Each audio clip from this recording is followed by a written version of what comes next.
As Guy has said before, one of the attempts here is to bring together people that he, as the organizer, feels pretty strongly are serious researchers in ufology and serious researchers in biblical and ancient studies. And if you haven't quite figured out why the mix sort of works for us and for him, and I'll include myself in his group as a Christian,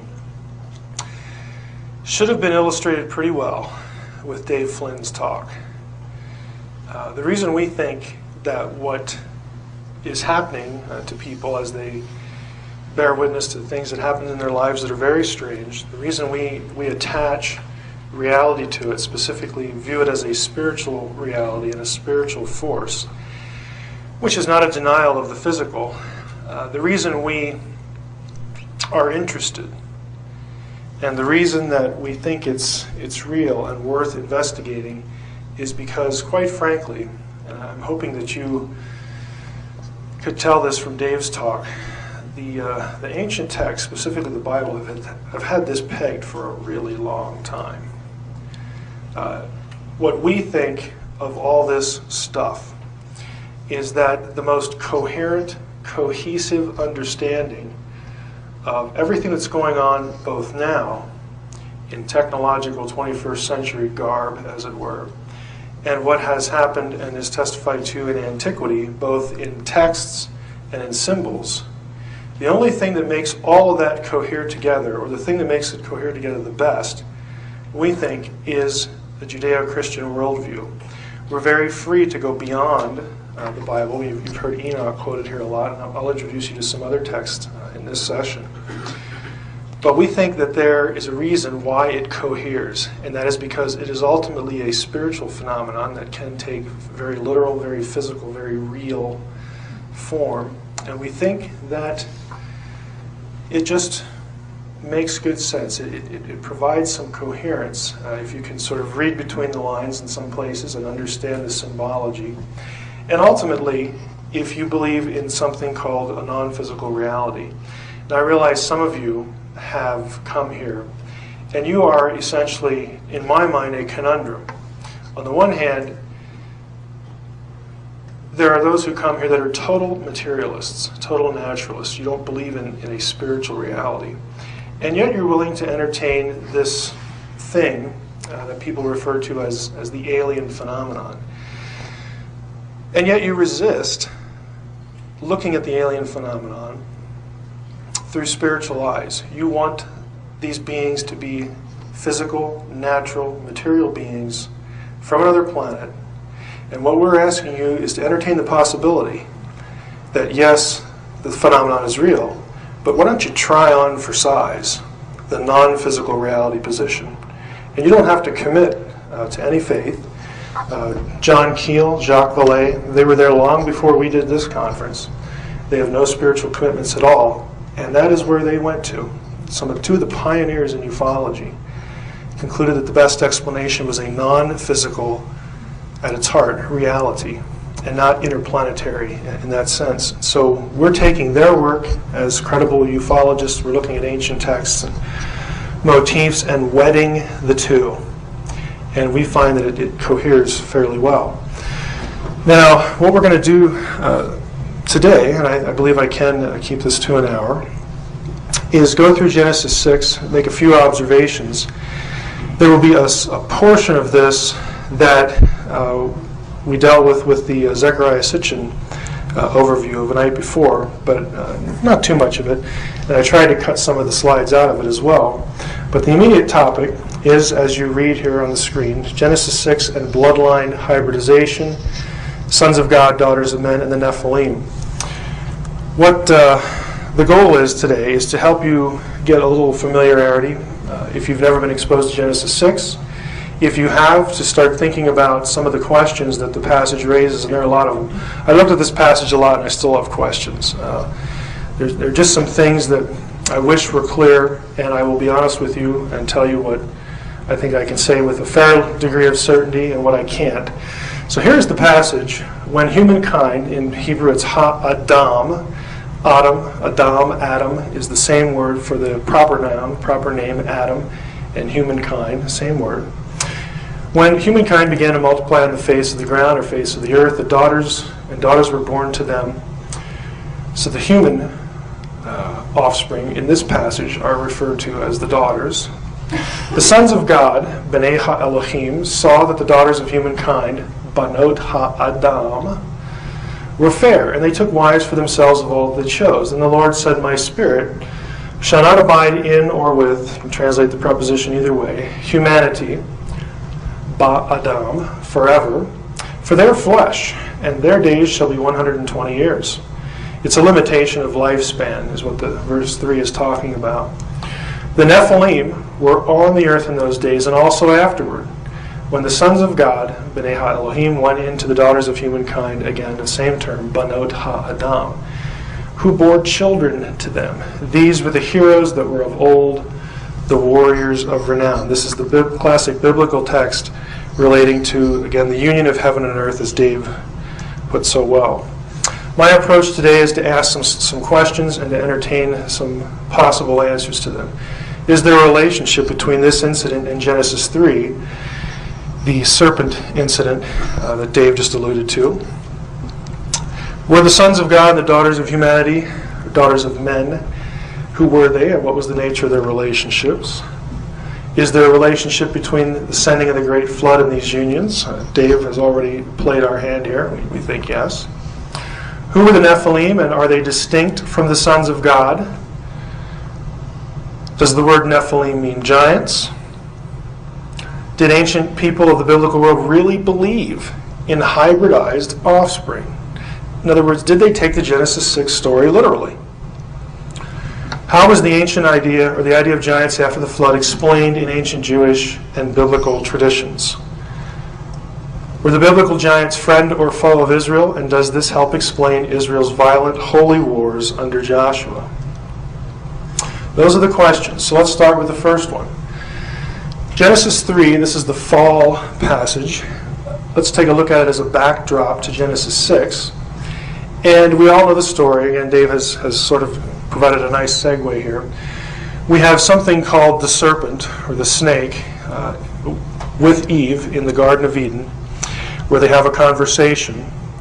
And the serpent, the snake, gets her to eat of the forbidden fruit and introduces rebellion, sin into the world. Of course, Adam is the one who gets ultimately blamed for it because, as Paul says, he sinned knowingly, whereas Eve was deceived. But after that happens, there are curses that are handed out. And in verse 13 here, this is Genesis chapter 3, we read, "The Lord God said to the woman, 'What is this you have done?' The woman replied, 'The serpent,'" the Hebrew is hanakash, the H with a dot under it is the technically proper Hebrew transliteration right here. CH with the K sound like Loch Ness. "The Nakash duped me, and I ate. Then the Lord God said to the Nakash, 'Because you did this, more cursed shall you be than all cattle and all the wild beasts. On your belly shall you crawl, and dirt shall you eat all the days of your life. I will put enmity,'" which just means hatred or some adversarial relationship, "between you and the woman, and between your offspring," literally it says your seed, "and her offspring," again, literally seed. Now the next line is interesting. It's a third masculine singular verb, and you can translate it, "He will strike at your head," or you can say, "It will strike at your head.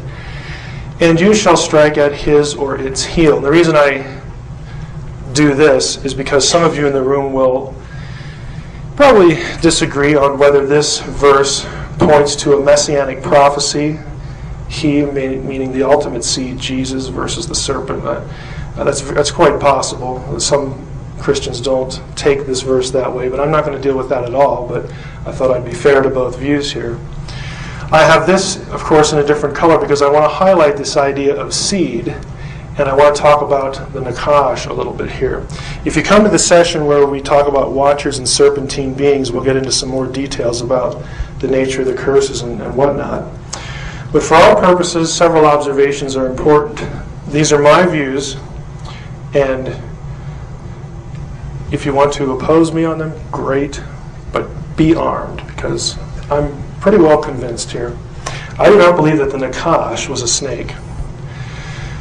The seed of the Nakash, I don't think, is Satan. The seed of the Nakash is not Satan, because the Nakash is Satan in later biblical tradition. In the Old Testament, the link between the Nakash, the serpent, and what we would know later as the devil is not actually made. You don't actually have that connection in the Old Testament. You do in the New and in intertestamental Jewish literature.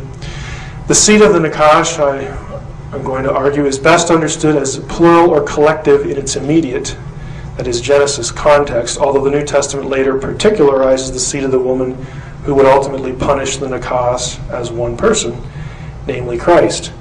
However, the New Testament also pluralizes the seed as well. Let's start in with Nakash here and elaborate on each of those and explain them a little better. What does Nakash mean? It's a very common root. 3 letters in Hebrew, the N, actually the Nun, the Chet, and the Shin, Nakash, which functions as 3 things: a noun, a verb, or an adjective in the Hebrew Bible. Now the question is here, how should we understand it? Because if it's a noun, it has one meaning. If it's a verb, it has a different meaning. And an adjective is actually a third meaning. So if we're looking here, if we take Nakash in its normal noun meaning, the word would mean serpent. Entirely possible. But I've already told you I don't think that's what it is. If you take it as its verb meaning, the verb Nakash means to deceive or to divine. That means the practice of divination. Don't need to elaborate on that. So if you take it in its verbal sense, you would translate this as the deceiver or the diviner. Yeah, that can work, of course.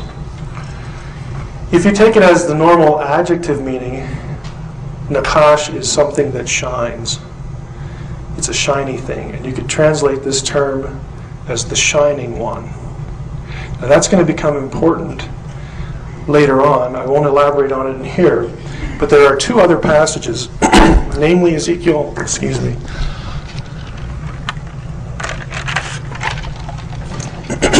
namely Ezekiel 28 and Isaiah 14, that also discuss the incident in the garden. And in both of those, you have a shining and also, I will argue, serpentine being. I think actually all 3 meanings are at play. This is a triple entendre, essentially. I think that the Nakash is essentially a serpentine, luminous being. I take it in its adjectival sense, the shining one. Again, a brilliant, shining, angelic, or divine being is cast out of Eden. Neither of these passages right here describe a snake. If you go here and here, you're going to talk about a shining being. In fact, we get our word Lucifer from Isaiah 14, where it says the being who is thrown out is actually named. His name in Hebrew is Halel ben Shachar, which simply means the shining one, the son of the dawn. Okay, so you have this association. Again, we will deal with some other things in the other presentation. The issue here for our purposes today is who or what are the seed of the Nakash. There are 2 options. One, the Nakash had literal children who opposed humanity. We'll just call that the genetic relationship. I just made up the terms here. Second possibility is there are those individuals, divine or otherwise, like the Nakash. That is, they have evil intent toward the seed of the woman, that is humanity, and ultimately the Messiah. And these beings follow the original Nakash's example and purposes. By way of example, we use the expression the hometown's favorite son, where this phrase means that the individual sort of represents the town. There's nothing literally genetic, but it's a representational relationship. So those are your 2 options. There's no biblical text that actually takes the first view. In other words, there's no text that has the Nakash, what we later think of as Satan, fathering anyone in a literal genetic, reproductive sense. Although his evil kin, in representing his deed and intent, the sons of God of Genesis 6, were thought to have literally fathered offspring. The guys in Genesis 6 do father literal offspring in Jewish theology. The serpent, the Nakash, does not. Now later, in post-biblical, after the biblical Jewish tradition, there were those who interpreted the Genesis 3 episode as actually having Satan fathering hybrids with Eve. You will read that in rabbinic tradition, which is much later than the biblical. It was actually the rabbinic answer, quote unquote, to the evil line of Cain, who were considered forerunners and progenitors of the daughters of men in Genesis 6. The women were evil, the rabbis taught, and the sons of God were very good.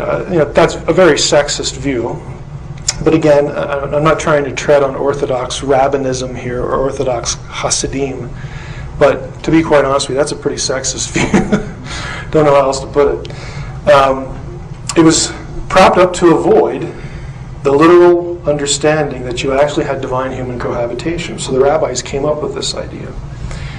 Now, as a sidebar, you may have read Lawrence Gardner in his books on the bloodline of the Holy Grail. Gardner actually takes this view that Eve and the serpent cohabited together. So, as a sidebar here, isn't the serpent-Eve liaison a biblical idea? That's what Gardner says, isn't he a scholar? The short answer is no. And I don't like Gardner, I'll be very honest with you. My attitude towards Sitchin is one of, oh well, we disagree. And I had somebody ask me last night if they thought Zecharia Sitchin had some kind of sinister agenda. And I still don't think that. I really don't think that. I think it's an issue of competence. I do, however, think that Lawrence Gardner has an agenda. I think he has a very, very sinister agenda. And I'll give you an example of his scholarship from his book, Genesis of the Grail Kings, in this sidebar. This is from his book. I've scanned the page, so I'm not misquoting him. Page 128, he's talking about Eve and the line of Cain. And he says here, in the opening verse of Genesis 4, it is written that Havah, that's the Hebrew word for Eve, said, I have gotten a man from the Lord. Other variations are, I have gotten me a man with the Lord, and I have acquired a man from the Lord. The text then continues to say that this new man, Havah's first son, was Cain, better known by the phonetic translation Cain. Subsequently, Havah is said to, so on and so forth. What he does, here's his quotation of the verse, I have gotten a man from the Lord, or these variants. This leads you to think that he has actually quoted the verse. After all, he says, in the opening verse of Genesis 4, it's written. Well, here's the actual verse. The part in red is what Gardner quotes. You'll notice there's a whole lot that he leaves out in white. Here's the part that he gives you, the reader, assuming you won't look it up. And most readers don't look up the verses. It doesn't just say this, I have acquired a man with the Lord. You'll notice I have this in blue. This is the word Gardner translates as with. He not only deletes 2/3 of the verse for you, his readers, but he assumes, one, that the Lord is Satan, which is actually the heart of Gnosticism. Gardner is a Gnostic, plain and simple. He also assumes that this particle means with. Right there. Now the particle et in Hebrew can mean with, but the context determines that. And Gardner has kindly deleted the context for you. Here's what's missing in the yellow. Now Adam, v'ha'adam yada et Chava. Adam knew Eve, his wife, common euphemism for sex in the Old Testament, and she conceived, and she bore Cain. And she said, I have acquired a man, from the Lord. She didn't say, I have gotten a man with the Lord, like I had sex with the Lord. Gardner deletes this, which allows him to change this word to with. What he does, I think, is just plainly and blatantly deceptive. He cuts out 2/3 of the verse, assuming you won't look it up. And I have news for you, this isn't the only place he does it. Back to the seed of the Nakash. I think that there's biblical precedent that the seed of the Nakash is any being, divine or human, who acts in agreement with the Nakash's purposes. The hatred of humanity, specifically the bloodline that would lead to the Messiah. A couple examples. The phrase is actually used in the Old Testament, Isaiah 14:29. Rejoice not, all Philistia, because the staff of him that beat you is broken. This refers to an Assyrian victory over the Philistines. Don't be happy, Philistines, that the Assyrians are now losing their empire status. For from the stalk of a snake, literally the root of the Nakash, there sprouts an asp. A flying seraph or serpent branches out from it. In other words, there's going to come along another demonic enemy that's going to be even worse than you are. John 8:44, you belong to your father, the devil. Now, Jesus is saying this.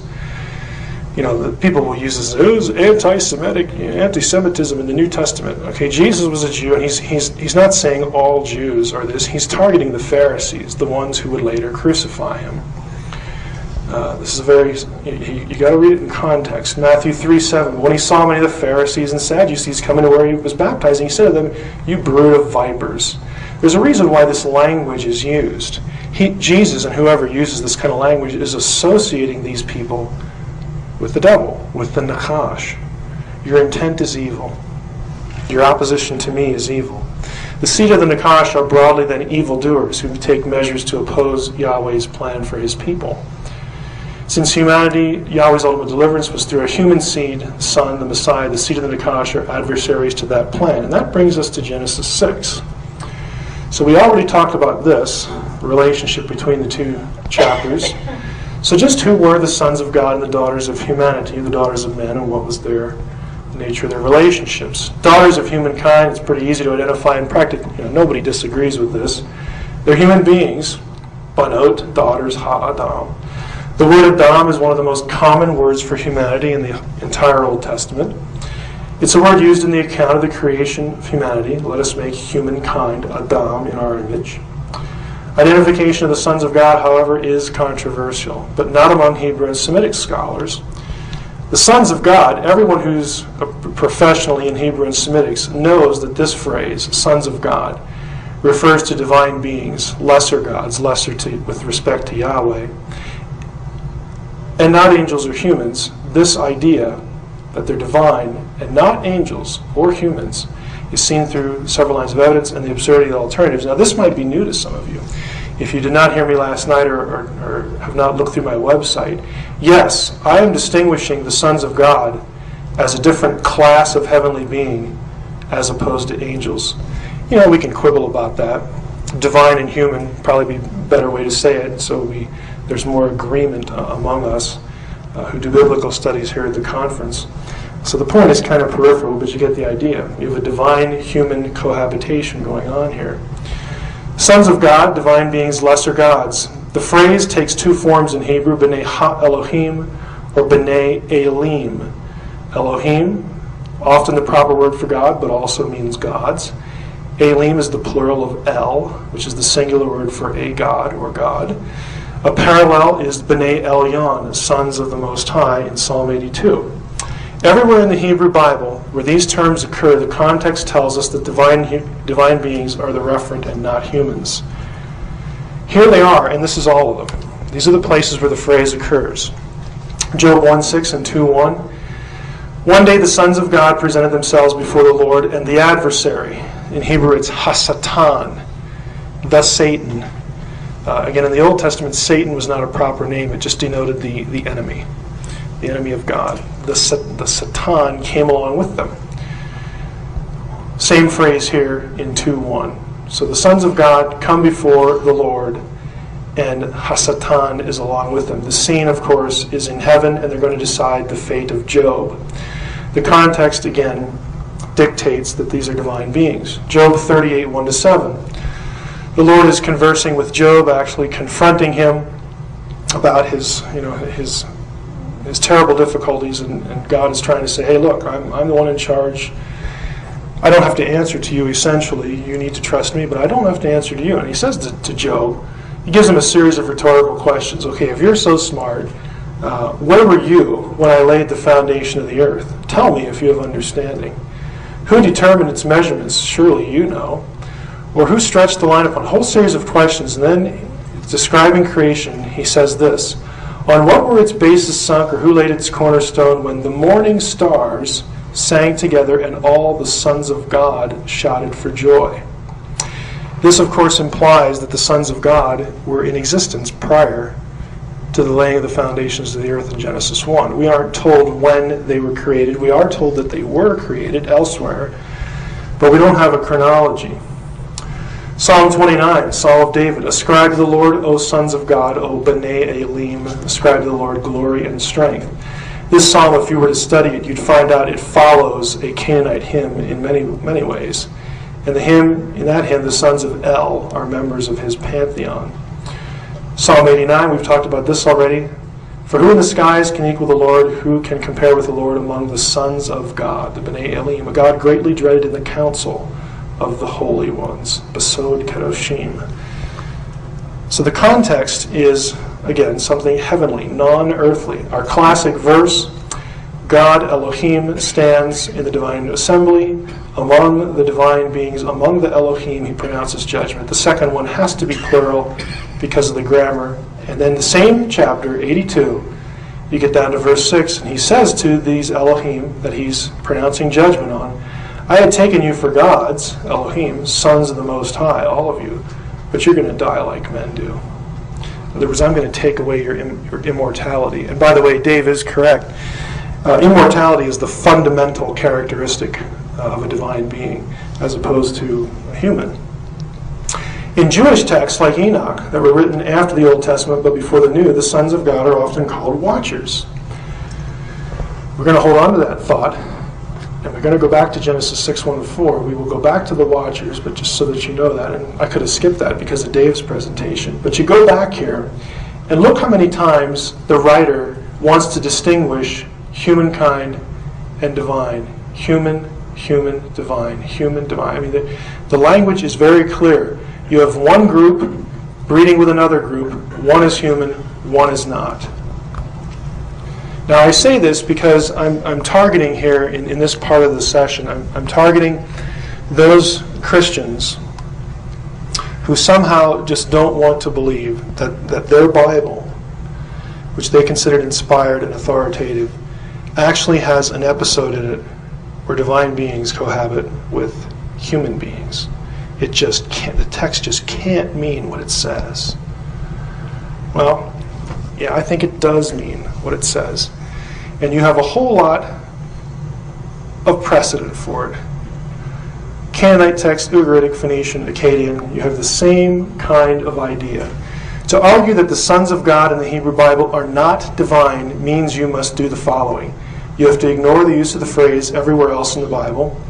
You have to argue that the sons of the Most High are humans, which is hard to do since verses 6 and 7 call them Elohim and then they get sentenced to death like men. You realize you're going to die like men?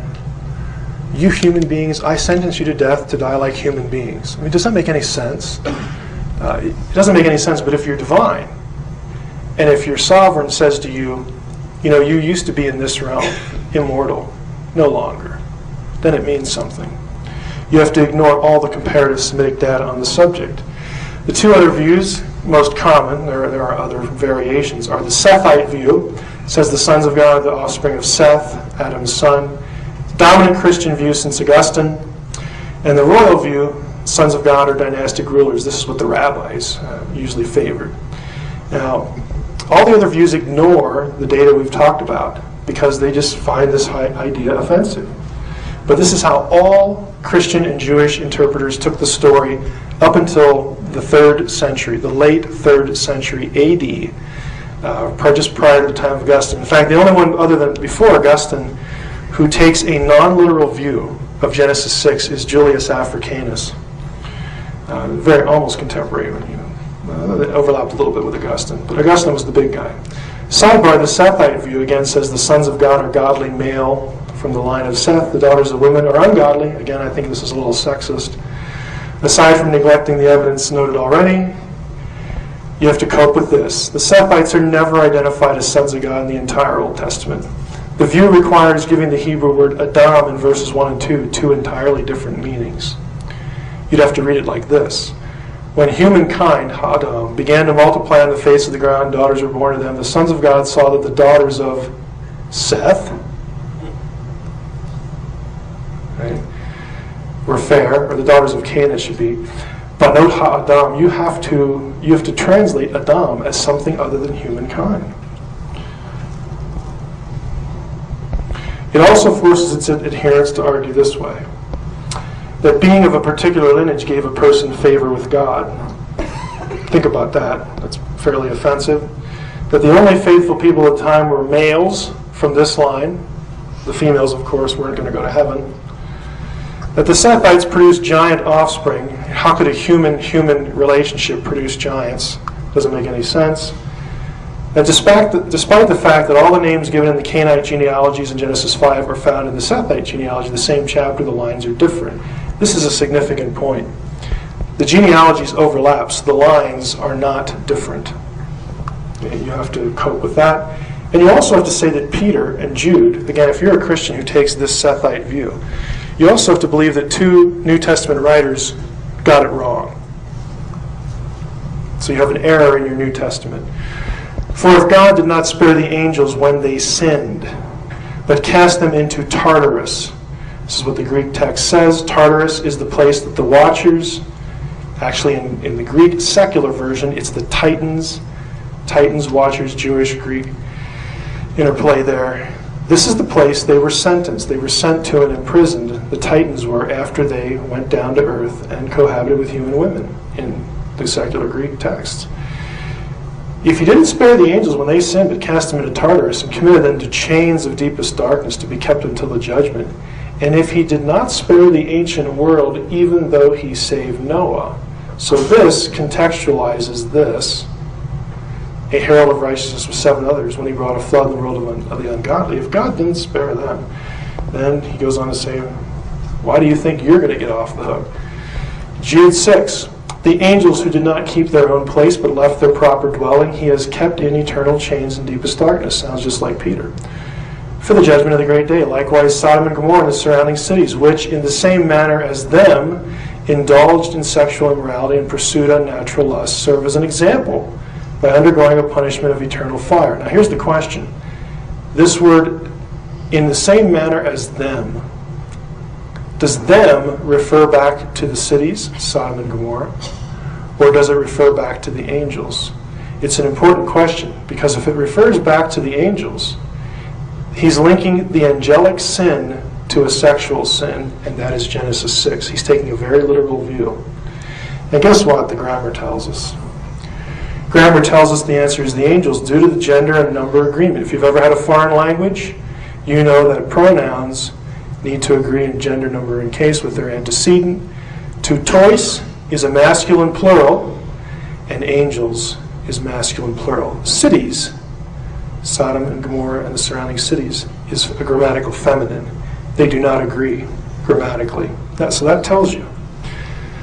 So the rest of the question we're dealing with, what was the nature of their relationship? Well, it's obviously sexual, but there's more to it than that. This phrase, sons of God saw the daughters of humankind and they took wives. The word is lakach in Hebrew. It's not correct to argue that this language refers to forcible rape or relationships. And I'm going to use that truth to go in a certain direction here, so pay attention to this. The same phrasing, to take a wife, to lakach a wife, used elsewhere in the Old Testament of proper, respectable marriage, whether taking a wife for yourself or choosing one for someone else. They lived in a patriarchal culture where they would choose mates for their children. It's a respectable relationship. It is not forcible rape. It's consensual. Store that away. It's also likely, beside the consensual aspect, that the text conveys the idea that there were also ongoing before and after the flood. Genesis 6:4 says, the Nephilim were on the earth in those days and also afterward, when the sons of God went into the daughters of humankind who bore children to them. This phrase, also afterward, referring to after the flood. The Hebrew verbs describing how the sons of God went in to the human wives, again another common sexual euphemism in biblical language, is in the imperfect form, which denotes uncompleted, ongoing action. A grammar would call it the frequentative use. The ensuing verb, how the women bore children as a result, is in a construction known as narrative sequence, meaning it carries the same action as the preceding verb. Why do I point this out? Because what this points to, there's an old question we're going to cover. How do you get giants after the flood? There are a variety of views for that. I'm going to suggest, we're going to go through the options, but I'm going to suggest to you that the grammar indicates that the reason you have giants after the flood is because the activity that created giants started again. The flood did not put it to a stop. The flood might have wiped out the product, the offspring, the Nephilim, but it didn't wipe out the sons of God, because they were created when Nephilim died. Enoch calls them watchers. I said last night they're like second generation watchers, and pardon upon like father, like son.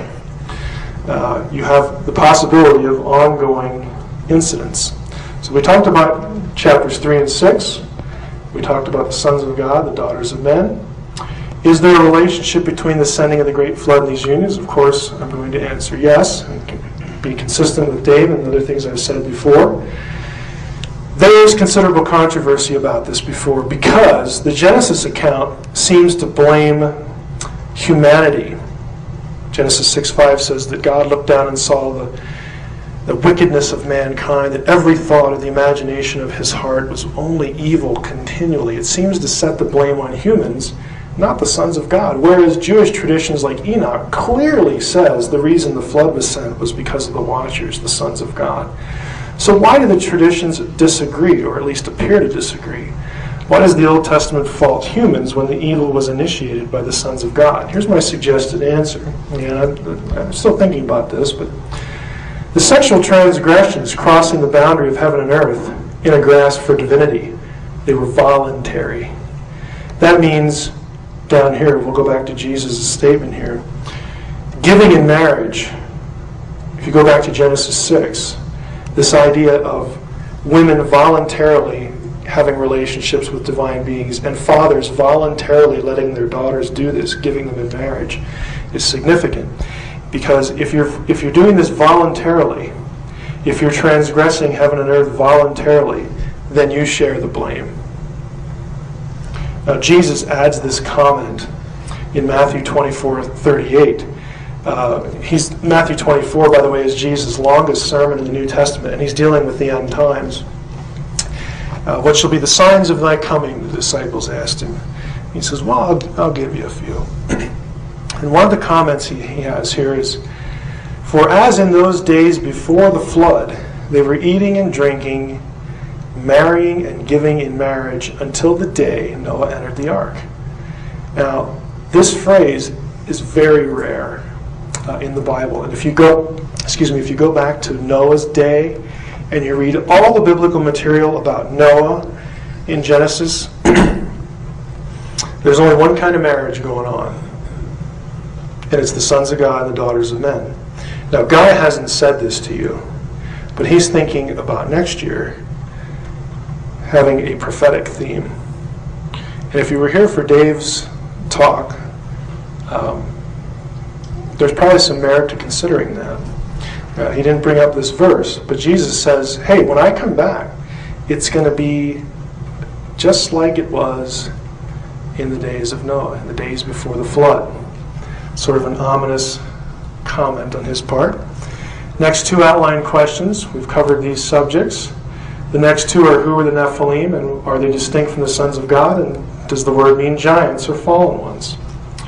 Now, I do not believe, and you know this from last night, so I'm going to go through this fairly rapidly. I've cut some slides out. I don't believe the word means fallen ones in Hebrew. There's a problem with that, even though dictionaries will say that if you look them up. It's actually impossible for Nephilim in Hebrew to mean fallen ones. The reason is the spelling, the morphology, the shape of the word. To write fallen ones in Hebrew, you need to understand a little bit about the spelling to know why this is so. Here's how Nephilim is spelled in the Bible. Look at the letters. You don't have to be able to read Hebrew, but look at the shapes. This one is the same except for this little yod, this little mark here. When vowels were added later, the scribes who preserved the pronunciation took this form, the first spelling, and put these little dots underneath. That was how they added vowels. And the result was Nephilim. The problem with saying that this word means fallen ones is this. This is how you'd spell fallen ones in Hebrew. Nephilim. You'll notice that this does not correspond to this. This is the biblical word right here for Nephilim. This is the word for fallen ones. They are not the same. The spelling tells you that this word, Nephilim, does not mean fallen ones.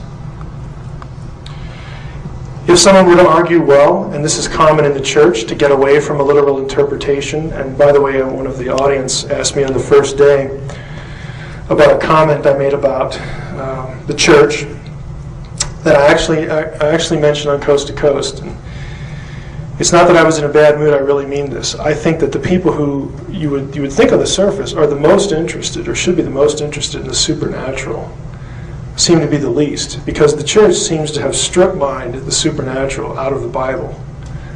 And I don't use the word strip mine lightly. I think that is the case. It's called demythologizing things. And one of the best ways to do this, if you're interested in demythologizing the Bible, is to say, well, Nephilim means those who fall down or fall upon an enemy like a warrior. That doesn't work either. Because if in Hebrew you wanted to say that, you'd spell it this way. No-phalim. The pointing here, the dots, is different. How do we know, though, that this pointing is correct, that it preserves the original ancient spelling and ancient pronunciation? It's proven by this. This spelling occurs in Numbers 13:33. This little letter here is what the ancient Hebrews, before there were vowels, used to denote the I sound. You know, we still kind of do this today between I and Y, and it does double duty as a consonant and a vowel. This spelling is the ancient way of telling us that this is how you say the word Nephilim, and therefore it cannot mean fallen ones. It proves that it means something else. I think the best possibility, there's one other. What you need is a root word that has the middle I letter as the base of Nephilim. That's the only way you can account for the form. In Aramaic, there is such a word. It was common to bring Aramaic words into the Bible because when the Bible was finalized, put in its final form, the Hebrew scribes were living in Babylon, and that was the language they spoke. They spoke Aramaic. The Hebrew authors even borrowed the way they shaped the letters from Aramaic in Babylon. This word is Nephilah, and it means giant. Just what, frankly, we would expect. Sidebar, can the Nephilim be equated with the biblical sons of God? The answer is no, and that question takes us to the next major issue.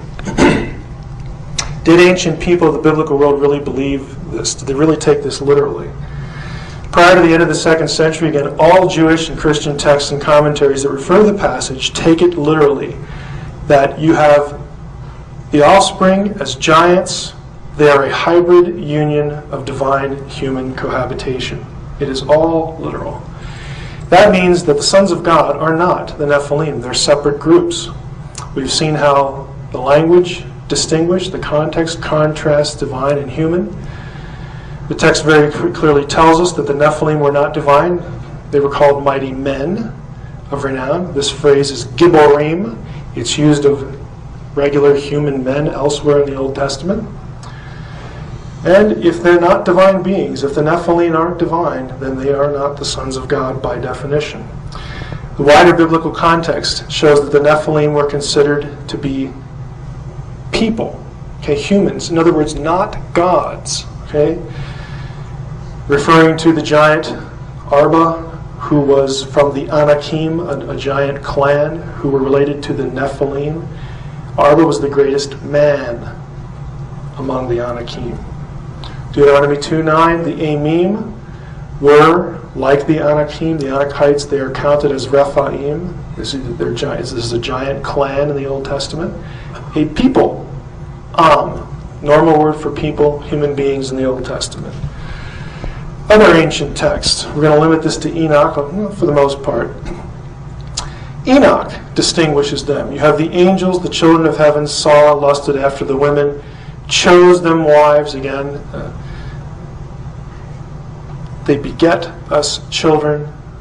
They choose the women. The women have children. What kind of children did they have? Well, next chapter in Enoch.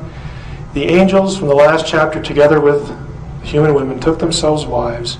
The wives became pregnant, and they bare great giants, clearly distinguishing the sons of heaven from the Nephilim.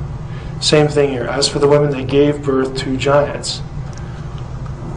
I mention all this because, again, it's common. Zecharia Sitchin is the best example. For some reason, again, I know the reason, he wants to merge the groups. He wants to have the Nephilim be the sons of God. Why?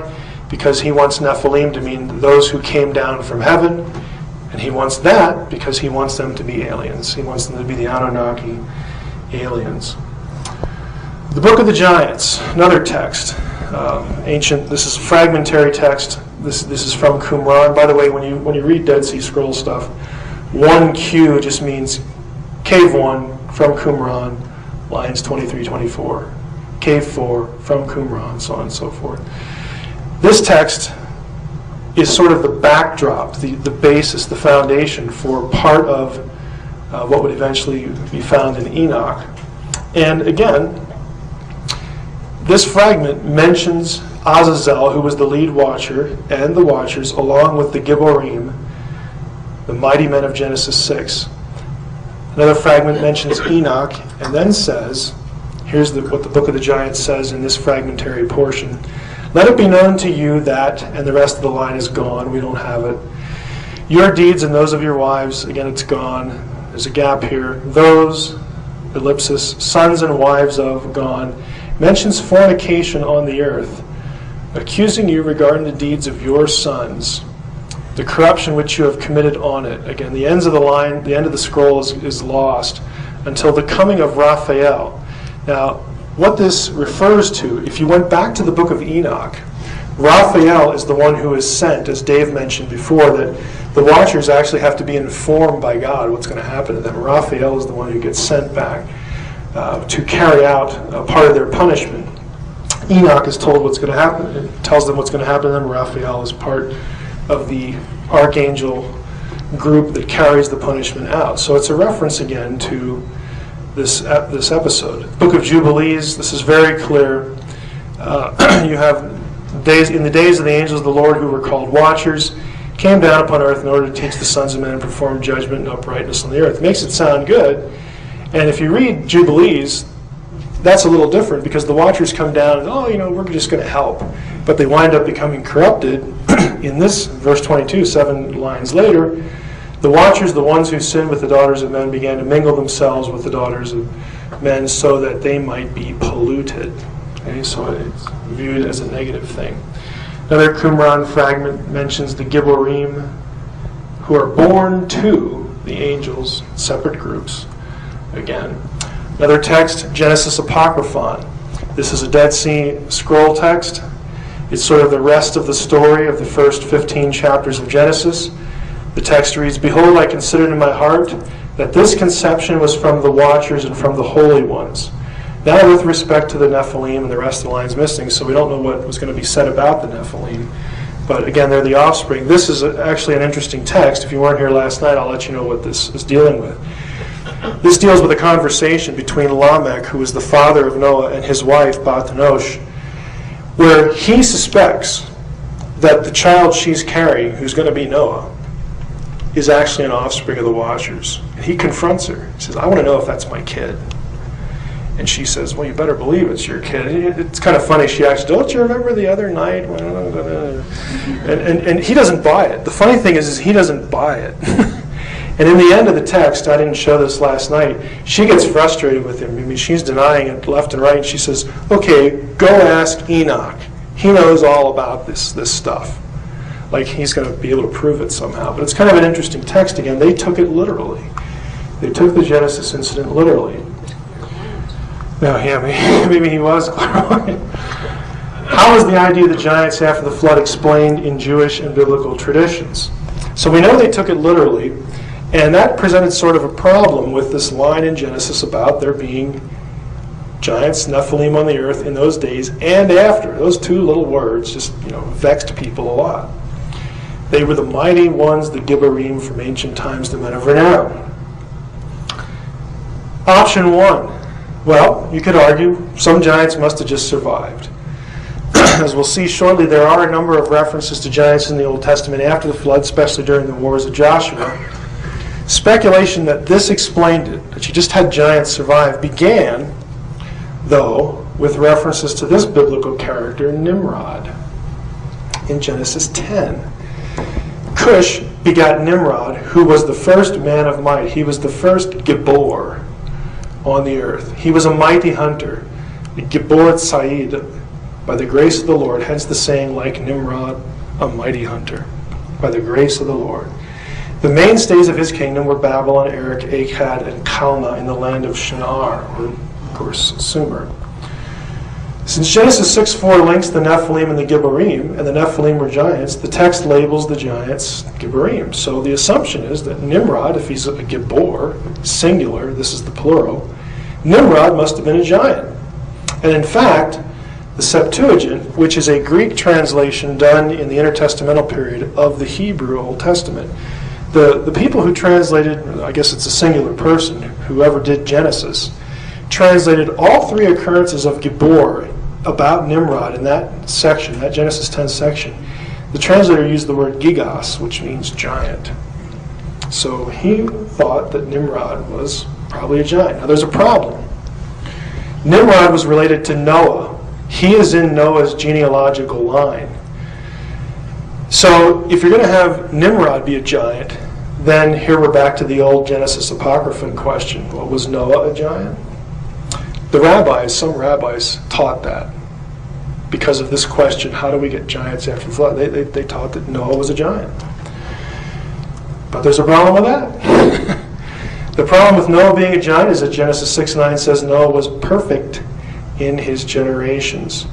Jewish texts outside the Bible do not allow, though, Noah as a giant. There are other Jewish texts that just flatly deny that Noah could be a giant. We've already seen the Genesis Apocryphon where Lamech and his wife are arguing about whose kid is it, and that text plainly has his wife saying, no way.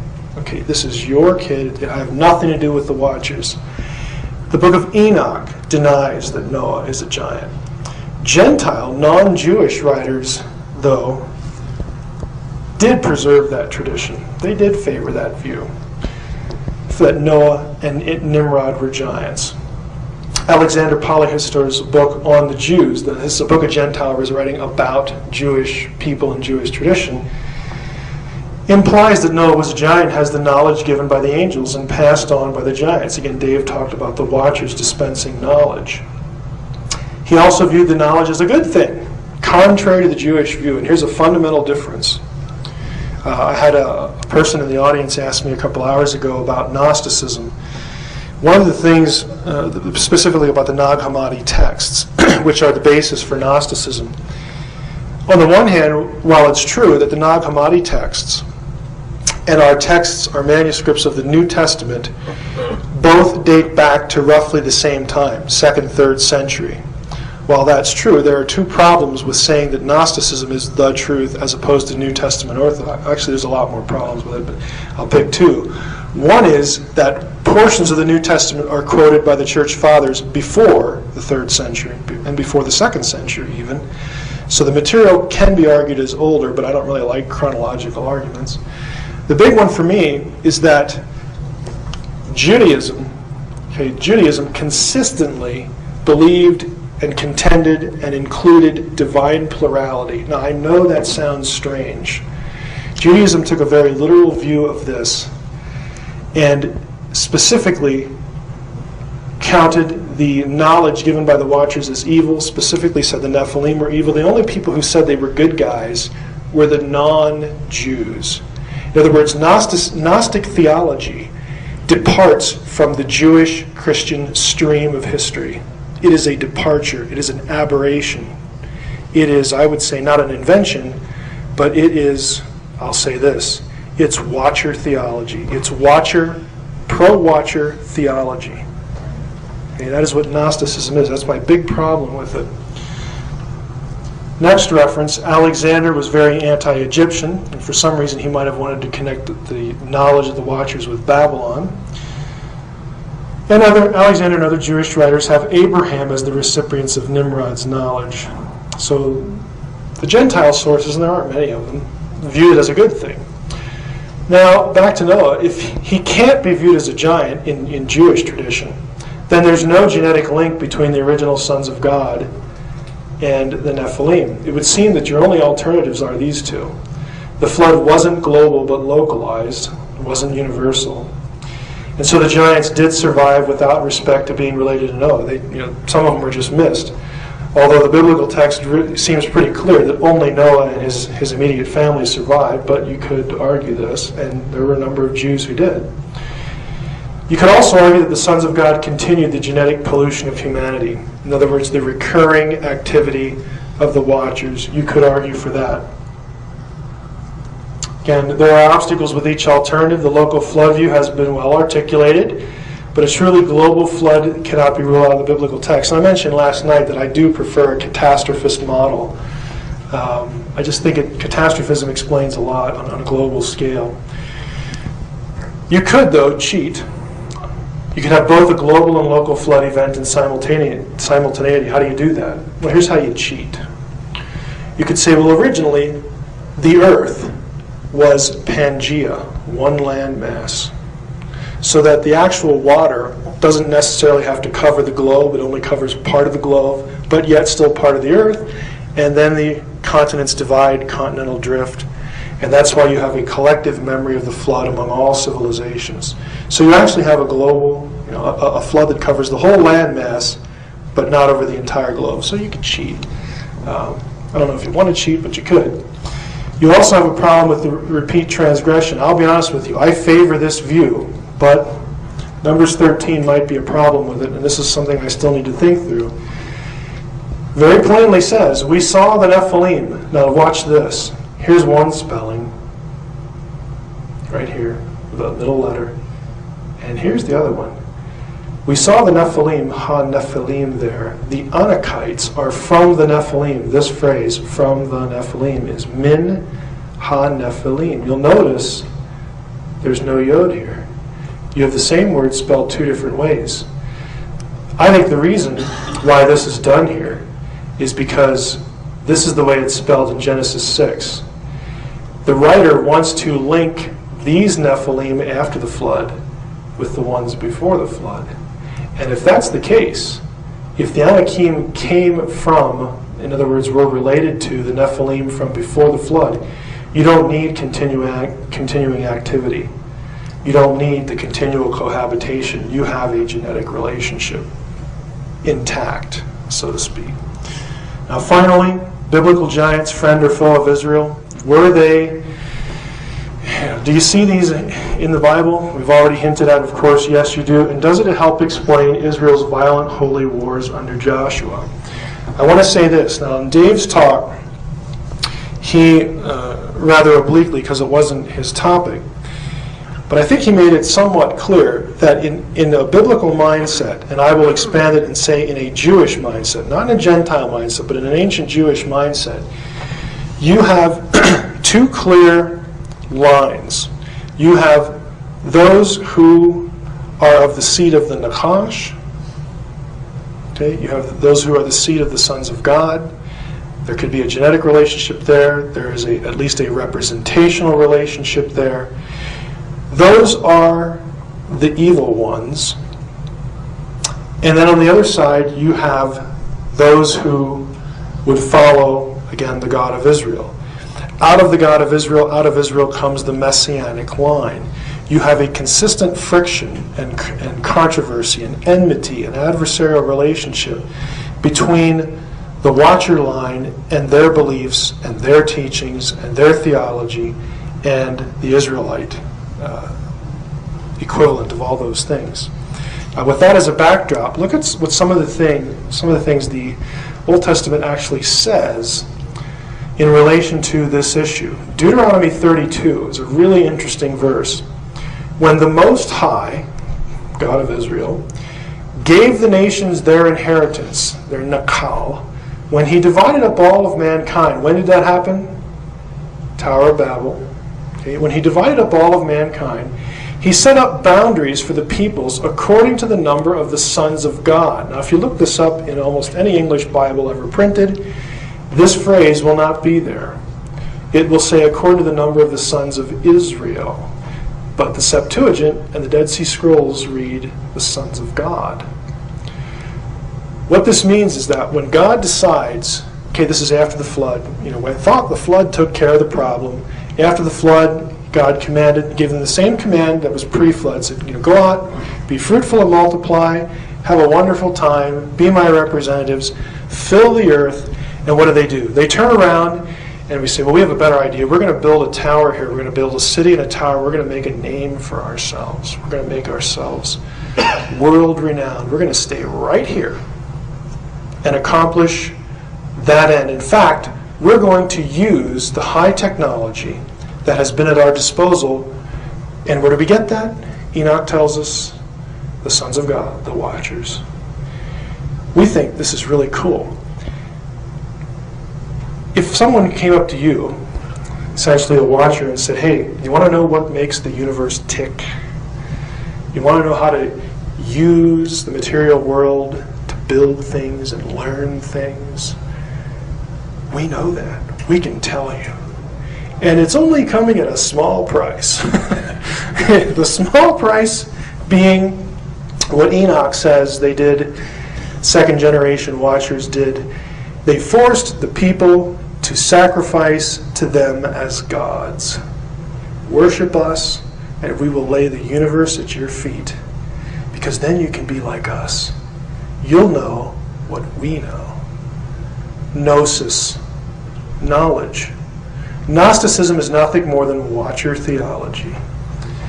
Beware of it. But God decides, okay, you want to do that? Fine. You want to worship these flunkies? You want to worship these divine underlings? Go ahead.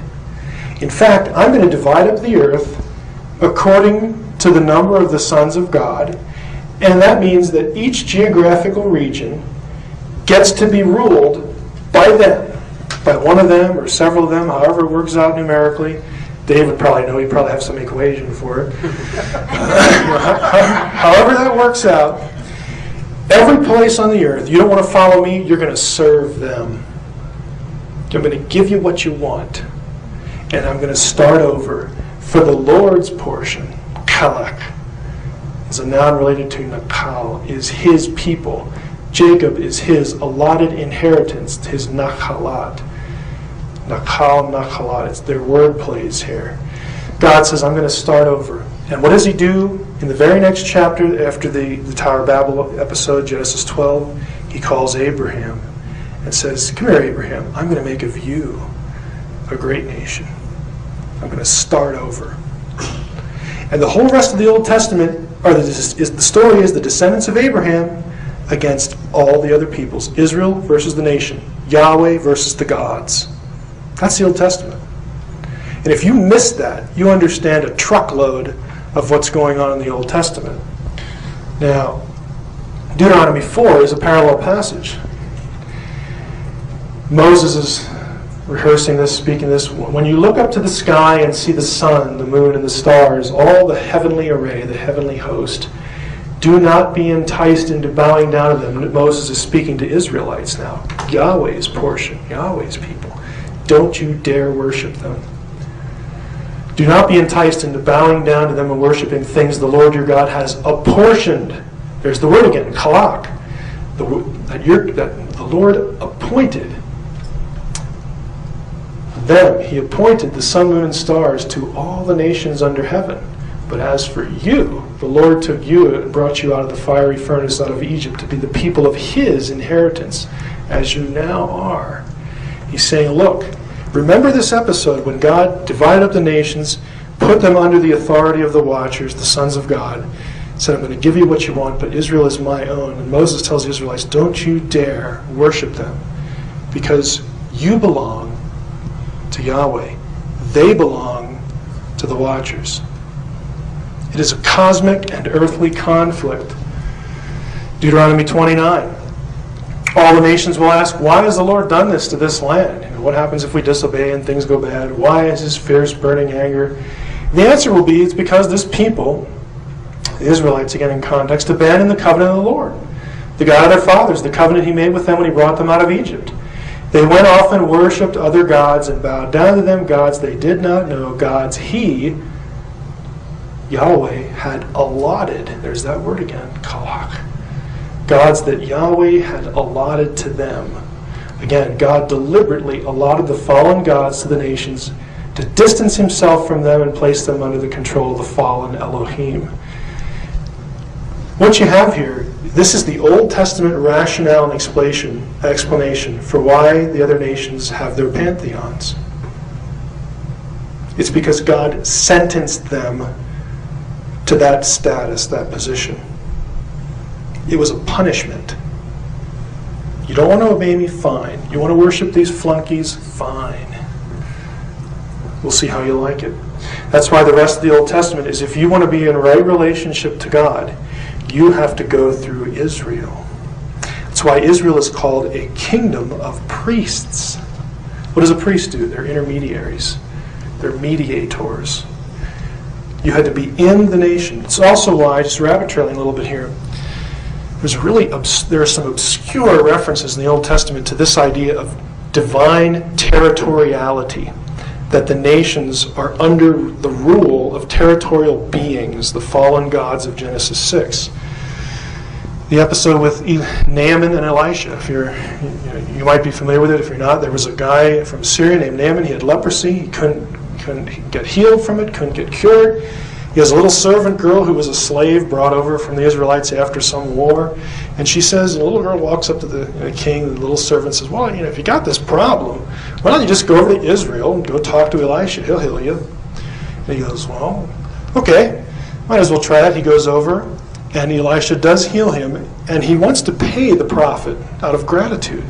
And Elisha won't take anything, and then he asks a question. It's so obscure. But he says, okay, if you won't take anything for payment, is it okay if I take some bags of dirt back with me to my country? Elisha says, okay, that'd be all right. And Naaman says, no, I'm doing this because when I have to go into the temple of my God, Ramon, I want to be able to spread the dirt on the ground, and so it'll be okay with Yahweh. He knows that in my heart I'm not really worshiping that God. I want to worship him. Why would he ask for dirt? Because it's holy ground. He wants to take dirt from Israel back to his country. This was their mentality. It's a turf war. The whole rest of the Old Testament. Abraham runs into giants. He runs into the Rephaim, the Zuzim, the Amim, the Horites. You'll find out later in verses, these are all giant clans. What's really interesting about this list, some of the terms, when God makes a covenant with Abraham, again, this is God's portion. He makes a covenant in Genesis 15, and he says, I'm going to give you, Israel, the descendants of Abraham, the Israelites, I'm going to give you the land that's now currently owned by these people, Kenites, Kenizzites, Cadmonites, all the ites of the Old Testament. And then there's this phrase, this word, Rephaim. What's really odd about this, you'll notice, again, you don't have to read Hebrew, but watch this. You see this little letter here, and this one, the ones in yellow? You notice how all the words end with that little yod? It's called in grammar the gentilic ending. These are people group names. This one does not end with that. People groups, God says, you're going to, in the future, disinherit certain people groups in the land. However, there's going to be one group that doesn't live in just one place. These guys. Rephaim refers to essentially a population not localized in one area. These are your enemies as well. Rephaim were the giants. Now if you look at the holy wars of Joshua, here's the land, the Holy Land. Joshua crosses the Jordan, goes to Jericho right here. It's a good military strategy. If you control the center, you can essentially cut off cooperation from the north and south end. So God specifically tells Joshua, you get this place first, then you go up north, you go south. Now what I want to show you is these places are going to have geographic names and certain cities. Certain of these cities and certain of these regions, south, north, and middle, were places that God said to Joshua, you go in there and you karem them. Karem means to place under the ban. That means you go in and annihilate everything that lives and breathes. In some cases, even the animals. That didn't happen often. But there are a few occasions when Joshua is told, when you go in there, you leave nothing alive. And what I'm suggesting, if you actually observe the places where that happens, where he's told to do that, the places happen to overlap with places that were populated by, you guessed it, giants. Bashan is going to be an important place to the north of the Sea of Galilee. If you look at Deuteronomy 2, he says, don't go in there and harass the Moabites or provoke them to war, because I won't give you any of their land as a possession. I have assigned Ar as a possession of the descendants of Lot, who was Abraham's relative. It was formerly inhabited by the Amim, a people great and numerous and as tall as the Anakites. Again, these were the Anakim of Numbers 13, the giants. Like the Anakites, they are counted as Rephaim, but the Moabites called them Amim. No, in Hebrew, Amim means frightful ones, scary ones. This passage identifies the Anakim and Amim as giants. And if we keep reading, you come across a group called the Zamzummim, which are related. Another reference, the Horim, the Horites, who dwelt in Seir. We're going to see on the map where these places are in a minute. Okay, we're going to give you this land as a possession. It says the children of Esau, in fact, they've already done the deed. He goes in Deuteronomy 2, continuing on, he says, you will then be close to the Ammonites, don't harass them or start a fight with them, for I will not give any part of the land of the Ammonites to you as a possession. That goes to Lot. It too is counted as Rephaim country. It was formerly inhabited by Rephaim, whom the Ammonites call the Zamzummim. So this is a giant clan. And again, linking them to the Anakim, the Anakites. The Lord wiped them out so that the Ammonites dispossessed them and settled in their place, as he did for the descendants of Esau who lived in Seir. Also to the Avim. This is really interesting. It only shows up one time. Avim in Hebrew means serpents. It could be serpent worshippers or serpentine something, but they're a clan. Possibly descendants of the serpent, descendants of the Nakash. There could be a linkage. Gaza is a Philistine city. Remember Goliath? Okay, he was a Philistine. The Caphtorim, oh, here we go with Dave's presentation again. The Caphtorim come from Crete. Continue on with Deuteronomy 2. Sihon, the Amorite, the king of Heshbon, is specifically targeted. They send messengers in, solicit for peace, and God's already told them it's not going to happen. You go in and wipe them out. The king of Heshbon refused to let us pass through because the Lord had stiffened his will and hardened his heart. God says, get up, begin the occupation, take possession of the land. Now, who were these people? Sihon and Og were kings over the same people, over the Amorites. Og lived in Bashan. Bashan is the larger geographical region for this place, Ashtaroth. We made our way up the road toward Bashan. The King Og of Bashan with all his men took the field against us at Edrei. Edrei and Ashtaroth are two cities mentioned in Ugaritic texts with this place, but Ugaritic spelled Bashan differently than the Hebrews did. Instead of B-S-H-N, Bashan, they spelled it B-T-H-N. The sh and the th sound in the dialects were the same, but the spellings were different. It's a dialectical difference. Guess what Bathan means in Ugaritic? Serpent. This is the place of the serpent. This was a scary place to the Israelites. And they're commanded, you go in there and you get the job done. Sihon, the king of the Amorites who lived in Heshbon, Og of Bashan, they go in and conquer them. Who was Og down here? Only King Og of Bashan was left of the remaining Rephaim. His bedstead, an iron bedstead, is now in Rabbah of the Ammonites. It is 9 cubits long and 4 cubits wide by the standard cubit. That is roughly 13 or 14 feet long. He is from the Rephaim. He was a descendant of the giants.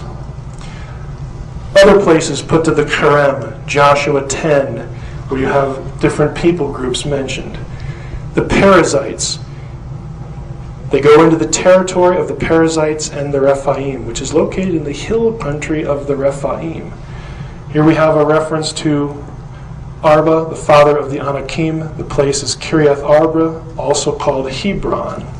That's a place that was put under the ban. They went up to the Negev and came to Hebron, where there lived Achiman, Sheshai, and Talmai, the Anakim. Okay. The Anakim, part of the Nephilim. Joshua went in and wiped out the Anakim. There's Hebron, Davir, Anab. All these cities, Joshua proscribed them. He put them under the ban. One more example, David defeating the Philistines.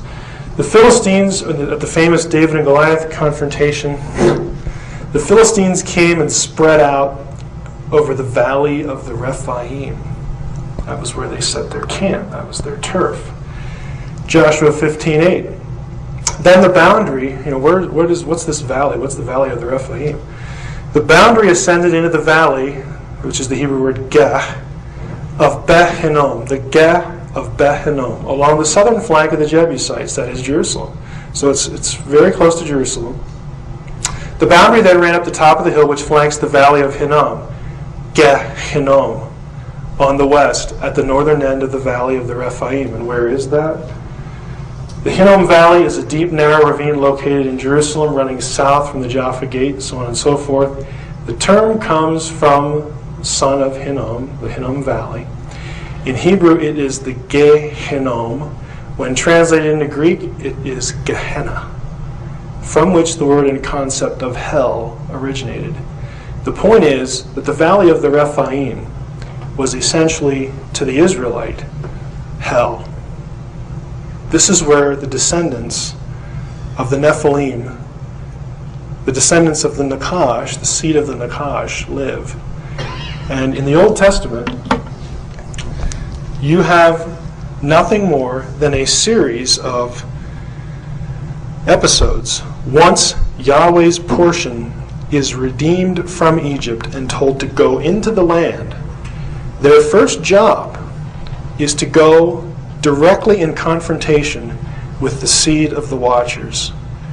The Old Testament is a cosmic turf war.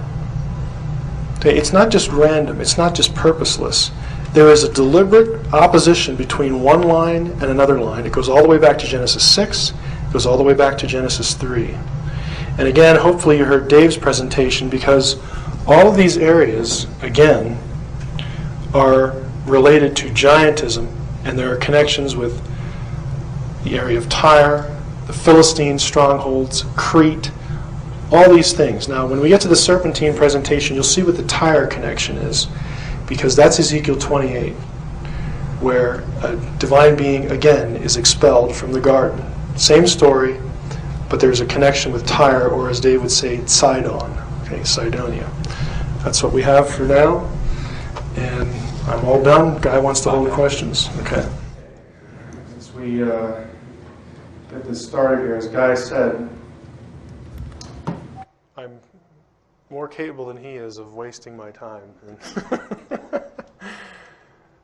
The focus of this this session is, as he said, to ask the question: Could Christianity accept a genuine extraterrestrial reality?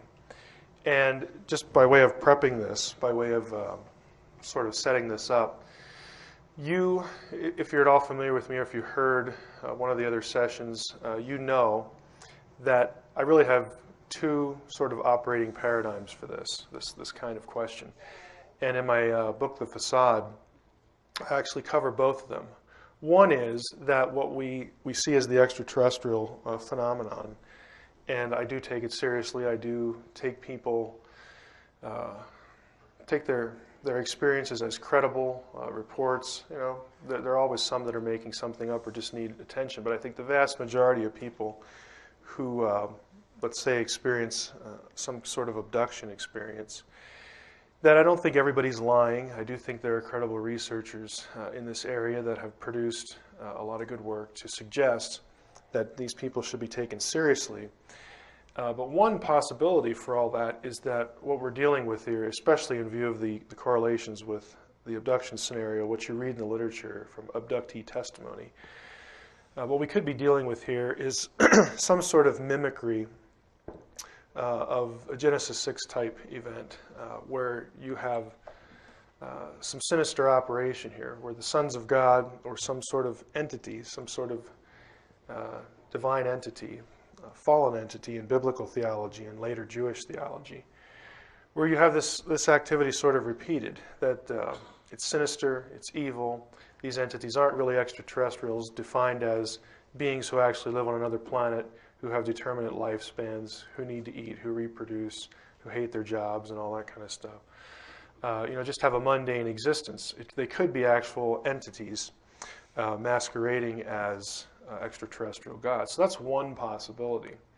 The other possibility, to set this up again, is that let's just set all that aside that I just said, the Genesis 6 stuff, the demonic stuff, and let's just assume, for the sake of the session, that E.T. lands on the White House lawn like everybody wants to happen to prove this, or some other proof is put forth that there actually is an intelligent, I'm not talking, microscopic particles here, but that there's an intelligent extraterrestrial reality, and this is actually proven scientifically beyond any reasonable doubt. If that's the case, and if it can indeed be divorced from all this demonic stuff, then what would the impact be on the Judeo-Christian worldview? And those are the presuppositions we're going to take into this and the question we're going to ask. Now, there is a problem as implied in the title. The title suggests that there are many in the Judeo-Christian camp who would be troubled. Hence, if not, why ask the question?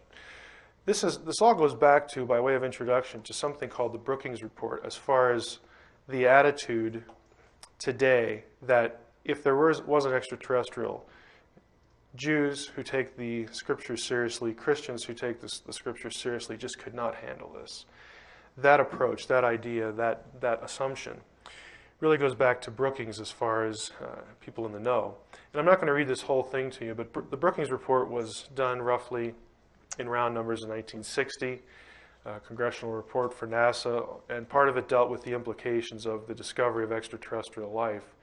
And this paragraph more or less just says, the first line here, anthropological files contain many examples of societies, speaking here of human societies, sure of their place in the universe, which have disintegrated when they had to associate with previously unfamiliar societies, espousing different ideas of different life ways. Now what that means is that anthropologists, people who study people and cultures, I sort of pointed out the obvious. When one culture encounters another culture, and that encounter sort of displaces what they thought about themselves, it can be a disturbing experience. Well, we all know that, but the Brookings Report went even further.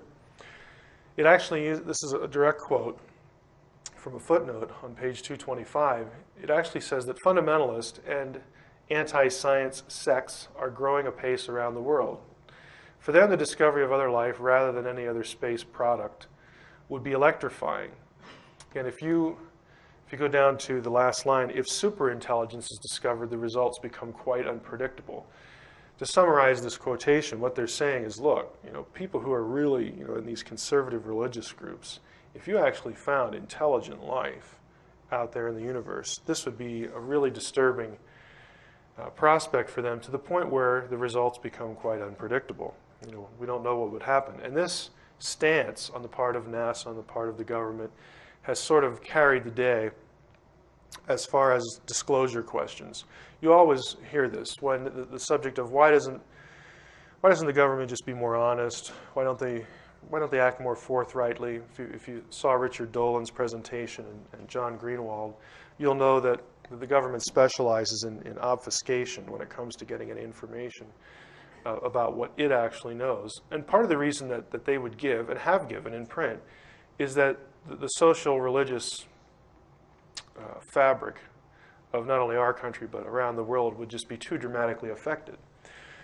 Now, to be a little more precise, though, the people we're talking about here and the people I'm talking to in this tape are theological conservatives. And what that means is people who, again, in the Judeo-Christian camp, who would take the Bible at face value, would believe that it's inspired and authoritative and that it contains an accurate, but perhaps not necessarily complete, record of creation events. These are the people that the Brookings Report were afraid would just not be able to handle this, as opposed to theological liberals. And what is a theological liberal? Well, this is someone who doesn't really view the Bible as the only authority or infallible. It is quite open to negative criticism. And the reason I point this out is that nearly everything that you'll read, if you actually went to do some research on this, what about Christianity and extraterrestrial life, almost everything that's been produced has been produced by or for the theological liberal camp. In other words, those whose view of the Bible is, I'll say it this way, is low enough that, we really don't care. If an ET would come along and that sort of produces the assumption, or in our minds, the fact that the Bible is wrong, we would expect the Bible to be wrong anyway, so who cares?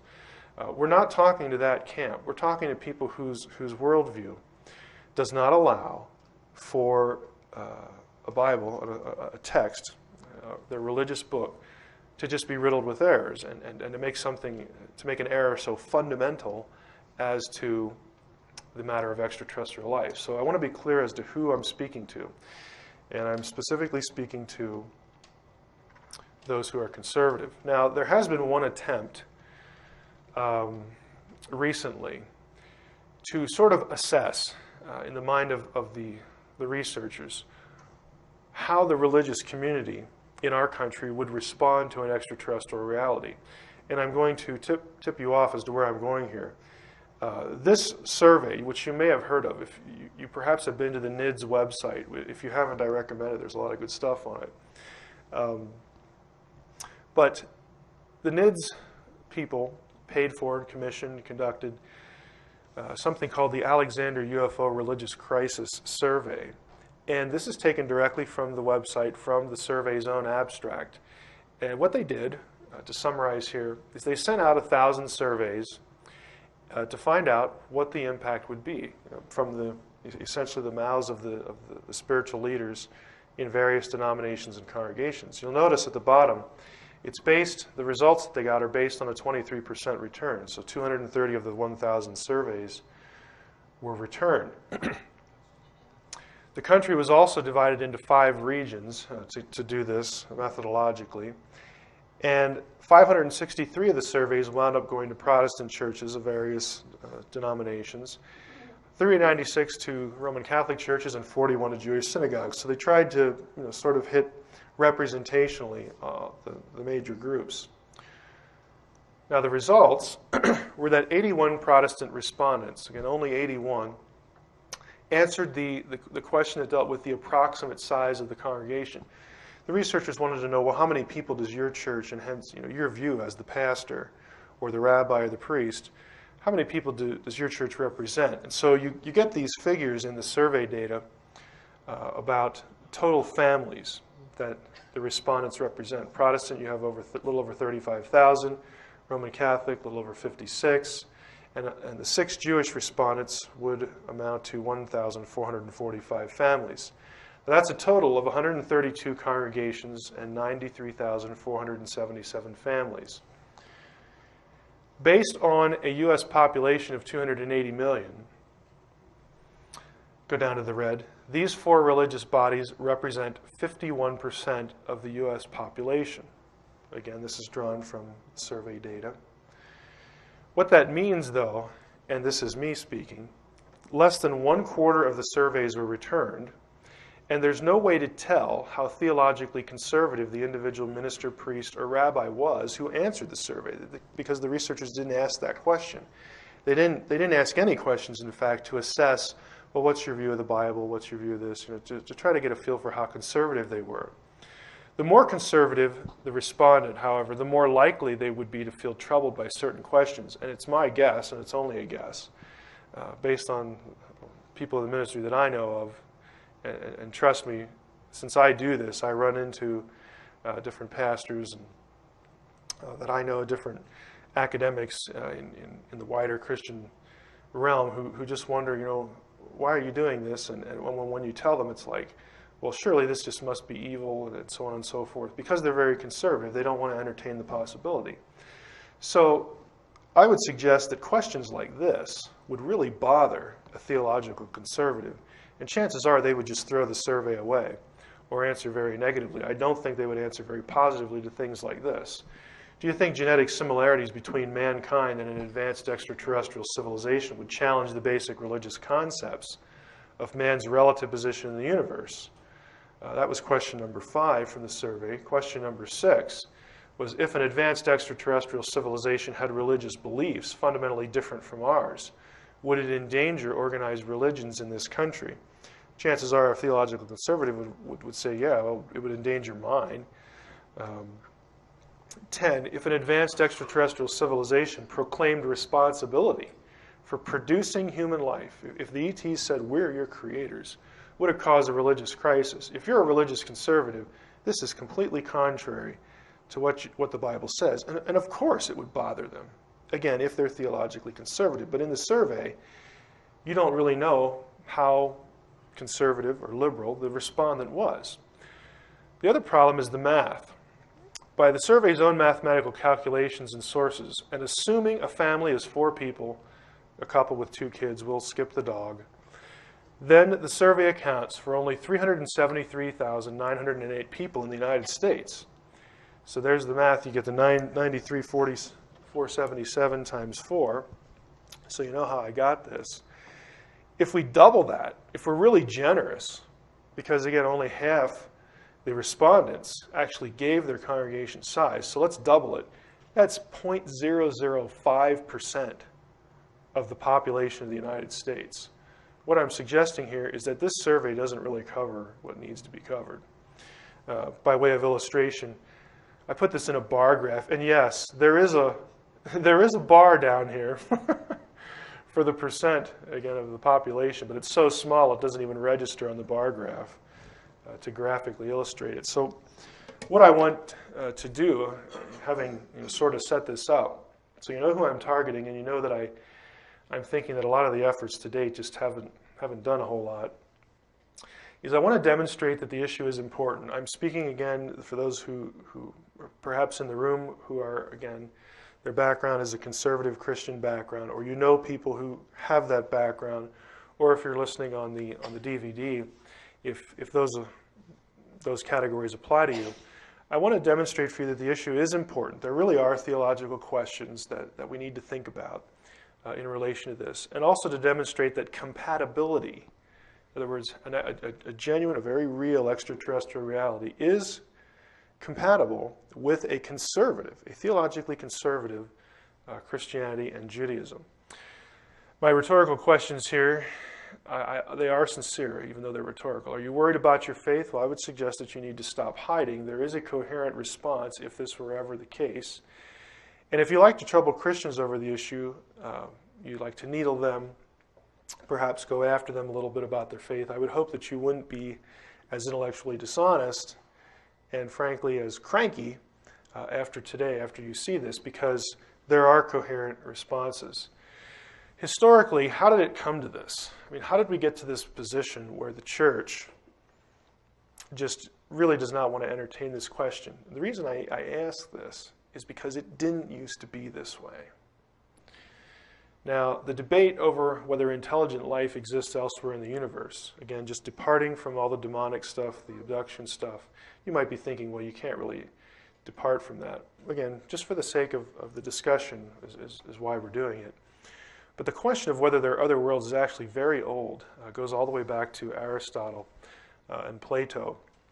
So it has a long heritage. They were opponents, though, to the idea. They didn't like the idea that there were other worlds. And most early Christian authors were also generally opposed to extraterrestrials, since they tended to use Platonic and Aristotelian philosophy in the articulation of their theology, the explanation of different theological concepts. Augustine of Hippo, this is the famous St. Augustine, also attacked the idea, and much later Aquinas was opposed to the idea, mainly because he didn't like Aristotle.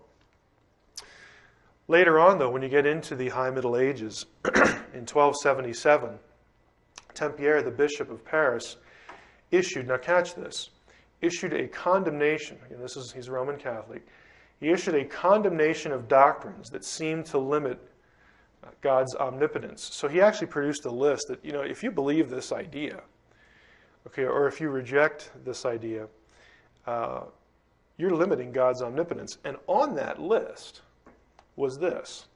One of the propositions condemned was, quote, that the first cause, God, since he brought everything into the world, or everything into creation, the first cause cannot make many worlds.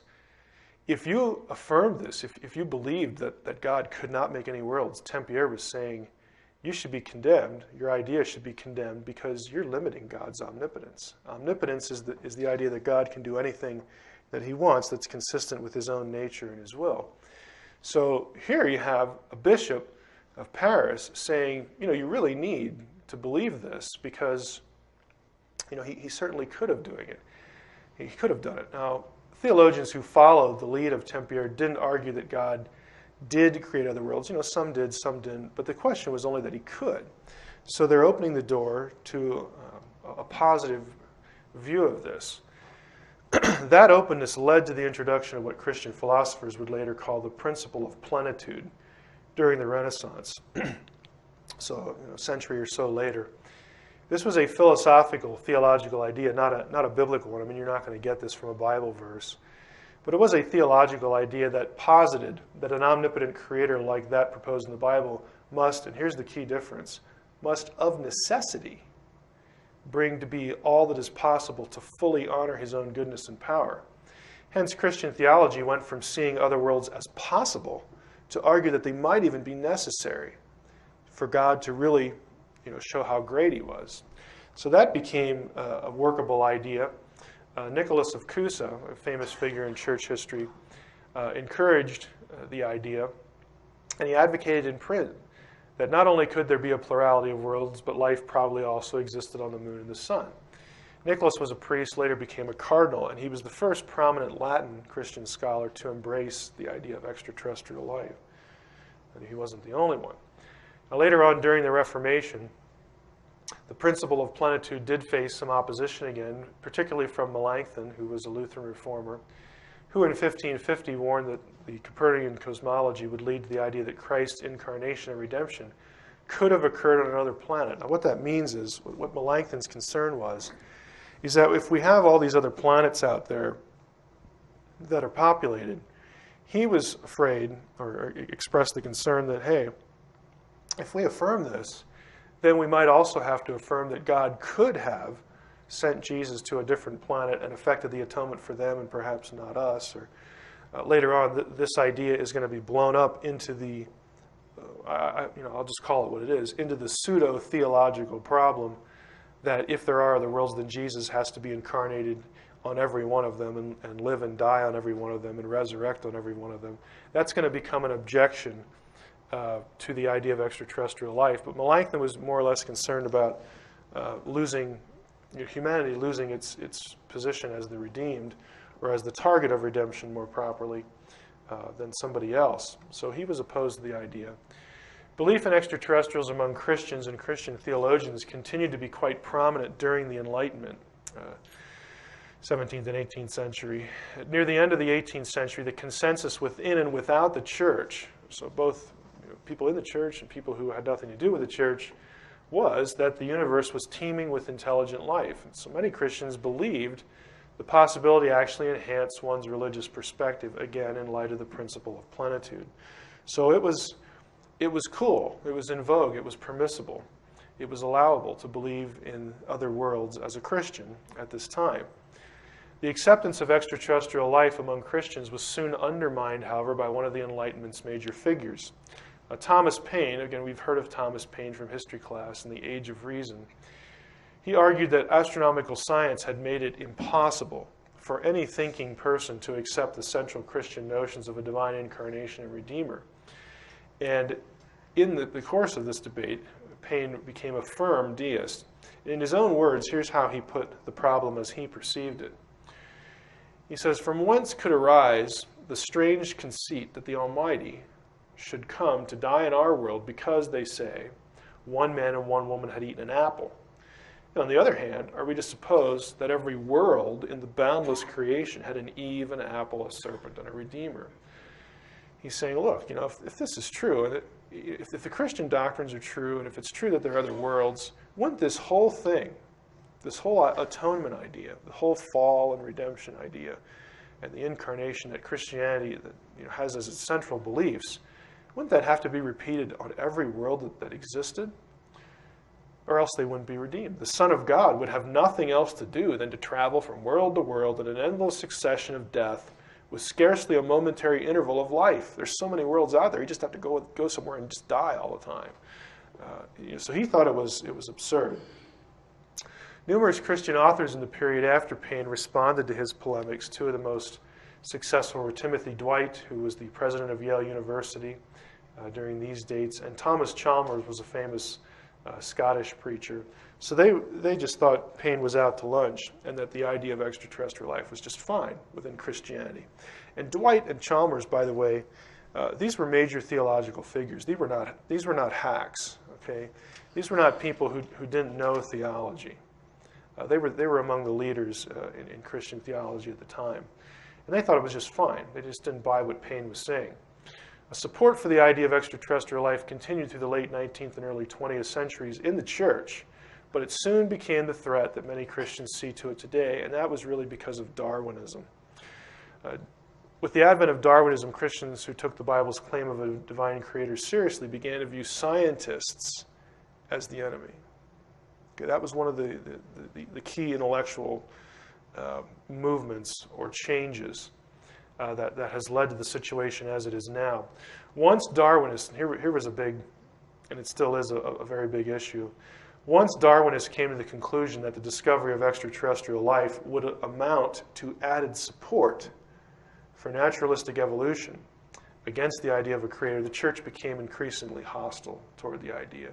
So the fact that non-Christian secular scientists linked the idea of, hey, if we discover extraterrestrial life out there somewhere, then that supports evolution, because life would have had to evolve somewhere else. That linkage, which I'm going to tell you right now is not logically necessary at all, but that linkage really troubled a lot of people in the church. So they were just immediately, they began to be predisposed against the idea of extraterrestrial life. Now, some observations. Historically speaking, the church was often quite supportive of the idea of extraterrestrial life. That's just a point-blank historical fact. The idea of extraterrestrial life did raise important theological questions, but these questions were not viewed as threats to the faith by many. Two things, I believe, drove the church away from the extraterrestrial question, and here's the important part, neither of which arose from the Bible itself. And they were manufactured pseudo-theological problems from enemies like Paine, and the logically unnecessary linkage of naturalistic random evolutionary theory to the question itself. Now, the former of these, Paine's argument about Jesus having to die and resurrect on every world, made Christians wonder if the extraterrestrial life was a problem, and the latter forced Christians, the whole question of evolution, forced many Christians in their minds to distance themselves from the idea by default. Thinking that if we accept this, then somewhere down the road, someone's going to argue that we must accept evolution as well. Now, getting a little more modern here with the situation as it is today, we're still dealing with the same categories. And I'm going to start with the second of the two back here. Here are the two categories, pseudo-theological problems and this logically unnecessary linkage. I'm going to start with the second one to jump into how I would respond, how I think the church can quite easily respond to the issues and affirm the possibility that their worldview is compatible with an extraterrestrial reality. Now, the notion of intelligent alien life that it proves, or at least supports, the theories of naturalistic evolution is, again, the modern version of today's unnecessary link. Panspermia, if you're not familiar with this term, is the idea that life was seeded from space. Usually this takes the form of what scientists would call undirected panspermia. It's accidental. Life particles, are floating around out there in space, and they land on Earth and create life. There are those, though, who would favor directed panspermia, that extraterrestrials actually brought life here or came here and started life. The first major figure in science to say this was Francis Crick, okay, who you might remember, Crick and Watson, co-discoverer of DNA. He thought that evolution could not explain the complexity of life, and so he theorized, well, somebody must have brought it here. He did not, of course, want to say that there was a creator. But would an extraterrestrial reality actually prove either this idea, panspermia, or evolution? I would say to some extent the objection is completely irrelevant. There are many theologically conservative Christians. Again, I'm talking about people who believe that the Bible is the Word of God, who believe that Christ was God in the flesh, who believe that he died and he rose again. I mean, all the major doctrines of Christianity. There are many theologically conservative Christians, especially in the sciences with advanced degrees in those fields, who embrace the theory of evolution, albeit as a process created by God. Those who do this would call themselves theistic evolutionists. God created the evolutionary process and lets it run. And or intelligent design theorists. Now, intelligent design theorists do not all embrace evolution. Some of them reject it. But the fact is there are lots of conservative Christians out there who aren't troubled in the least by evolution. And just on a personal note, I know a lot of these people. Okay, I'm at the University of Wisconsin-Madison. I go to a campus church there. And our church, for some reason, is heavily, and I mean heavily stilted toward the sciences. I can't go to a service without bumping into half a dozen PhDs because we have a lot of faculty who are members and leaders in our church. Our church has a lot of graduate students in a lot of fields, but most of them seem to be scientists. By way of example, the head of the botany department at the UW is a member and an elder of my church. The head of environmental studies, member of my church. We have two research physicists, both with PhDs. It's a husband and a wife team who work at the cyclotron in Madison. They're members of our church. They affirm all the cardinal doctrines. I have two friends whose PhDs are in artificial intelligence. We got grad students in entomology and biology, chemistry, biochemistry, the whole 9 yards. And they all believe the faith. They all practice the faith. They're all firm Christians. Many of them, not all of them, I don't want to pigeonhole all of them, would probably be comfortable calling themselves theistic evolutionists. They all like intelligent design. They're all fans of that movement. So, in some ways, this objection is just pointless. It's going to be made by people who just are not acquainted with Christians who have advanced degrees in the sciences. By the way, do you know who Francis Collins is? The head of the Human Genome Project. He's a Christian. You don't believe that? Go on the internet, put Francis Collins in your browser and Wheaton College. You'll get his address to Wheaton College, which is a mainstream evangelical school. You get his lecture on his testimony, his faith. He is the head of the Human Genome Project, MD, PhD, the whole 9 yards. I could stand up here and just catalog PhDs in different fields to you, but I'm not going to waste your time doing that. For those Christians, the concern is not evolution, but naturalistic, purposeless, undirected evolution. What a Christian in the sciences would object to is that evolution is just totally random. it was not started or given to us or initiated by a creator. This is what the people I know object to, that you take God out of the process completely. If alien life forms, intelligent or not, were discovered, those in this category would just assume that God started the evolutionary process. It's okay. You know, other life forms out there on other planets are part of that process. God is the ultimate creator. So where's the issue? And I've actually had them ask me this. Well, where's the problem? Well, you know, you're preaching to the choir professor. You know, I'll use their first name, but for the sake of this, we'll just call them professor. I mean, to them, it's like a no-brainer. Why do people have a problem with this? Well, you know, we usually get into an interesting conversation then. Those who reject evolution, however, again, there are many Christians who are just opposed to evolution completely, just from the get-go. Those who reject evolution would, by default then, be forced to argue that God created alien life forms just as he created life on Earth. Now, I would submit to you that this is exactly what many Christians before Darwin believed. Principle of plenitude. So even if you're in this group, even if you reject evolution, all that does is put you back in the other category. God's omnipotent, he can do what he wants. He's still the creator.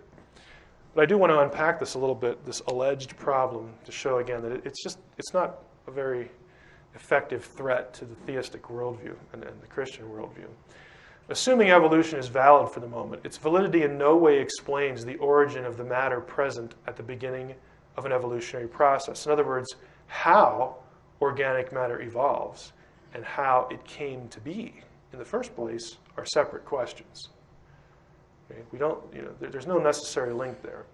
An advanced intelligent extraterrestrial would not answer the question of ultimate origin either, due to the philosophically incoherent notion that a created thing brought the creation into existence. In other words, you believe there's an extraterrestrial out there. And I've never seen this claim, even in the UFO literature. I mean, nobody's going to say that ET created the universe. You know, they usually say ET created us or something like that. So even if there is a ET, then that just raises the question, okay, where'd you come from? Where did it come from? And again, to Christians in this group, they would just say, well, God put you here too. So, you know, why don't you submit to him or something like that? Many Christians and theologians have argued that the biblical text itself, it's kind of interesting, I threw this in as a side note, may lend validity to the evolutionary process. I'm not saying this is my position, but it is interesting. Genesis 1:24, God said, "Let the earth bring forth every living creature." And what is in there that's kind of curious? You have the earth bringing forth living things. Not God directly. God starts the process of the earth bringing forth every living creature. Now, some ancient theologians, Gregory of Nyssa, Augustine, actually thought that this implied, and they didn't know the word evolution, but the way they articulated this, they thought, well, you know, maybe that the text actually means what it says here. I'll use Augustine's quote here. He supposed that the Creator, based on this verse, implanted seeds or potencies of each separate kind of organism in the created universe from the first moment of its existence. He made all things together, disposing them in an order based not on the intervals of time, but on causal connections.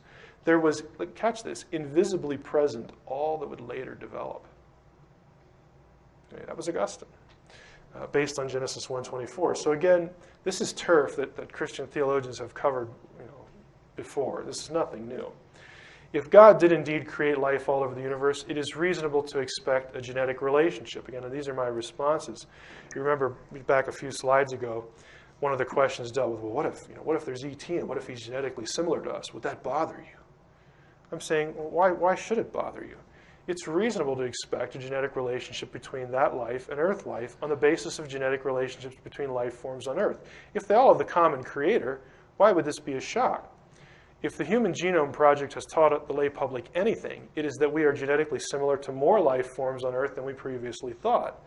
Does this prove we made those life forms? No, of course not. It doesn't prove they made us either. Using ET life of any kind as a proof of a cause and effect relationship is not logically coherent. It is not sufficient on this point to assume a cause-effect relationship because we presume they're technologically superior to us either. For example, we're technologically superior to apes, but we're not their creators. Again, the logic fails. There is no necessary conclusion to draw here. Now, we've covered the logically unnecessary link. Let's move to the second category, what I will call today's modern manufactured theological pseudo-problems or objections. Now, here are the four that we'll cover. Some would say, well, if there is ET, then that undermines the inerrancy of the Bible. Inerrancy refers to the idea that the Bible does not contain errors in anything it affirms, that it actually affirms. Some would say an extraterrestrial reality would overturn the doctrines of redemption and incarnation. This is sort of Thomas Paine's category, objection still around. The third one is, if there are ETs, then this overturns the doctrine of the image of God. In other words, if they're here, if they're real, and they're more intelligent than we are, then that means that we're not the apex of creation, and we're not unique to God, and somehow or another, they have like more of the image than we do. That there's a problem here. We're going to discuss what the image is and why this just doesn't work either as an objection.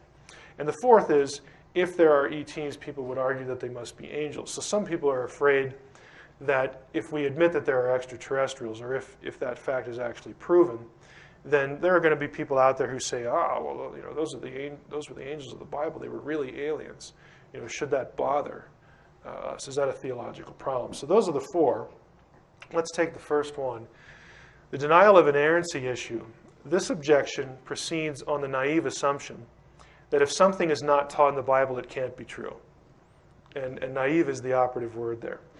This objection is so transparently incoherent that it is difficult to avoid the conclusion that it's used only to avoid the discussion. And I really mean that. When I get this, why are you involved in this? And if extraterrestrials are out there, then the Bible's wrong. I think that people just want to try to say that to me to shock me, back into the inerrancy camp. And I never left it in this discussion. But they're saying, if you believe this, then you think the Bible's wrong. It has an error. And I'm saying, no, this is it's ridiculous. Just because something's not in there doesn't mean it can't be true. For example, the Bible issues no statement declaring that there isn't extraterrestrial life. The Bible doesn't tell us about microwaves, gravity, the known planets, toilet paper, whatever. That doesn't mean they aren't real, especially things like the known planets and gravity. I mean, the planets aren't listed in the Bible. Because it's not in the Bible, then should we say that the Bible affirms that there aren't 9 planets? I mean, the logic here is it's incoherent, and it's just very naive. Hence, a genuine extraterrestrial reality doesn't amount to overturning any biblical statement. It just doesn't. And my question is, why is it the burden of the Genesis narrative or the Bible as a whole to mention everything that's real? I mean, why does it need to do that? I also think that inerrancy is a wrong-headed objection, because inerrancy itself is subject to interpretation. For instance, you have to determine what's an error. You also have to determine what is cultural, what's metaphorical, what's just literary. I mean, it just opens a whole spectrum of sub-issues that you have to deal with. So the term is so elastic that a genuine extraterrestrial reality is really no threat to the doctrine. What about incarnation and redemption, though, the second one? Back to Thomas Paine's objection. I think this objection is kind of odd, because on the one hand, some have used it to require the notion that an intelligent ET would have to be viewed as God incarnate. In other words, replacing Christ. What I mean here is when Paine first came up with this idea that Jesus has to go live and die and resurrect on every planet, some said, well, maybe God has a Jesus or a Messiah on every planet in that indigenous population. So that was one sort of response that came up. And again, there's nothing biblically that requires this at all, so it is a non sequitur. The matter of redemption, though, I think has received more attention in Paine's traditional articulation. And I still think the objection lacks force because it is because of several problems here. It just doesn't cohere. So I'm going to focus on redemption here. It is related to the incarnation, obviously. You can't have redemption without the incarnation, but let's just camp here for the sake of this section of the lecture. To re-explain it, if there are intelligent ETs, then the objection goes, Christ would have had to die for them. The logic here is because Romans 8 and Revelation 21 and 22 tell us that the atonement of Christ ultimately extends the entire universe, that it will be recreated in an Edenic way. Now that's true. Those passages do affirm and tell us that because of the death and resurrection of Christ, that all of creation will be redeemed, will be regenerated. And so let's store that in the back of our minds, that much is true. But to use that to say that Jesus would have to die for everything in, every other intelligent being in the creation is, again, a separate issue. But the argument goes, if they're intelligent aliens, they'd have to be included in this. And yet the Bible doesn't say anything. Maybe this is a little clearer. C.S. Lewis, a very famous author, Christian apologist, who did not himself object to the idea of intelligent extraterrestrial life. He actually wrote a trilogy, his space trilogy, with this as its core. Perhaps some of you have read that. But he put the argument this way. If the universe is teeming with life, this, we are told, reduces to absurdity the Christian claim that to only this one planet, God came down and was incarnate for us and our salvation. So that's the way he put the objection. A little more modern, Nancy Murphy, who teaches at Fuller Theological Seminary, which is an evangelical school, put it this way.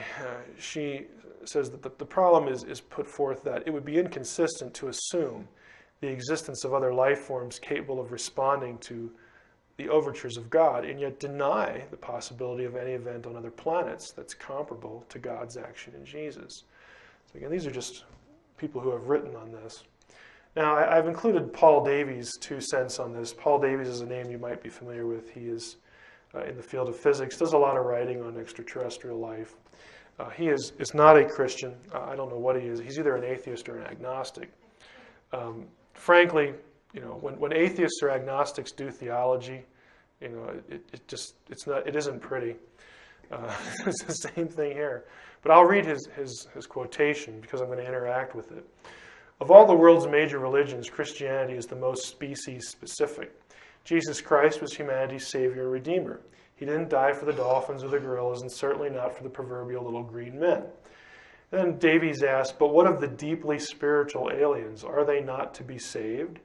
Can we contemplate a universe that contains perhaps 1 trillion worlds of saintly beings? He's equating saintly beings with this deeply spiritual thing. Like, because I'm deeply spiritual, then God has to save me. But in which the only beings eligible for salvation inhabit a planet where murder, rape, and other evils remain rife. So what he's doing here is he's saying that the reason God offers salvation is if you're good, which is a complete misunderstanding of the gospel. But continuing with Davies, those few Christian theologians who have addressed this thorny issue divide into 2 camps. Some posit multiple incarnations and even multiple crucifixions, God taking on little green flesh to save little green men, as a prominent Anglican minister once told me. But most are appalled by this idea or find it ludicrous. After all, in the Christian view of the world, Jesus was God's only son. Would God have the same person born, killed, and resurrected in endless succession on planet after planet? So he's in the Thomas Paine camp pretty clearly here. Now, the way I would respond to this is, it's true that the New Testament teaches all creation is redeemed. But it is an assumption, and I think perhaps flawed, that the cosmos needs to be redeemed in a moral guilt sense. Now, what I mean here, and I'll return to this in a moment, is the reason in Christian theology that Christ became incarnate and died on the cross was that mankind, because he was morally guilty before God, had to be redeemed. Okay, that was the whole rationale for it. And what I'm suggesting here is I think it's a flawed assumption that everything in the cosmos is guilty before God and even needs to be redeemed. But we'll come back to that. Christianity does not teach we're morally guilty before God because we're intelligent or spiritual. We are in that state because God applies Adam's guilt to all humans. All right? That's what the Bible actually says. The other problem with what Davies says is salvation cannot be earned and is never deserved in biblical theology, but is granted to all those who put their faith in what Jesus did. As such, Davies' comments in particular show a fundamental misunderstanding of the gospel to begin with. If God did not apply moral guilt to aliens, and of course there's no biblical indication he did, presuming they exist, then the objection is moot. They don't need to be redeemed in a moral sense, because they're not guilty before God. The effect of Adam's sin does not pass to them. Hence, E.T. may be of no concern when it comes to the plan of redemption. E.T. would need no savior, wouldn't go to heaven or hell. I don't like to put it this way, but E.T. could be on, in terms of heaven or hell, the level of an animal that is not guilty before God, and hence he's not going to suffer forever if he doesn't believe in Jesus.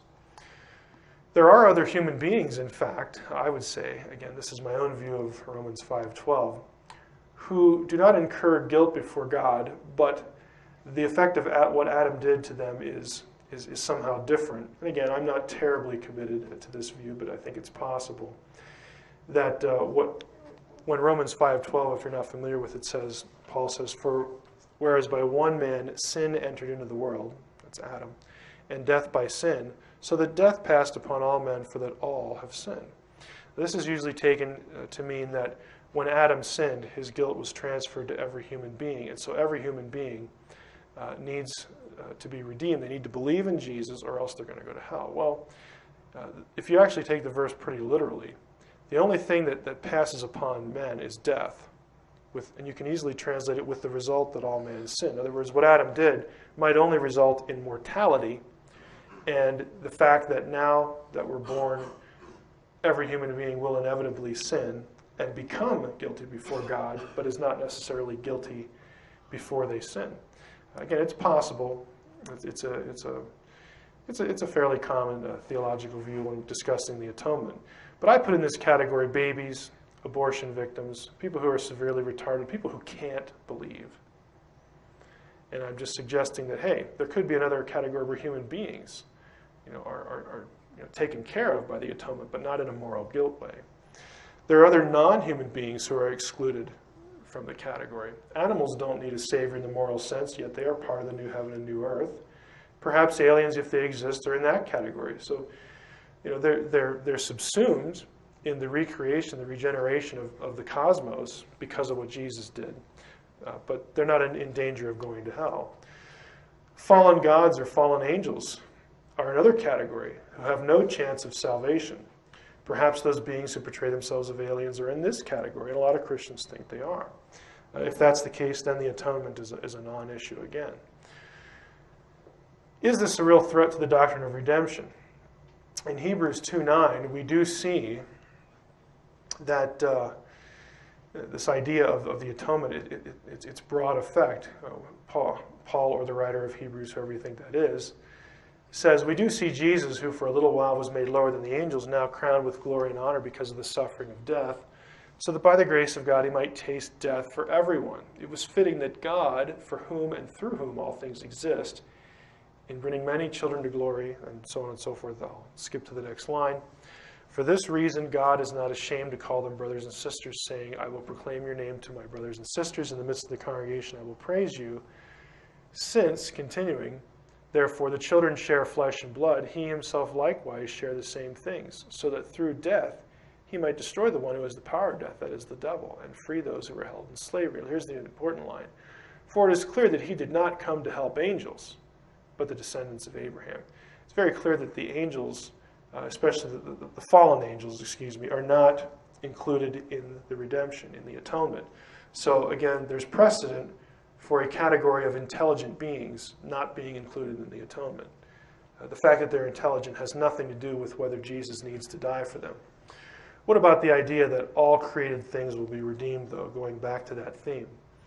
Romans 8, you go down here to verse 22, or verse 21 here. "The creation itself will be set free from its bondage to decay and will obtain the freedom of the glory of the children of God. We know that the whole creation has been groaning in labor pains until now."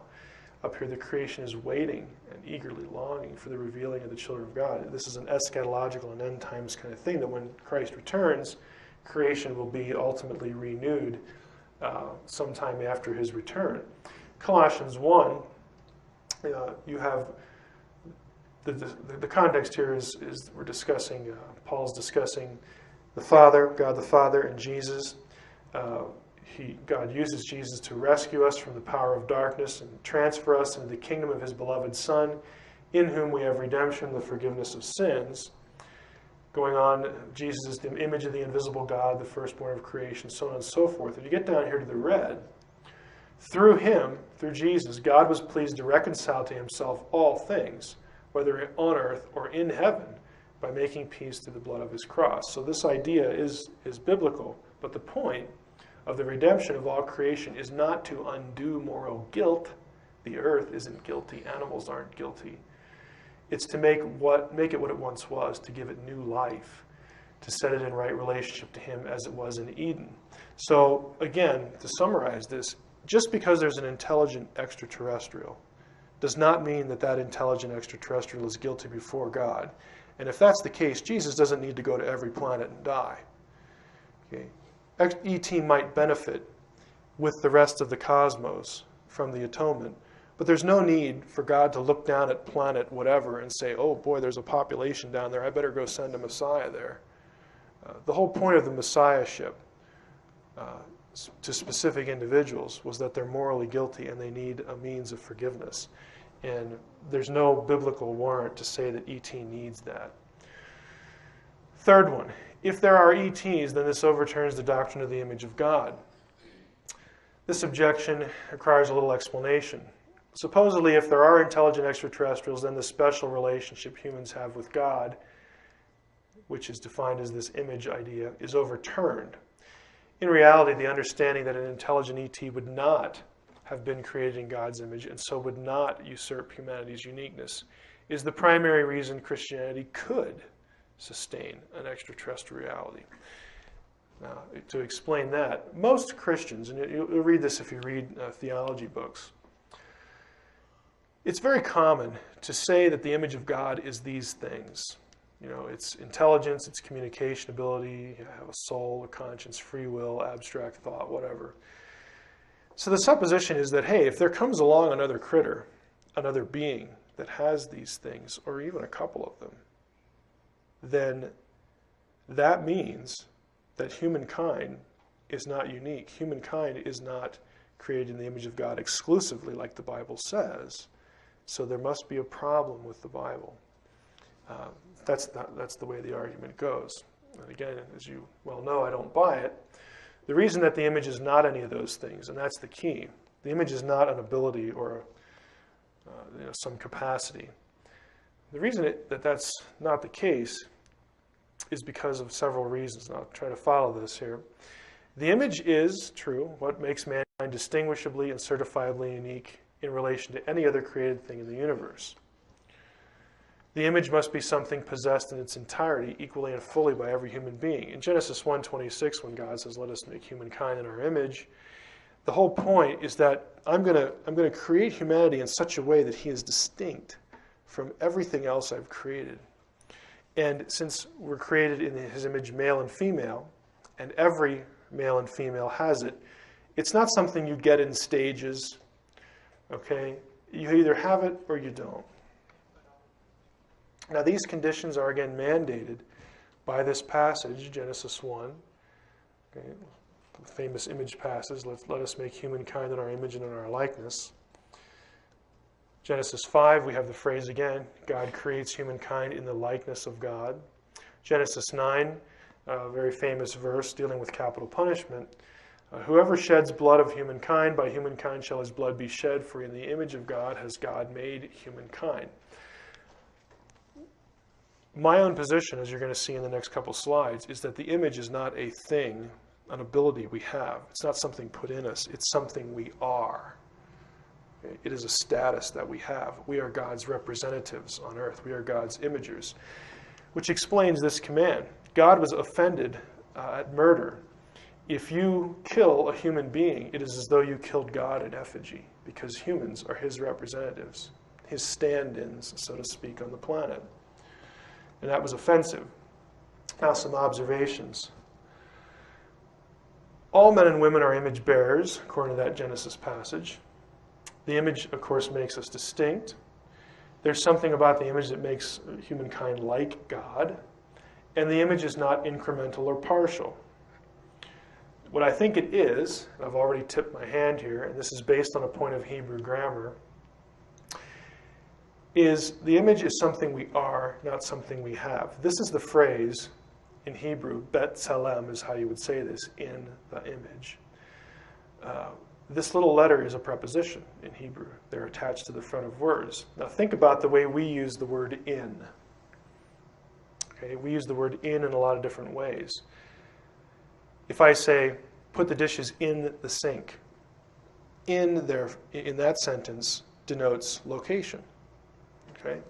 If I say, write this letter in pencil, what I mean there is that the pencil is the instrument that you use for writing. If I say, I work in education, I work in the medical field, what I mean is this. I work as a teacher. I work as a doctor. I work as a nurse. In other words, that is my function. I work in the capacity of education or medicine. And I'm suggesting we take this meaning of the word in and put it back in Genesis 1:26. We are created as God's image. We are created to function in the capacity of his image. We're created to be him as though he were here. We're created to be his representatives, his imagers. Think of it verbally. It's a function, not a thing. And all human beings have an ordained destiny to carry out or reject as his imagers. Now, how does this relate? E.T. has not been put in charge of earth, as Genesis 1:26 and 27 says humans are. Hence, he is not an imager of God. Humanity would therefore remain unique. It would retain a special relationship between humans and God. If E.T. comes along, and let's say he's more intelligent, that doesn't undo the image, because the point of the image is that I, God, am placing you, humans, on the earth to rule it, to take care of it, to nurture it, like I would do if I were physically there. I'm putting you in charge. You're my representatives. It doesn't matter if E.T.'s out here somewhere doing his thing on another planet, because God is in a unique, special relationship to humans on this planet, on Earth. Okay? Frankly, it doesn't mean a thing if E.T. is out there. His place is not God's imager on Earth. Maybe God's doing something else with him over there. But the categories, the distinction between the categories can easily be retained. I have here a little rabbit trail. What about the plurals in Genesis, our image? Because everybody asks about this. And to get a full answer to this, you're going to have to get some of the other tapes from the sessions. But it's true that the members of the divine council, God's heavenly host, are also God's imagers in some sense. They do rule. They do exercise authority. That is true. Humankind is still unique, though, since humans alone are God's representatives on earth. In fact, in Jewish tradition, and I would say in biblical theology as well, the whole point of the initial rebellion of the Nachash, Lucifer, the serpent, whatever term you want to use there, was because he, as a superior being to Adam and Eve, did not want to submit to the idea that God was putting them in charge. Okay, we're more capable, we're better looking, we're smarter, whatever. Why should we bow the knee to these two, things that you've just created? The fact that heavenly beings can also serve God does not undo the fact that humans alone are his representatives on earth. God put humanity in charge, not some other being. And again, the whole Jewish tradition about Satan thinking this was ludicrous falls into that category. Now, finally, the fourth argument, well, if there are ETs, then people are going to go running around saying that they're the angels of the Bible, and then we're going to have aliens in the Bible, and that's a problem, so on and so forth. Well, I would suggest you look at it this way. To be honest, if there are ETs, and if you're thinking this, that, I just can't wait to have ETs in the Bible sort of, running the show or whatever, I would suggest to you, you need to think twice about that. I don't think you'd really want to do this if you're not a Christian, especially. Here's why. there are 4 problems with identifying angels with extraterrestrials. And again, I'm defining extraterrestrial as a being who has a determinate lifespan, who lives on another planet, who has to eat, who has to procreate to sustain his own race, who has to survive. In other words, he's not an immortal. Okay, he's not an entity, an immortal entity. But that is exactly the way that Jewish and Christian texts describe angels. They're described as immortal. They do not have determined lifespans. For instance, some verses here. Mark 12:25.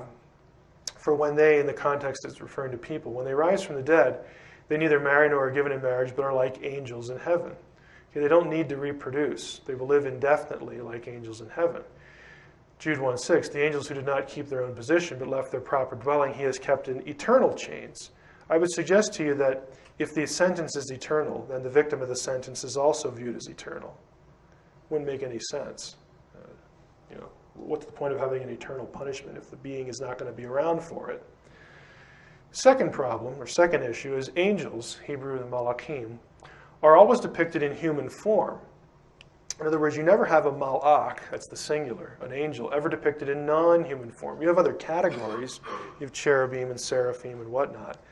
But when the scriptures use this term, angel, and then describe what the angel is doing or what he looks like, they resembled people. You could not tell the difference. The best example here is the Sodom and Gomorrah story, where the 2 angels who had been along with the Lord, with Yahweh, in human form, in Genesis 18, they have a meal with Abraham, and then God sends the 2 angels to Sodom and Gomorrah because he's going to punish and destroy the city.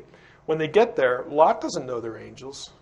When they get to Abraham's nephew's house, Lot, he welcomes them like they're any other human visitor. He has no idea who they are. It's only when they strike the city with blindness that Lot, it kind of clicks with him. Like, well, I can't do that. That's something people can't do. They must be something more. And in fact, they were.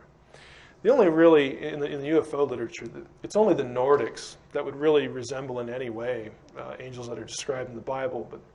But there are some incongruities here, but for the most part, there's some overlap there.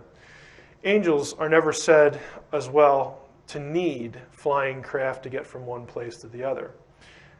They're truly extra-dimensional, or I guess you could say intra-dimensional beings. There's only one verse that, there's a verse that is commonly used to say that angels are flying around in craft.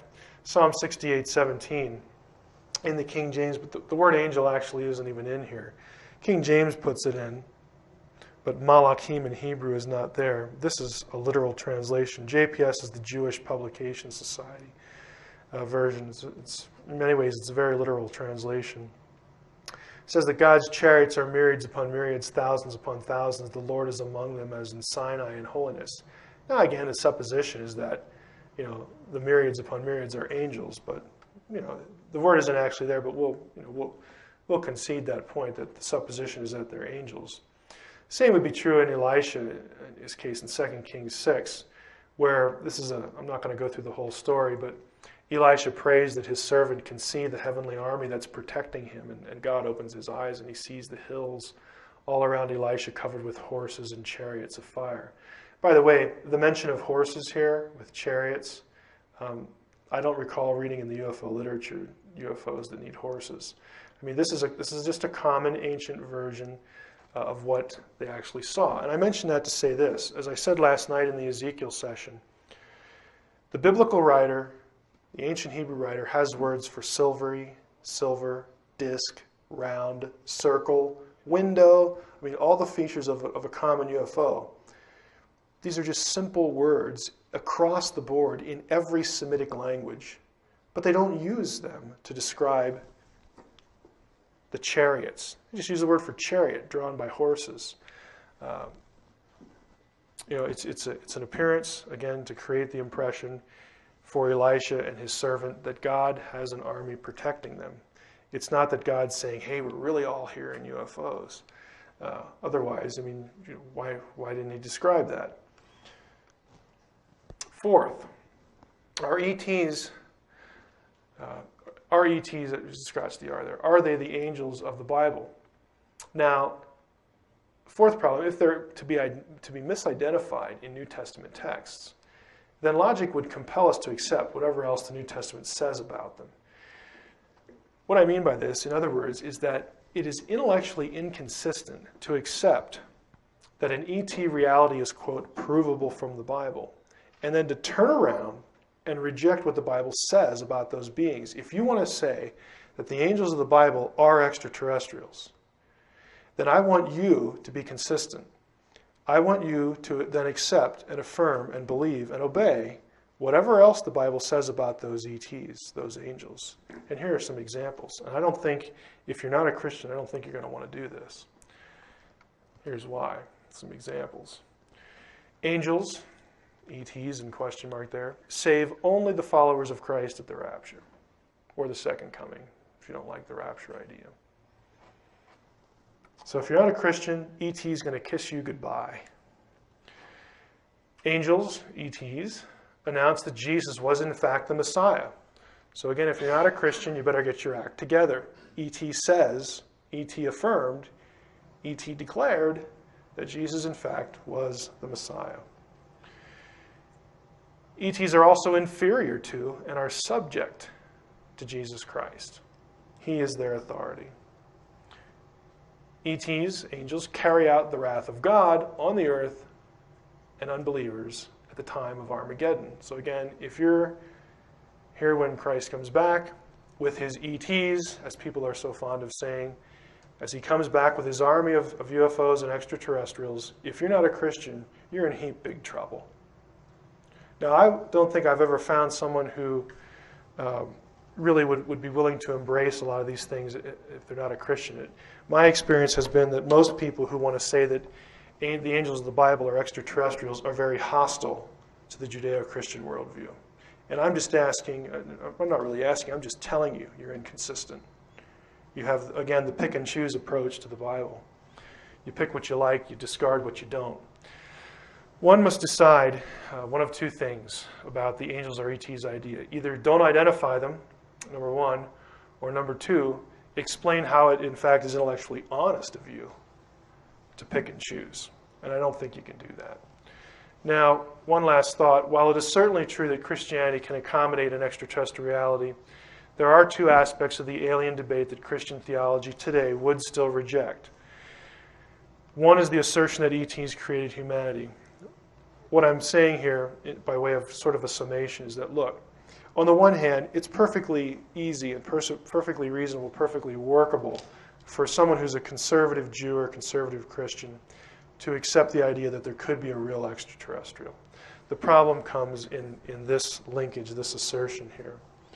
And second, again, the possibility that while angels are not the ETs, the beings that present themselves are somehow the evil fallen sons of God. This is where you're going to find a lot of Christians nowadays, their resistance to the idea. But what I'm saying to you is that there's no, while this can be articulated, this can be explained, this can have a coherence of its own, I think that Christian theologians should also admit and tell their people that maybe this doesn't have to be the case, and we can have an extraterrestrial reality and still affirm the faith.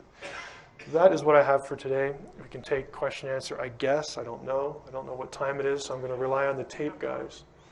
We do? Okay. All right. Okay. So we're gonna have Bill come. Where are you, guy? Okay. Okay. All right. Well, let's just stop then. Okay. Thanks for that. For those of you who aren't familiar with me, I want to say a few things. This is my favorite talk to give because I can slow down.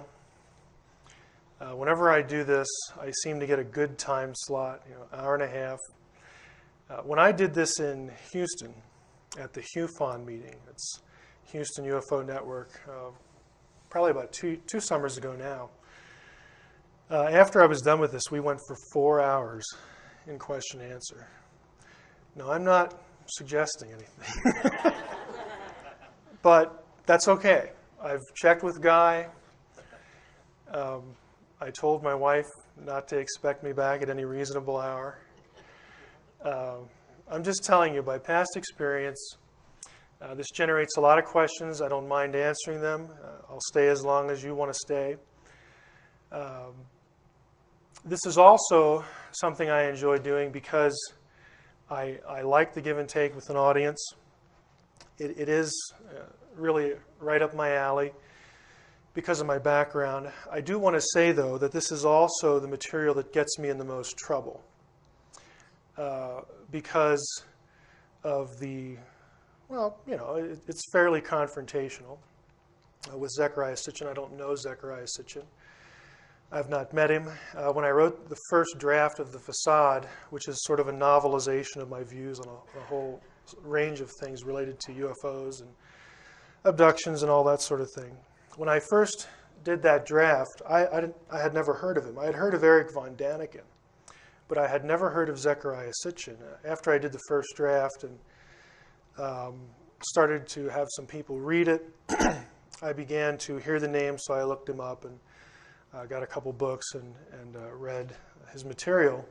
And at first I thought, hey, this is really cool. You know, I found somebody, because all I had read was the back cover. You know, ancient language scholar, Sumerian scholar, you know, dealing with the topics that I was interested in. I thought, this is pretty cool because somebody has gone this route before and I will have some direction because, frankly, there's just nobody who is credentialed in ancient languages who does this sort of thing, who has these interests. And I have to be pretty blunt with you, I was very disappointed. I will say some things tonight, as Guy said, you know, we're all going to go away offended, at least once during the conference. I was really disappointed. I don't think Zecharia Sitchin knows any of the languages. I've said that on Coast to Coast AM, so there's no point in not saying it here. That's the best way I can characterize it. It was a disappointment. When I went on with Art Bell, now 3 years ago, he asked me if I would be willing to debate Zecharia Sitchin. I said, sure, that would be fine. And I have not heard a peep from the Sitchin camp since. Now, I think I know why that is. I think at the end of this, you'll know why it is. I say all that to say this. My gripe with Sitchin is purely academic. I do not think, especially, you have to understand the context from which I'm coming. When you're in graduate school, you do not do things and survive like make arguments without proof, like make things up from ancient texts that just aren't there. You will just be essentially just shot on the spot. Your career is over. Okay, you do not do things like that.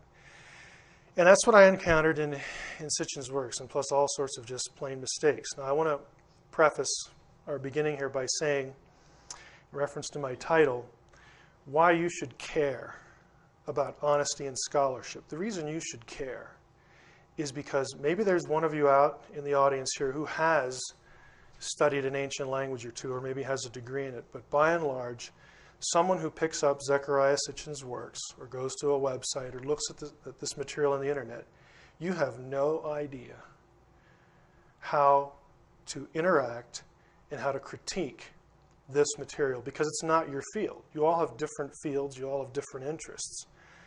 I said last week to George Norrie on Coast to Coast, I said, you know, George, if you had this interest, you know, you could do some of this work yourself, but it is not very good for your social life. I'm still astonished that I got married. Okay, I actually said that to him. And I mean, I kind of am. I'm still astonished because it's nerdy, okay, to like to parse verbs, okay? Let's be upfront and honest about it. But there are people who do this. There are people who devote their lives to ancient languages, manuscript studies, cuneiform, whatever. And when you are being fed information related to this material, and the author knows that you cannot check him, that's why you should care. Because you are being sold a bill of goods. We are not on the level here that I disagree with certain translations of tablets. The level we're talking about here is that the material either exists or it doesn't. We're not talking about differences of translation technique. We're talking about fabrication of material. And I've picked 6 items that we're going to go through in relation to Sitchin's work. Again, it's hard for me to stand up here and say it's not personal. It isn't, but I know that if you're a real devotee of Sitchin, you're going to feel that way. I don't know the guy. He seems like a nice guy. I mean, I've never heard anything from him. I mean, I've heard him on Coast to Coast once or twice that would make me think he's evil and bad. I have had hosts tell me, people you would know, names you would know, that he is that. I have no idea. I don't think that. I have no basis for saying that. What I can stand up here and tell you tonight is that his scholarship is really bad. Okay, that I can say. Now, with that as sort of a segue of an intro here, what makes, I should add this. This was illustrative with what happened last week. Did anybody catch the Coast to Coast show last week? Okay, let me tell you how these things run. You talk to the producer, you set a date, and then she asks you, Lisa Lyons, okay, write up 20 questions for George. Okay, it's a normal procedure. So I deliberately said, you know what, I'm not going to mention Zecharia Sitchin in these 20 questions because I know George really likes him, and I like George. I don't want to offend George.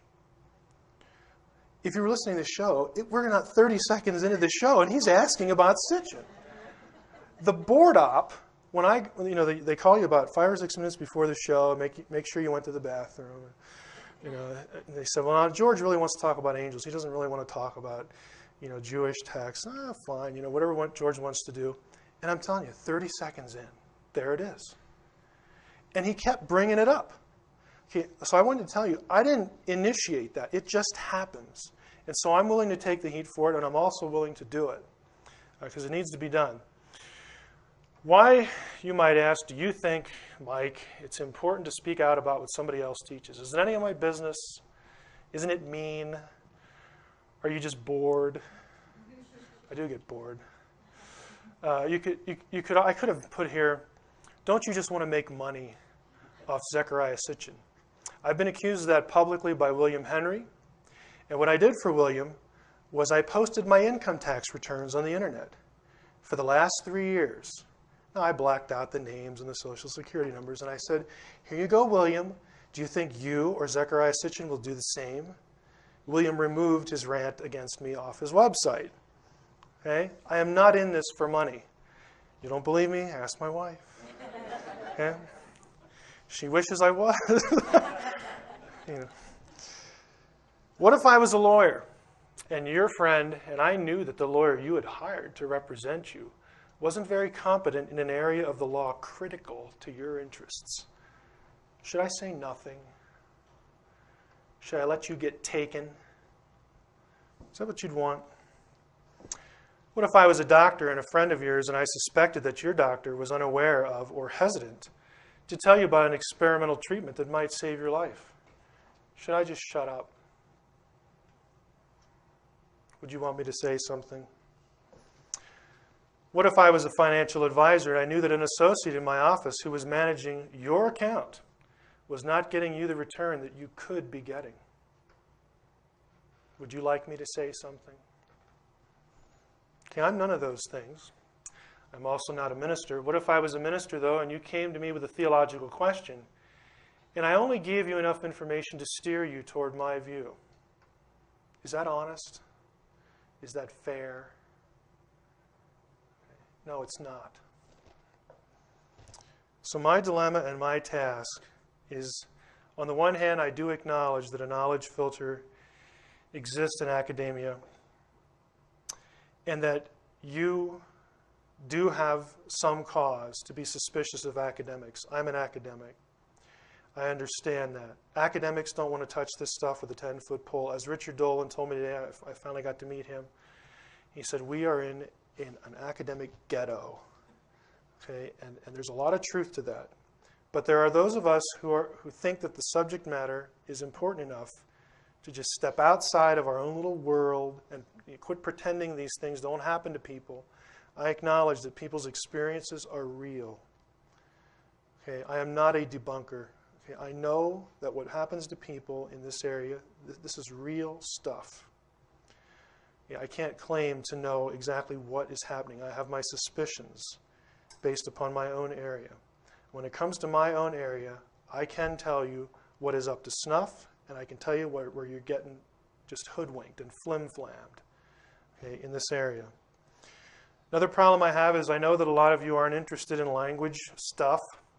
It isn't a sexy subject. A lot of you hated English, much less a foreign language. If I asked you to diagram a sentence now to save your life, you'd probably, half of you would just end up being carted away. Okay, I understand that, but I'm going to try it anyway. I also have to temper the academic enterprise and academic honesty with tact. And I'll admit this is sometimes difficult because I care about what people read in my area. You know, when you spend 20 years in an area and you get degrees, you start to have this little queer sense of ownership of it. It's my area, and so get it right, you dunderhead. You know, I'll admit that. I'll admit that because that's what my professors do to me. So it's my opportunity to do it to somebody else. No, it's just there's a certain expectation. If you publish a book and you claim to be an expert language scholar, you made the claim. Okay? You're in print. You have to live up to it. When I go to a conference, academic conference, there's a few I go to every year in my field, and I read a paper, and everybody in the room has a PhD in biblical studies. If I don't do a good job, I'm going to get hammered. And I have seen people get hammered. I have seen people deliver papers at conferences go away in tears. Okay, it happens. And so, yes, I'm sensitive to people getting it right. If you're going to make the claim, then put up or don't say anything. Acknowledging spiritual realities and forces, I do believe that scholarship is a spiritual issue. It is not just nuts and bolts, grunt academic work. Everybody has presuppositions. I have mine.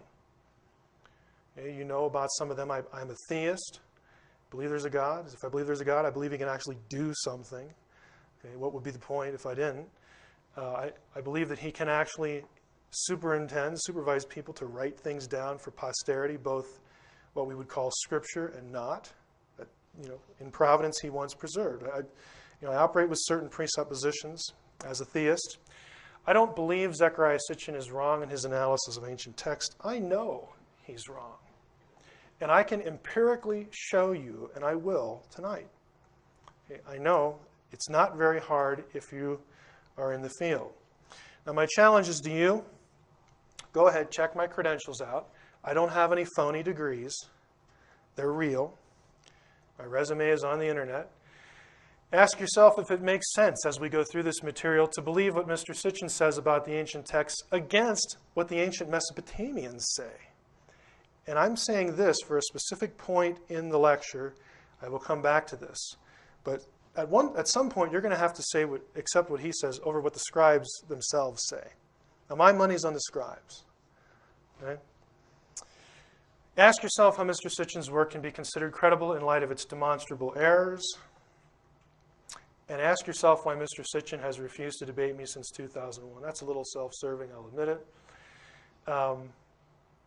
I'd kind of like to debate, but you know, if it was over the radio, there are just things in here that will not translate well to radio, so it's probably good that we didn't debate. Some points are tough to make. Now, my challenge is to Mr. Sitchin. These have been on the internet for quite a while.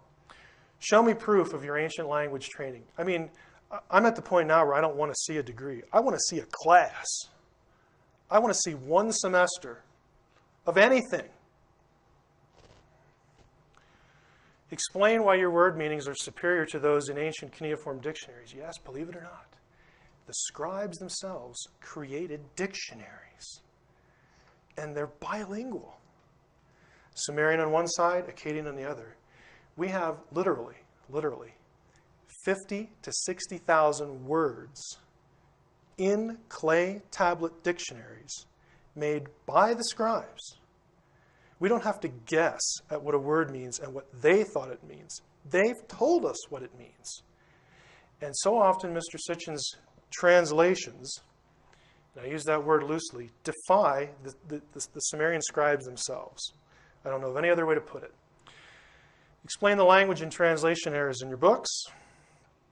Produce a single text, just one, a single text that says Nibiru is a planet beyond Pluto, and that text connects the Anunnaki to Nibiru.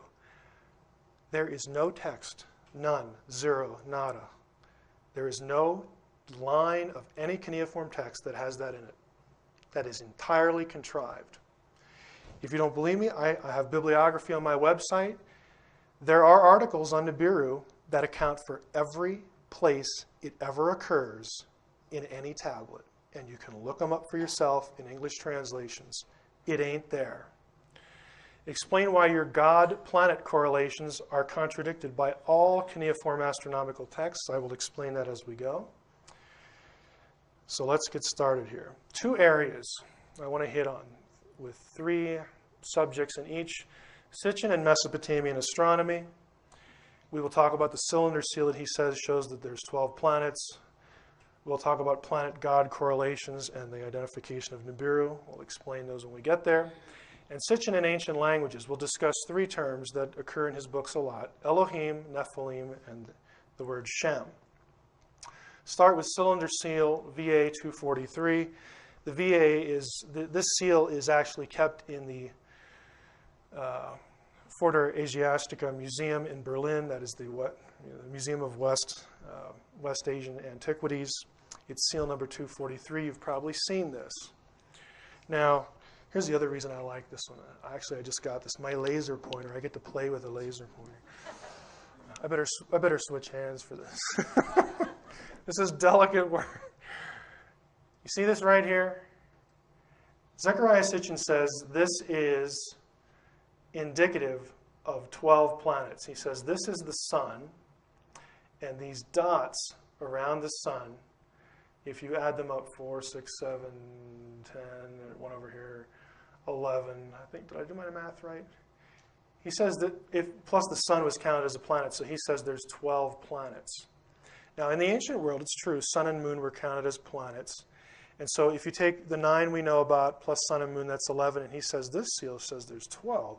And so there must be a 12th planet out there. And of course, if you've read Zecharia Sitchin, he says this 12th planet is Nibiru. Now, move on to the slide here. The inscription on the seal actually says nothing about astronomy, Nibiru, or the planets. We'll get to that. The alleged sun symbol on the seal is not the sun. We know that because we can compare it to the consistent depiction of the symbology of the sun on hundreds of other cylinder seals, monuments, and pieces of Sumerian, Mesopotamian art. We'll show you that. And there's not a single text on any existing Sumero-Mesopotamian tablet that says the Sumerians or Mesopotamians knew of more than 5 planets. There are a number of cuneiform tablets that deal with astronomy and cuneiform studies. All of them have been published. If you're a Sumerian scholar, you know about this material, or at least you should. They've all been compiled and published. Now this text again, this seal, here's what we'll call line 1, what scholars call line 1. Line 1, you'll notice, is an exact duplicate over here. It's repeated. We'll call this line 2, and this little bit down here, line 3. These symbols are the actual Sumerian that is on this seal. Now, it's not very exciting.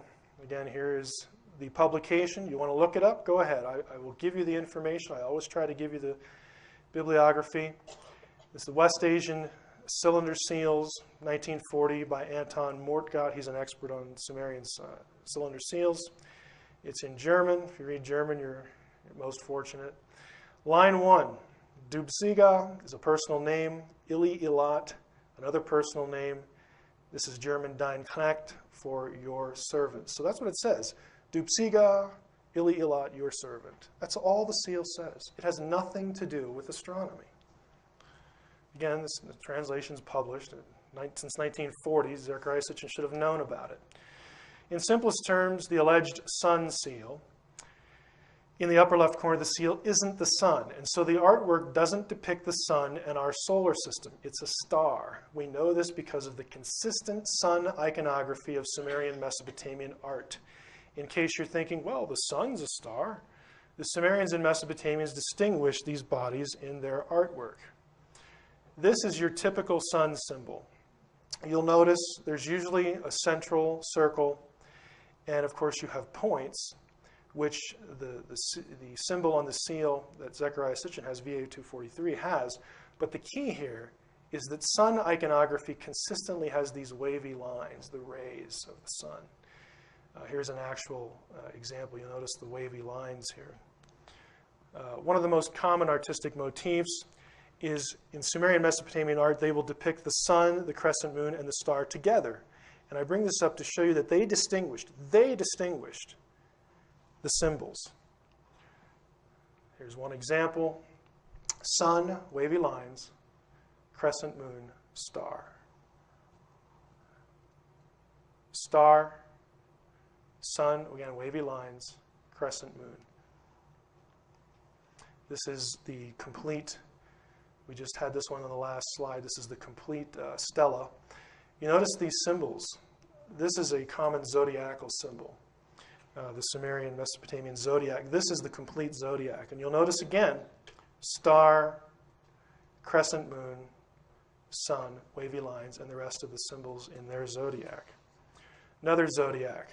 Here we go again. Crescent moon, wavy lines for the sun, and a star. And the rest of the symbols of the zodiac. Draco, the scorpion, the whole bit. Another one. Crescent moon, the rays of the sun, star. And this 7 grouping here will interest you. This group of 7 is going to become important in this talk, and I'll come back to it. This is the Pleiades, because the Pleiades to the naked eye is a group of 7 stars. Again, these are actually called Kuduru stones. They're zodiacal stones. Here's a blow-up of that last stone.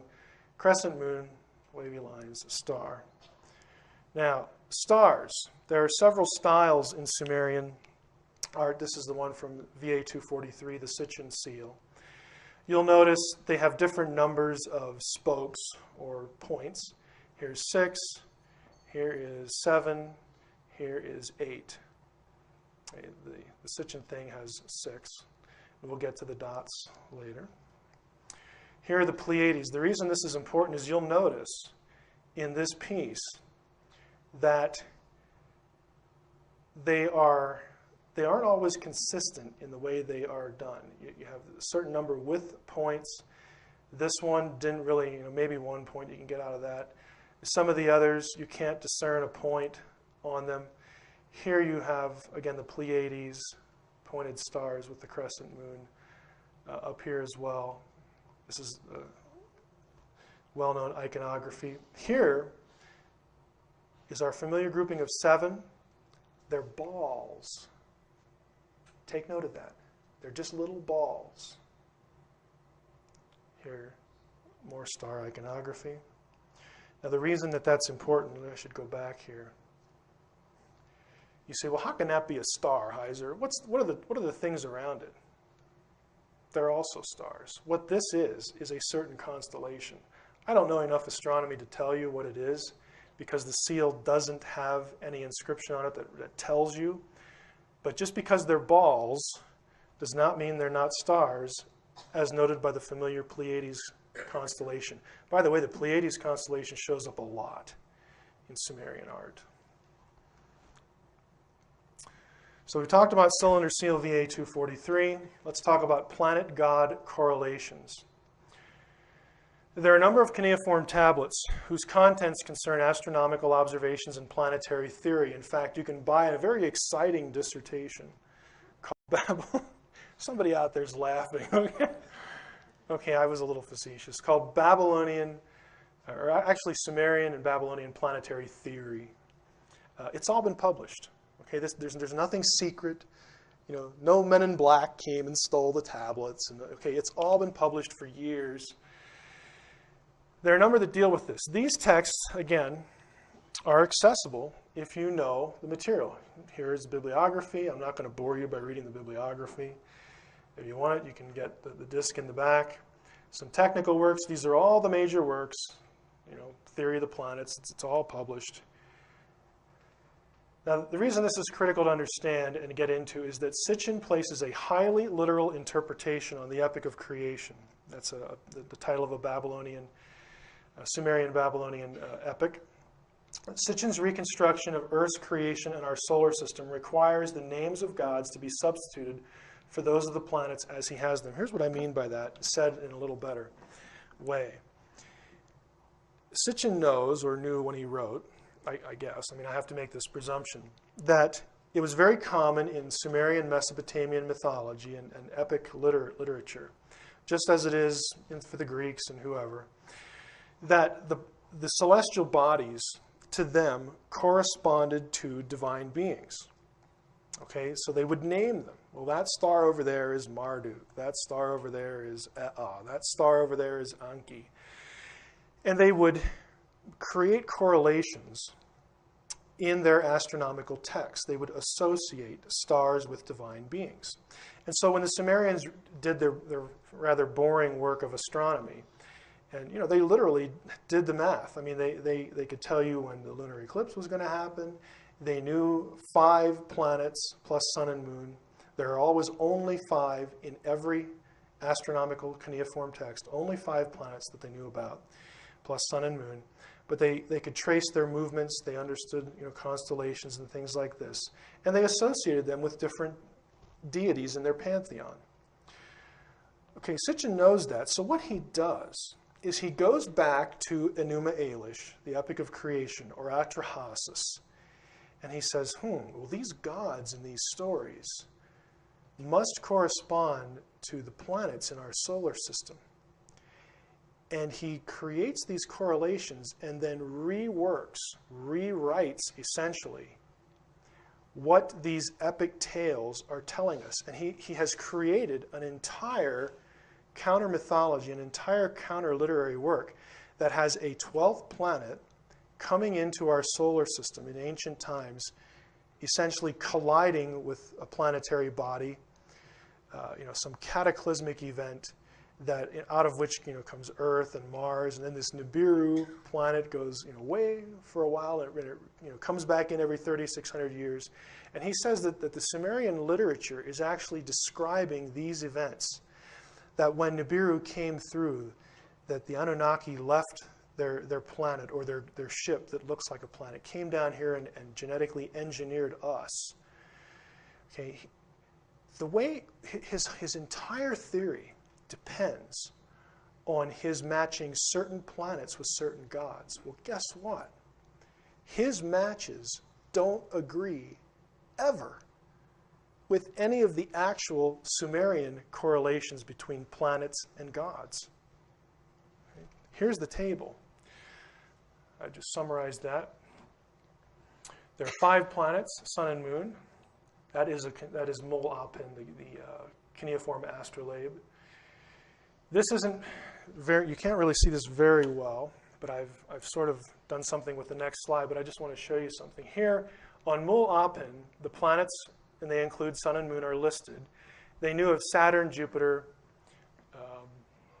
Mars, Venus, and Mercury, and of course, Earth. They would give names, Sumerian names, to the various celestial bodies, and here are the lines. If you wanted to actually go look this book up, you can look at the lines of the text. It's translated in English. You can check what I'm saying. You'll notice the correlation here with, I have starred Jupiter for a reason. We'll come back to Jupiter. Just store that away. Here are the correlations. If you read the 12th planet, Sitchin will say the sun is Abzu, Mercury is Mumu, Venus is Lahamu. Okay, the cuneiform astronomical text actually lists all of these. There is no Tiamat in this text. They didn't know of Pluto, Uranus, or Neptune. Nibiru, down here in Sitchin, was unknown as a planet, but note the asterisk. Nibiru is associated with Jupiter.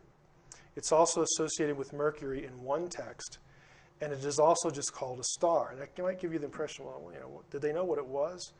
Well, again, we'll get to that. But the point here at this point in the discussion is that all of the actual correlations, none of them correspond to what Sitchin constructs. Now, my question here is really simple. This stuff has been published for a long time. Why didn't he just look it up? I'll tell you why. Because he needs these correlations to take them back into the texts and reinterpret the texts for you, the reader, to concoct the idea of a 12th planet that comes in here carrying aliens, and that's how we got here. He's got to have this. He's got to have these correlations, or his entire interpretive method is just dust. And that's what I'm suggesting you should consider it. Okay, we talked about the cylinder seal, planet god correlations, identification of Nibiru under this heading of astronomy. According to Zecharia Sitchin, again, the Sumerians knew of an extra planet beyond Pluto. The planet was called Nibiru. Sitchin claims that Nibiru passes through our solar system every 3,600 years. While scholarly material in cuneiform astronomy is fairly abundant, specific treatments of Nibiru are rare. Here they are. Most of them are in German. It's too bad Richard Hoagland isn't here. I've had a German national in the Netherlands. You meet these wonderful people, and they get in touch with you after coast to coast. An elderly retired woman who took a year or two of Sumerian in the Netherlands, native German speaker. She translated them for me because I don't trust my own German. But I have them all transcripted for Richard because we're actually working on sort of a theory we have about what Nibiru actually is. But there they are. Fortunately for scholars and other interested parties, the work of the studies done above and the editors of the monumental Chicago Assyrian Dictionary, otherwise known as CAD, have located and compiled all the places where the word Nibiru and related forms of that word occur in existing tablets. A look at the CAD entry, volume N2, pages 145 to 147, tells us immediately that the word has a variety of meanings, all related to the idea of crossing. And Sitchin does say that, so he gets this right. Apparently he did look this up somewhere. It refers to crossing or being some sort of crossing marker or crossing point. Now, in his theory, the 12th planet comes through our solar system and crosses the paths of planets every 3,600 years. So that's how he applies this. In only a minority of cases, these references in astronomical text, does the word relate to an astronomical body. Now the generic, I've just given you a couple instances here. Nibiru itself, just the word can mean place of the crossing or crossing fee, and I've quoted the Gilgamesh epic here. Straight is the crossing point, the word is Nibiru there, a gateway. Narrow is the way that leads to it. It can be a ferry or ford, kind of the river Styx kind of thing where you're ferried across to the netherworld here. The following chart represents a complete listing of the word Nibiru in astronomical text or astronomical context. If one wants to know what Nibiru as an astronomical body is, according to the Mesopotamians anyway, one is dependent on these texts. Let me rephrase that. If you want to know what Nibiru is, and you want to actually take the scribes' view of what Nibiru is, you got to go with these texts. It's the only place they discuss it. If you want to go with Zecharia Sitchin and come up with something else, you're free to do that. It's a free country, but you will be against the Sumerians themselves. One either lets the text tell you what it is or you don't. Now, superscripted D is a sign for God. Superscripted mole is the sign for star. I realize this isn't going to come out very well. I've mentioned what it's associated with. If you get my discs back there, this will show up better. What I've done, and this is on my website where you can view it more closely and enlarge it, so you wouldn't even have to get the disc. Here are the references to Nibiru. This is the Sumerian and Akkadian transliteration. Here's the translation. And it's not my translation that I've made up. Here are the references that you can go look yourself. Okay? I'm not insisting that you take my word for it. Take somebody who does Sumerian for a living, and that should suffice. Now, I've already said it's associated with Jupiter, Mercury, and a star. And you might wonder, well, maybe they didn't know exactly what it was. And that's debate and something Richard and I have sort of talked about, and I have mentioned something to Dave Flynn as well about this because I think it has something to do with precession.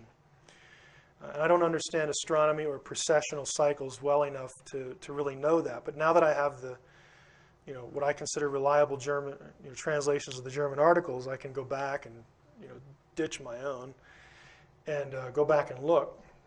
And we were hoping to do that, but maybe some other time.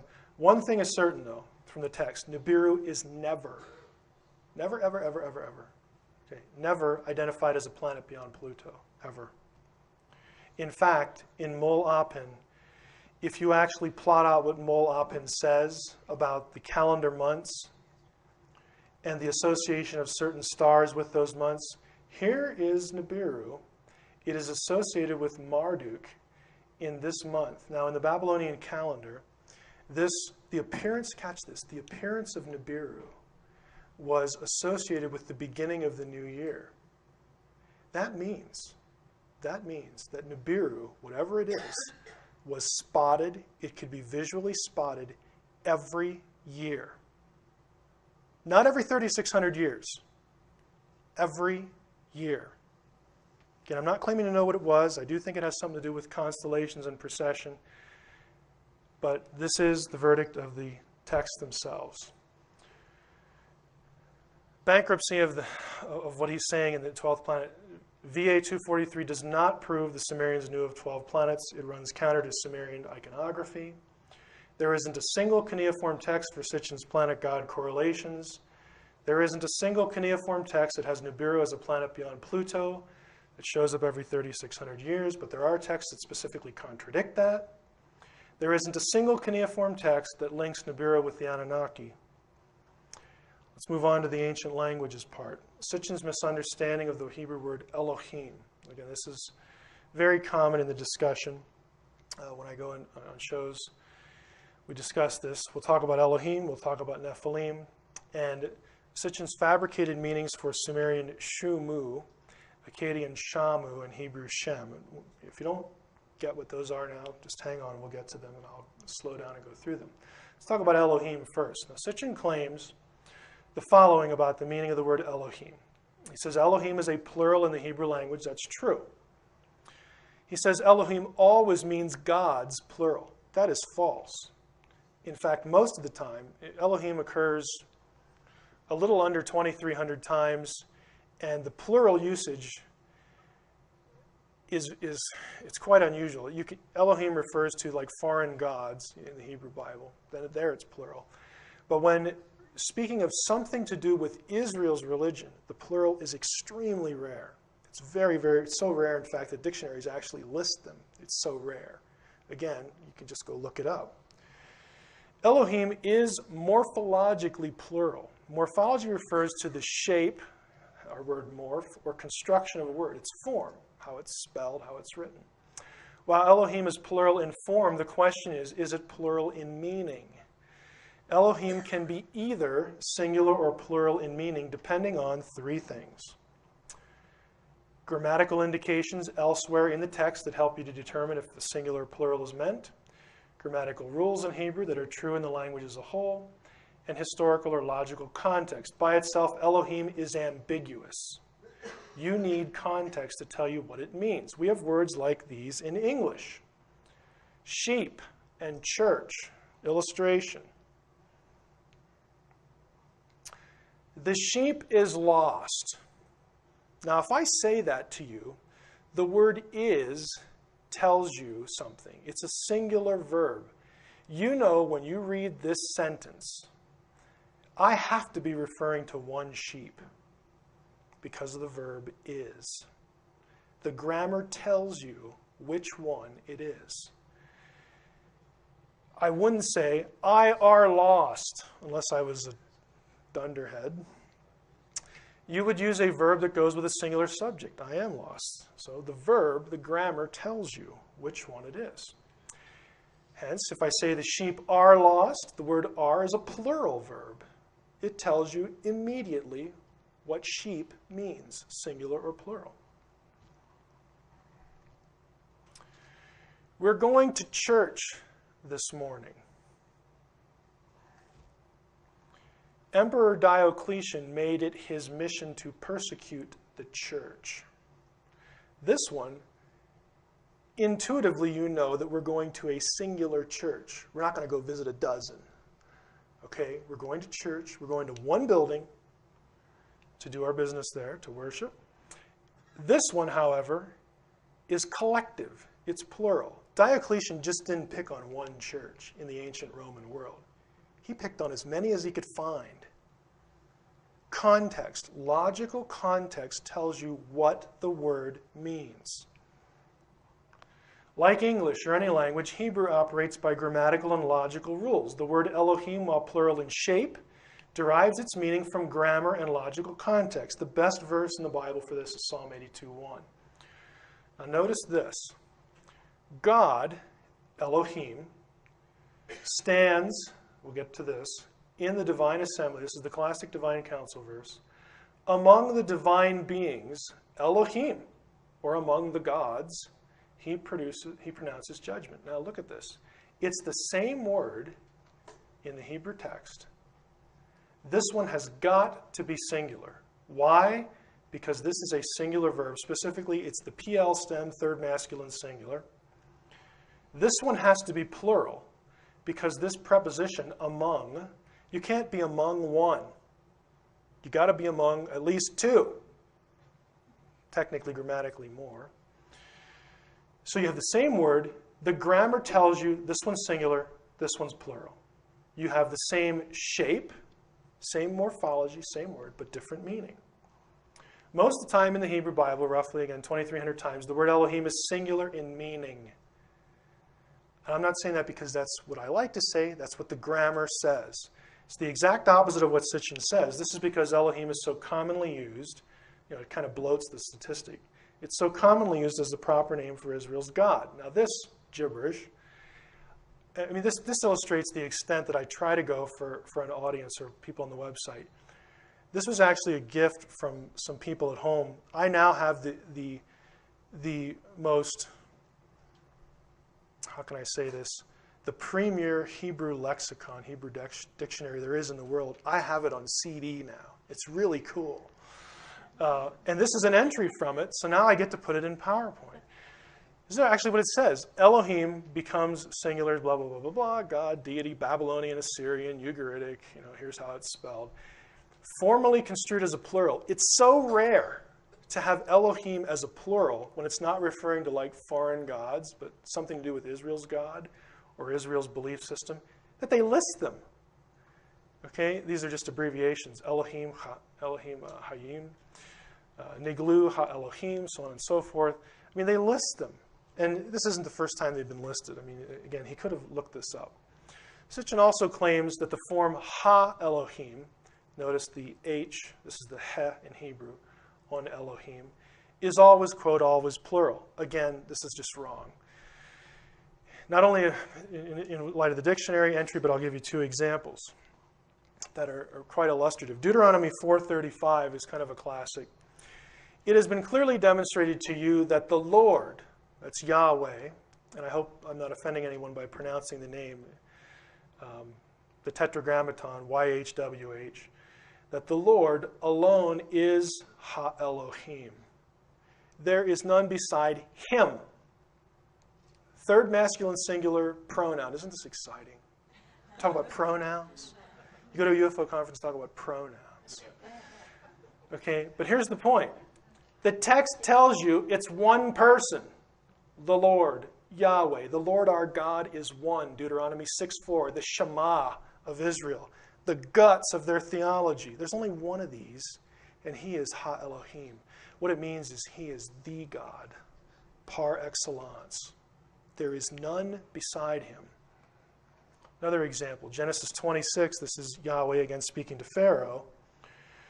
And God, Ha-Elohim, said, the verb is singular, third masculine singular, this is the kal stem. God said to him in a dream, so on and so forth. But these are very easy to find.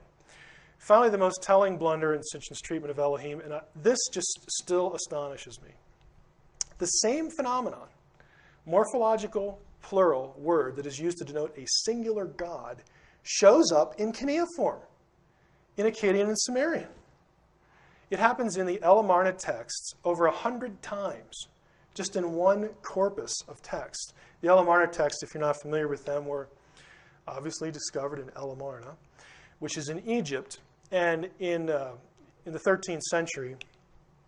At that time, Akkadian cuneiform But the Akkadian language was the language of the day, kind of like English is now. Everybody uses English across the world. In this time period, everybody used Akkadian. It was the language of international correspondence. So these are actually Egyptian texts from a pharaoh to some underlings in Palestine. Some people he'd put in charge of different places in Palestine, written in Akkadian, though, not in Egyptian. But the word in Akkadian that corresponds to Hebrew Elohim is Ilanu, which literally and grammatically by itself means gods. In Sumerian, the plural is written with the signs dinger and mesh. I'm quoting here the Sumerian language. This is a common Sumerian grammar. Mesh is the enclitic copula, isn't that exciting? With plural suffix. In Sumerian ideograms in Akkadian context and in late Sumerian texts, mesh is used as a sort of plural ending like ene. We're not going to get into Sumerian here. This plural word for gods in Akkadian is used to denote the singular deity on Egypt's throne, Pharaoh. Remember, Pharaoh was considered a deity incarnate. There's only one Pharaoh on the throne at a time. Here's an actual example. Here's the Sumerian, here's the Akkadian, English translation. The king, my lord, singular, singular, my sun god, singular, my Ilanu. It's a plural form, but it means one God. It's over 100 times just in the Elamarna texts. This is the kind of thing that when I hear, Sitchin referred to, and again, I just care that the audience is not hoodwinked. When I hear someone refer to Zecharia Sitchin as an ancient languages scholar, I just want to, I don't become apoplectic, all right? But it just bugs me, because this is the kind of thing that if you've taken, a semester in the languages, or if you even know what the tools are, you can go find in 10 minutes. Okay? It's just not that difficult. We talked about Elohim. Let's go to Nephilim. Zecharia Sitchin proposes that the word Nephilim means fallen ones at its base, and then extrapolates this to mean those who came down from above, those who were cast down, which he ultimately says people of the fiery rockets. Now that has no linguistic basis at all. But if they're fallen from heaven, they must have come down or been cast down. He wants you to think that the word Nephilim refers to aliens who came here in rocket ships. Okay. Now, they're important to Sitchin since they allow this assertion. But does Nephilim mean fallen from heaven or anywhere else? The answer is no. The word Nephilim does not mean fallen ones. And to Sitchin's credit, he may be drawing on Hebrew dictionaries here. Most will, in fact, say the term does mean fallen ones. However, scholars of historical Hebrew grammar have recognized that this explanation is problematic because, I'm going to skip this. Let's go. Nephilim in Hebrew, for this word to mean fallen ones in Hebrew, is actually impossible because of the morphology. The shape of the word is disallowed by it. Now, this is a little complicated what we're going to go through here, and I'm just so glad I have my little pointer here to try to illustrate this. What we're saying here is that this word doesn't mean fallen ones, and I'm saying it can't if the word is Hebrew. You say, well, it's the Hebrew Bible. What else would it be? We'll get to that. Nephilim is spelled two ways in the Hebrew Bible. You don't have to know Hebrew, but you just count. Okay, there's the N, the P, the L, the I or the Y, and the M. That's one way. Here's another way. You'll notice there's an extra letter here. Isn't that neat? My little effect there. Right here, this letter is different than this one. Both of them are Nephilim, but it's spelled two ways. You say, oh, who cares? Well, it's actually important. The first option, without the little red mark, little red letter in there, first option seems to suggest that the word Nephilim might come from the root Nephal, N-P-A-L, which means to fall, since the word looks like it's N-P-L plus the im ending. So it might mean fallen ones. However, Nephal is a verb, to fall. The meaning fallen ones is passive. A person is said to be fallen when something happens to them, as opposed to doing the action of their own will. Hebrew verbs that function as nouns are pronounced or vocalized in a specific way that tells the reader a passive is meant. If the Hebrew scribe wanted to say, wanted to describe someone who was fallen, like he cast out of heaven or came down from heaven or fell from heaven in some object, he would spell it differently than what actually occurs. Here is how Nephilim looks in the Bible we have right now. Notice the consonants. When the vowels were added, they're these little dots. However, if you wanted to write fallen ones, you would spell it this way, Nephilim. You'd put this letter in the middle. This is how a Hebrew scribe would spell fallen ones. This is not this. This is Nephilim in the Bible as we have it. This is not. Even if Sitchin or someone else were to argue that the word means those who fall down like upon an enemy. This is very common in Christian circles, by the way, to get away from the idea of giants actually being in the Bible. Even if you want to say that, then those who fall upon an enemy like a warrior, which is an active idea, not passive. That spelling doesn't work either, because if you have one semester of Hebrew, you know that it's spelled this way, Nephilim. This is the plural participle. This, notice, with the dot here, is not this. Now you say, no, wait a minute, Mike.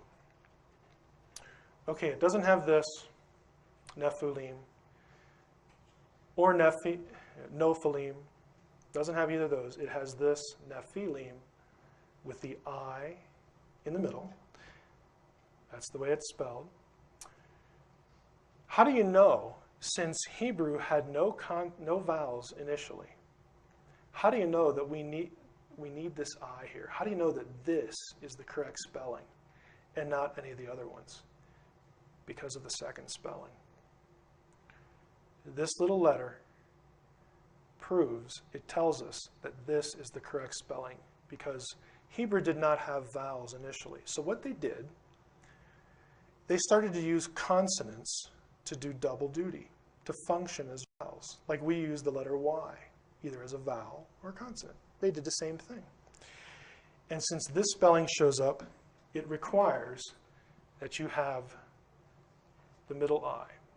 Okay, we'll skip this explanation of that.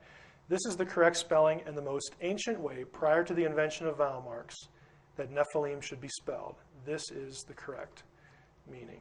It has the yod in the middle. In other words, the Hebrew spelling proves it can't come. The word does not come from Nephal. It does not mean fallen ones. So what does it come from? There are two possibilities. It could be an Aramaic word, Nephal. This happens all the time.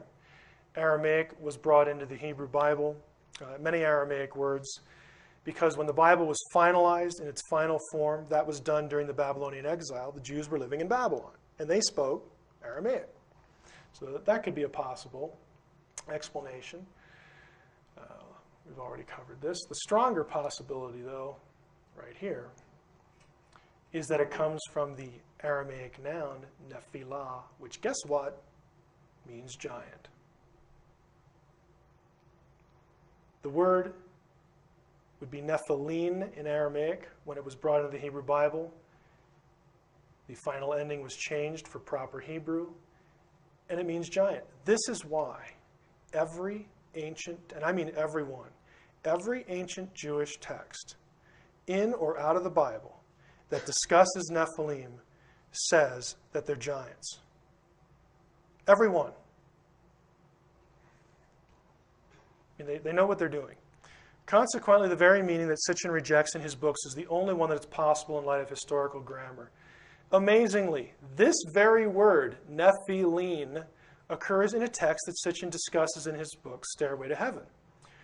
He's discussing something called the Genesis Apocryphon at one point in one of his books. But as we'll note in a few slides, Sitchin doesn't know the text is Aramaic. He can't tell Aramaic from Hebrew for some reason. So he misses the true origin of the biblical word. Again, if he's a language expert, he should know this. Now, we've seen the grammar doesn't support him, but can Nephilim be identified with the biblical sons of God? This is another thing Sitchin wants to do. He says the Nephilim are the ones who were impregnating the women because he wants the aliens creating humanity. But the biblical text distinguishes the sons of God from the Nephilim. They are not the same. And again, this is very easy to demonstrate. When men began to increase in number on the earth and daughters were born to them, the sons of God, B'nai Ha-Elohim, saw the daughters of men were beautiful, so on and so forth. The Nephilim were on the earth in those days and also afterward, when the sons of God went into the daughters of men and had children by them. They were the heroes of old, the men of renown.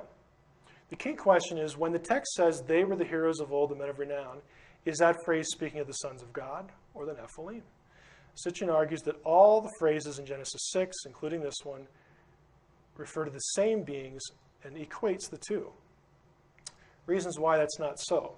The text very clearly contrasts sons of God, daughters of men, divine, human. The text very clearly tells us that the Nephilim were not divine. They were mighty men of renown. They're not divine beings, so they're not the sons of God. Comparing, wider context. These references are to giants elsewhere outside of Genesis in the biblical text. And notice something when in Israel's later history, when they encountered giants, how the descriptions were. We saw the Nephilim there. The Anakites, or the Anakim, come from the Nephilim. This is when they go into the land. Joshua and Caleb said, hey, let's go get the land. The spies that Moses sends in said, forget it. We're going to get squashed like bugs because they're really big. And they chicken out. Later, we have in Joshua 14, the name of Hebron was formerly Kiriath Arba. Arba was the greatest man among the Anakites. They're not gods. They are hybrid humans. They have a divine human heritage, but they are not gods. They are hybrids. They are less than gods. The Lord said to me, do not harass the Moabites. This is Deuteronomy. This is Moses speaking. Don't pick on the Moabites. They're nice. Blah, blah, blah, blah, blah. I'm going to give their land to Lot. It was formerly inhabited by the Amim, a people. Am is the Hebrew word, a people, great and numerous and as tall as the Anakites. Like the Anakites, they're counted as Rephaim, but the Moabites call them Amim. Again, this is the generic word for a human population. Deuteronomy 3. These are the wars. Moses is describing how they tried to go in and get the promised land. We took all his cities at that time. There was not a city which we took from them, 80 cities. All the region of Argob, the kingdom of Og in Bashan. Well, who's Og? Well, we'll find out. Cities were fenced with high walls and gates and bars. It was a really tough job, but the Lord helped us. We utterly destroyed the men, women, and children of every city, for only Og, king of Bashan, remained of the remnant of the giants. Now, in my other talk on serpentine beings, watchers, I think we get into this a little bit. Well, Genesis 6 would probably hit more of it. I can't even remember what day it is anymore. My view is that the reason that Joshua was commanded, and it wasn't very often, he was commanded to go into a city and just totally destroy it. It was called being put under the cherem, under the ban. When Joshua was commanded that, if you look at the places where he was commanded to do that, and you looked at who lived in those places, guess what? They're giants. They're the giant clans. They live in the same places. I think it was a deliberate attempt to do what Enoch describes in wiping out the Nephilim. We'll get to that in another session. Again, Og was a giant. He was one of the Nephilim. But his people were described as men, women, and children. Enoch, same thing. Are the Nephilim, as Sitchin says, are the Nephilim and the sons of God the same? No Jewish text agrees with him. Here's Enoch. The angels, the children of heaven, saw and lusted after the women. This is Enoch's version of Genesis 6. Come, let us choose us wives from among the children of men and beget us children. And Semyaza, also spelled this way, who was their leader, said, and then, by the way, and this is not, I didn't come up with this. A friend of mine, Lynn Marzulli, came up with this. Anybody recognize this term? Yeah. Billy Meyer's acquaintance, according to the Jewish text, was the leader of the Watchers. 1 Enoch 7, all the other angels took to themselves wives, they became pregnant, and they bare great giants. The giants didn't make them pregnant, the angels did. Sons of God. I know I'm belaboring this, but for some, I don't understand why. I do understand why, but I'm speaking rhetorically here. I don't know why Sitchin wants to equate the Nephilim with the sons of God and hence the Anunnaki, because every Jewish text distinguishes them. And again, it's not like I'm coming up with something new here. Enoch's been published for quite a long time. First Enoch 15, which we'll talk about a little bit more in my Serpentine beings talk, evil spirits coming out of their bodies, because from the day that they were created from the holy ones, they were watchers. Okay? Now this sounds, again, a little bit like it merges the two. But let's continue here. We'll get to the text again that in Enoch that explains 1 Enoch 15. The giants in Enoch were half watcher, half human. As such, the Enoch views them as evil, like father, like son, or like so. They're evil like the watchers. They were so from birth. God punished the giants with the flood, according to both Enoch and Genesis. When a giant was killed, only the human side died. The other half lived as a watcher. And that thing, that entity, became known as an evil spirit, or the Shadim, demons. This is the Jewish explanation for where demons come from. A demon is a disembodied watcher, a disembodied remnant of a dead Nephilim, which is why the Nephilim are always associated with Sheol, the underworld. There are no texts in all the ancient Jewish literature that equates the two. It's very clear in Enoch, they're different. There's one text that comes close to making the equation, and Sitchin does refer to this text, but again commits an amazing error in this. Genesis Apocryphon, which I mentioned a few minutes ago, is a fairly lengthy Aramaic text from Qumran. It's essentially an amplification of Genesis 5 through 15. In this text, Noah's father, Lamech, confronts his wife, it's kind of a funny text, Bathanosh, about his suspicion that the child she's carrying, who is Noah, was actually fathered by a watcher. Because it's just happening all around him, and when his wife gets pregnant, he's like, oh, boy, what, is it mine or is it one of theirs? Okay, so this text actually goes into this, but before we get to it, I want to explain a bit how we know it's Aramaic, because it'll become important. Here's the text. I should have provided a translation. It says, behold, I reckoned in my heart that from the Irene, this is the word for watchers, that from the watchers this child was conceived, and from the holy ones, the Kedishin in Aramaic, from the holy ones it was, and the Nephilim.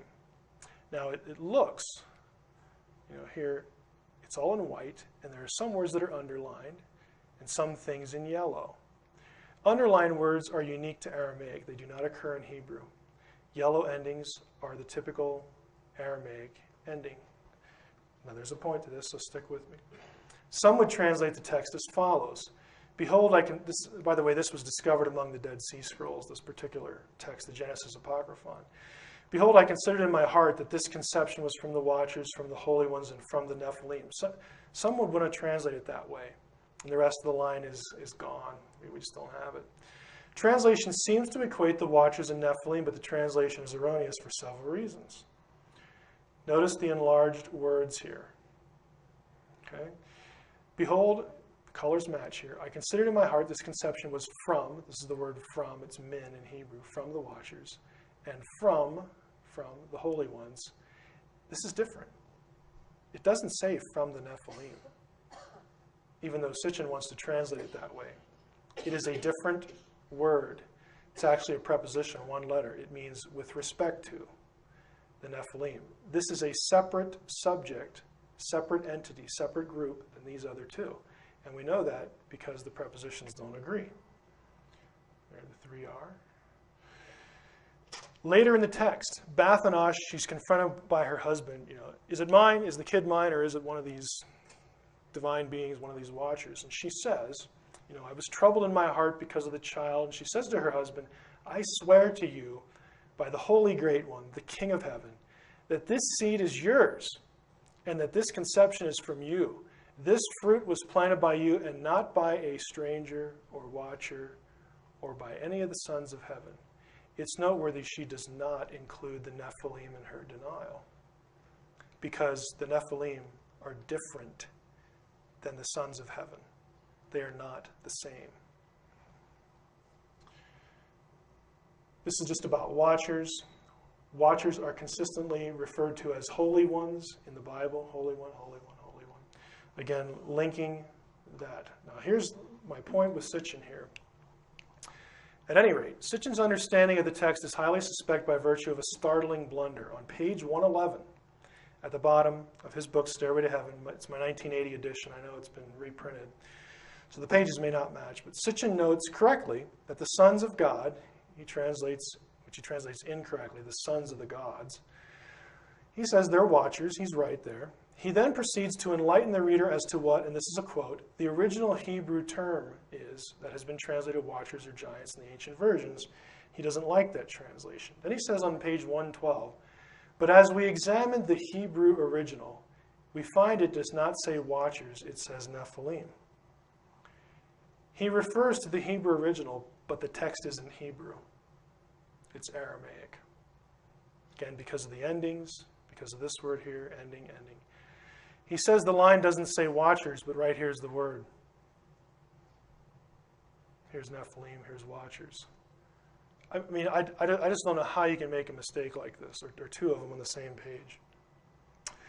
Irene back here, just so you know I'm not hoodwinking you.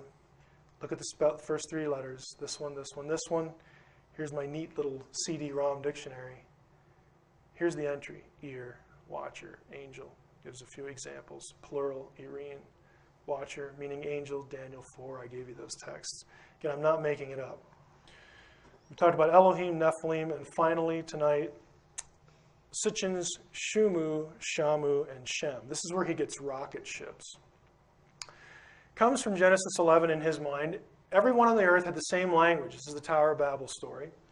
And the same words. And as they migrated from the east, they came upon a valley in the land of Shinar and settled there. They said to one another, come, let us make bricks and burn them hard. Bricks serve them as stone, and bitumen serve them as mortar. And they said, come, let us build a city and a tower with its top in the sky to make a name, the Hebrew word there is Shem, to make a Shem for ourselves, else we'll be scattered all over the world. Now, interestingly enough, what are they building? A city and a tower. City, tower. Ir in Hebrew, Migdal in Hebrew. They're not building a Shem. Okay, but Sitchin's going to want to say that they're building a rocket ship. They're not building the Shem. They want to make a name for themselves. And Sitchin in his book says this is the word Shem, yes, it means name most of the time, but the word is, this meaning here is absolutely absurd. They're obviously building a rocket ship. And he constructs the argument in a certain way. He says that they wanted to make themselves a Shem. It's actually a flying craft. Specifically, he argues that Hebrew Shem derives from the Akkadian Shamu, which in turn comes from Sumerian Shu-mu. The last phrase, Shu-mu, supposedly means that which is a mu. And a mu is, according to Sitchin, a rocket ship. There's the page in the 12th planet. So he's saying this word Shu means that which is a mu. That which is a mu. One does not need to be able to read Sumerian, Akkadian, and Hebrew to see how misguided the view is, but it helps. Again, they're building the city and the tower. But what about that word Shem? Little segue, or not a segue, little rabbit trail here on lexical lists. What really destroys this view is the existence of cuneiform dictionaries. We know what a Shamu is, and it ain't a rocket ship. This word is in the dictionaries they gave us. We have the Sumerian terms and what they meant in Akkadian and vice versa. It is perhaps the most well-understood ancient Near Eastern language, Akkadian that is. Lexical lists, these are cuneiform dictionaries. Just like we have Webster's. Word and then what it means. Different language, equations. These have been published since the 1930s. They're still being published. There's so much of this material that we're now up to, I don't know, about 18 or 19 volumes in one series. This contains tens of thousands of words. The most thorough series, a 17-volume set, Materials for the Sumerian Lexicon, it's in German. The words in question are in those lists. Sitchin's definitions are contradicted by the Sumerian scribes themselves. Does Akkadian Shamu come from Sitchin's Shu-mu? Does Sumerian even have a word that means that which is a mu? The answer is no. Mr. Sitchin's translation of Shu-mu presupposes that Shu is what's called in grammar a relative pronoun. The classification of pronouns in all languages is that mean that which. Mr. Sitchin is apparently unaware of Sumerian grammar at this point because the Sumerian language does not have relative pronouns. One only need to consult a Sumerian grammar to find this out, such as John L. Hayes' Manual of Sumerian Grammar. By the way, if you're going to study Sumerian, this is a good one. Some of this is really dense. The result of this oversight on Sitchin's part is that the Sumerian phrase, which he says is underlying Hebrew Shem, does not exist in Sumerian. I'm not quibbling over his translation. I'm saying the word itself doesn't exist. It's made up. Shumu is completely fabricated. What about the Akkadian Shamu, then? That's a real word, but it refers to the heavens or a part of the heavens, not to an object in the heavens. Interestingly, the lexical lists tell us that the Sumerian word mu also means heavens. I don't know if you can see this, but this comes from Wayne Horowitz's published dissertation, Mesopotamian Cosmic Geography. This is a book that I refer to a lot because it takes every word for every part of Sumerian cosmology and studies it. This was his dissertation, so he has to account for every occurrence. He has Shamu here. Akkadian Shamu, unlike Sumerian An, which means heaven, is a plural noun. So again, the shape is heaven. The shape is plural. It's cognated the most common names for heaven in other Semitic languages. The cognate form, originally Ladumu, is by far the most common and is used, next page, in all genres and all periods. Although the origins of Shamu are unknown, a learned etymology is offered in the series Inan Gisharanki. That's a Sumerian term. The word Shamu means heaven. In the lexical lists, it means heaven. It can mean rain, something that comes from the heavens in terms of meteorology. Here's a lexical list. It's K2035. That's the name of it. It's in the British Museum. Here's the word mu on one hand, left hand. You'll notice, I know it's hard to read, Sha-mu-u. Mu and Shamu mean the same thing. They mean heaven or part of the heavens. Here's the word mu again. Here's the text. Again, you can look all these up and go consult English translations. It does not mean a rocket ship. How does Sitchin get the Hebrew word for the Shem from an Akkadian word for the heavens? Again, he concocts it from this form and then just essentially makes the rest of it up. He refers to the standard translation Shem, make us a name, as nonsense. And I think I know why he didn't use the standard Akkadian dictionary. Again, CAD, Chicago Assyrian Dictionary, which has taken decades to compile. I have a blow-up of this. Here is the actual entry from the Chicago Assyrian Dictionary for Shamu. Let's blow this up a little bit, or Shumu, excuse me. It means name, fame, reputation. By the way, look at this. See this reference to tablets? Here's what they do in this dictionary. This is why it's taken 30, 40, 50 years to do. They give you the term and the meaning, and then they list every stinking tablet that it's in. Okay, this is not easy work. And they're not guessing. There are actually people who do this for a living. This dictionary, by the way, I don't own the set, but it's almost 30 volumes now. Another page. Again, Shumu. We'll blow this up a little bit. Name or reputation. Here are actual cuneiform tablets where the translation that Sitchin says is nonsense is clearly what the word means. Conclusion. That's the end of the situation. Back to my dilemma that I mentioned earlier. How do I make this digestible to people? Well, frankly, it's not easy. You've been brave to sit through it. It doesn't make for very good radio, as you might imagine. It's tough. I want to, on one hand, again, acknowledge that there's a knowledge filter. Acknowledge for you that, yes, you do have the right to be suspicious of academics, like myself, in certain regards, because the group of us tends to be very skeptical is not the right word. There are just people who just think this is an utter waste of time, and who just think that anyone who believes in this, anyone who's experienced anything outside of the material, natural world is just an idiot. They are totally naturalistic. There's no such thing as a non-physical reality. And for you to take any text seriously, that you actually believe what's in the biblical text, it's just a total waste of time. I just try to be fair with the material. Yes, I realize that there's some confrontation here, but I think you should care that a lot of what is being put forth, and not just in Zecharia Sitchin's book, so he's the name that keeps coming up, so that's the name I talk about, but there are a lot of other figures who parrot what he says and come out with aliens coming on this 12th planet world, coming through our solar system, making you and me, genetically manipulating it and creating us, and peddle that as the truth, and that's what the ancient languages and the ancient texts really say. No, it isn't. I mean, it just isn't.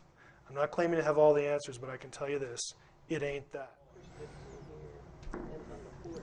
Okay.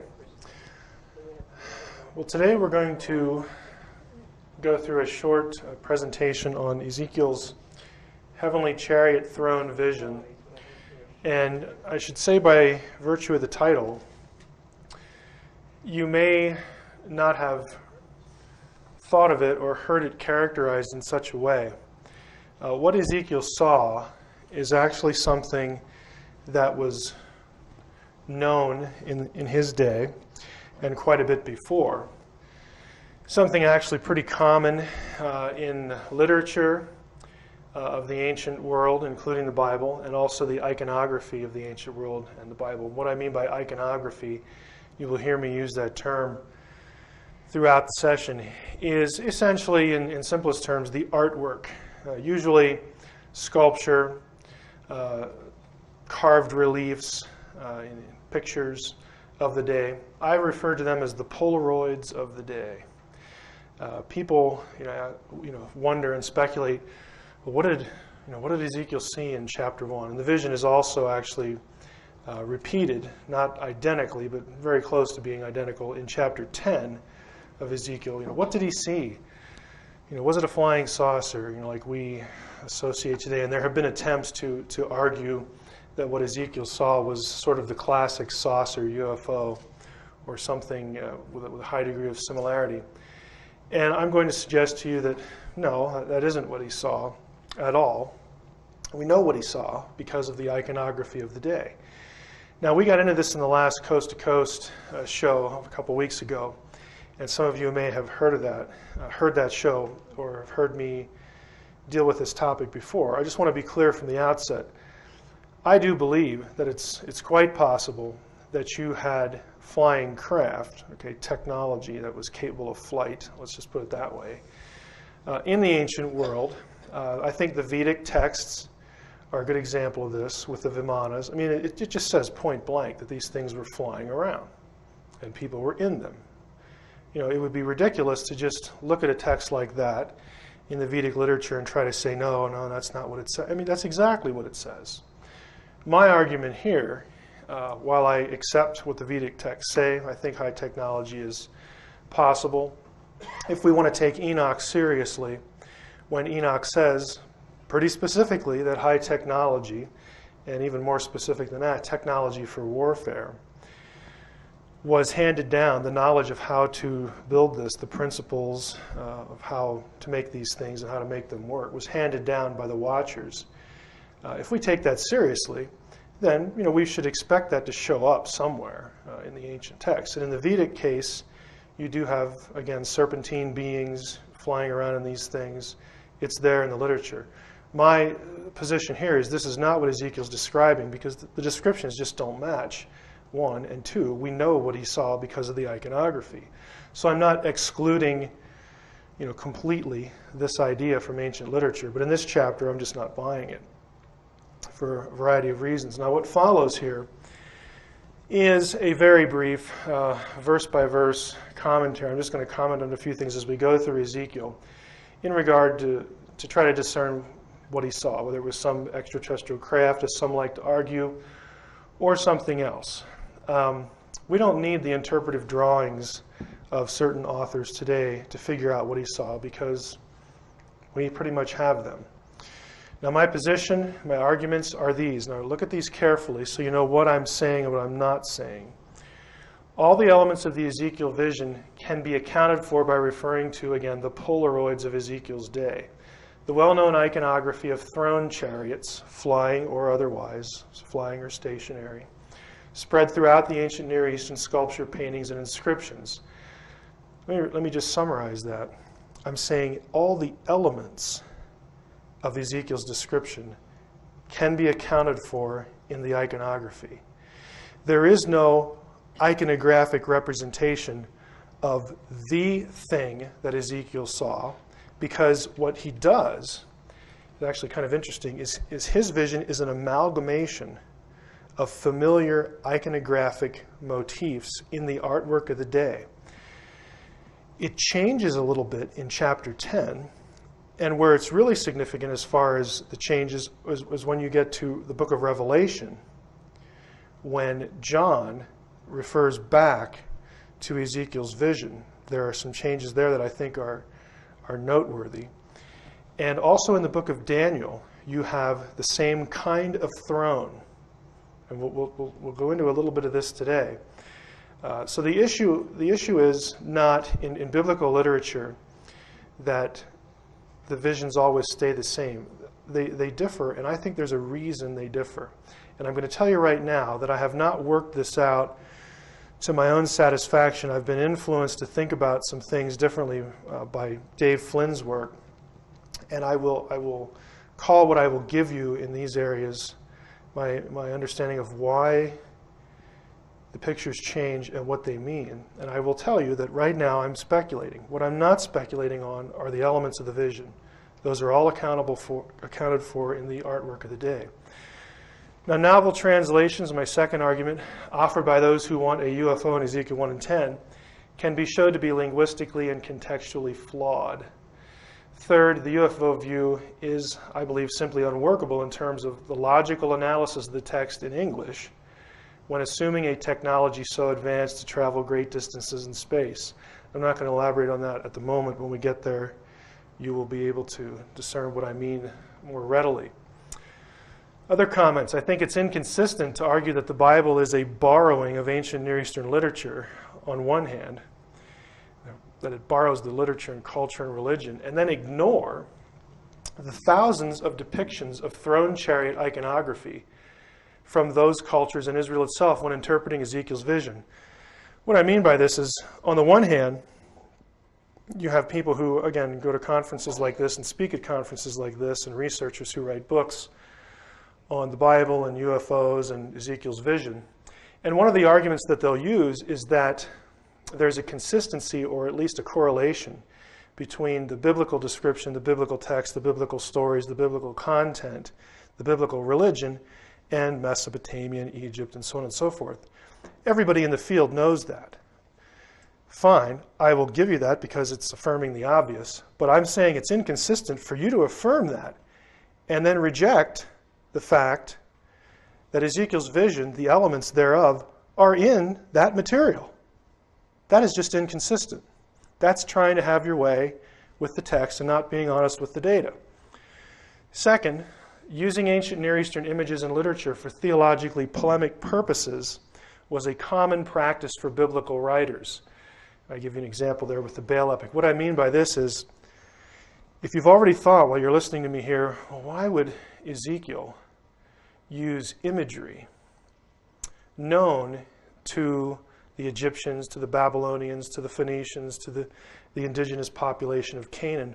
Why would a biblical prophet bring this material into the Hebrew Bible and use it in some message? It's actually quite common. In some cases, the Bible does this word for word with ancient Near Eastern material. And the reason is always, 99% of the time, is polemic. And that is, the prophet or the psalmist, it's usually the prophets of the Psalms where this happens, will bring in the material, for instance, in the Baal example here, where Baal will claim to be the one who rides the clouds, the one who controls the heavens, the one who brings rain, the one who brings, crops and all this stuff. And the biblical author will bring this material in from Canaanite literature, in the Baal case, into the Bible, put it actually into what he's writing, and then tweak it.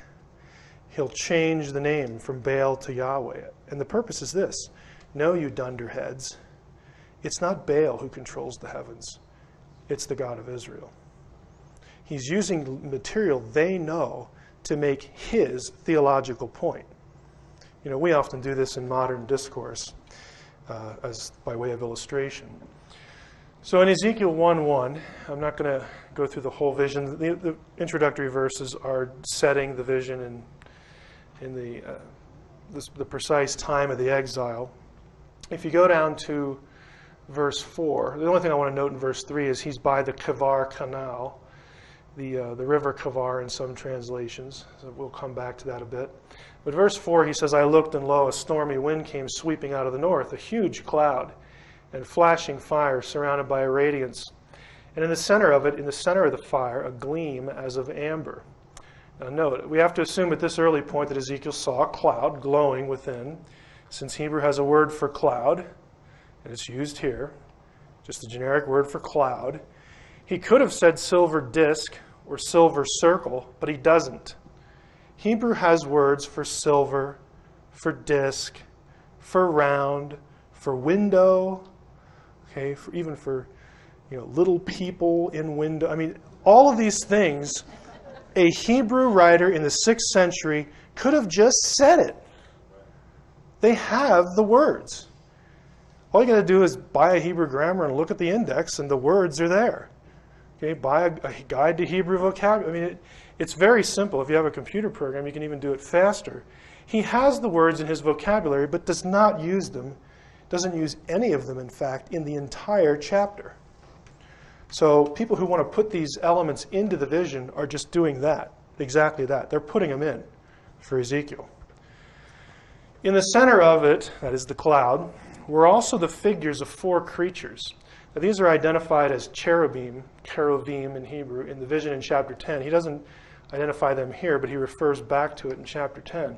It's the same vision, but 13 months later.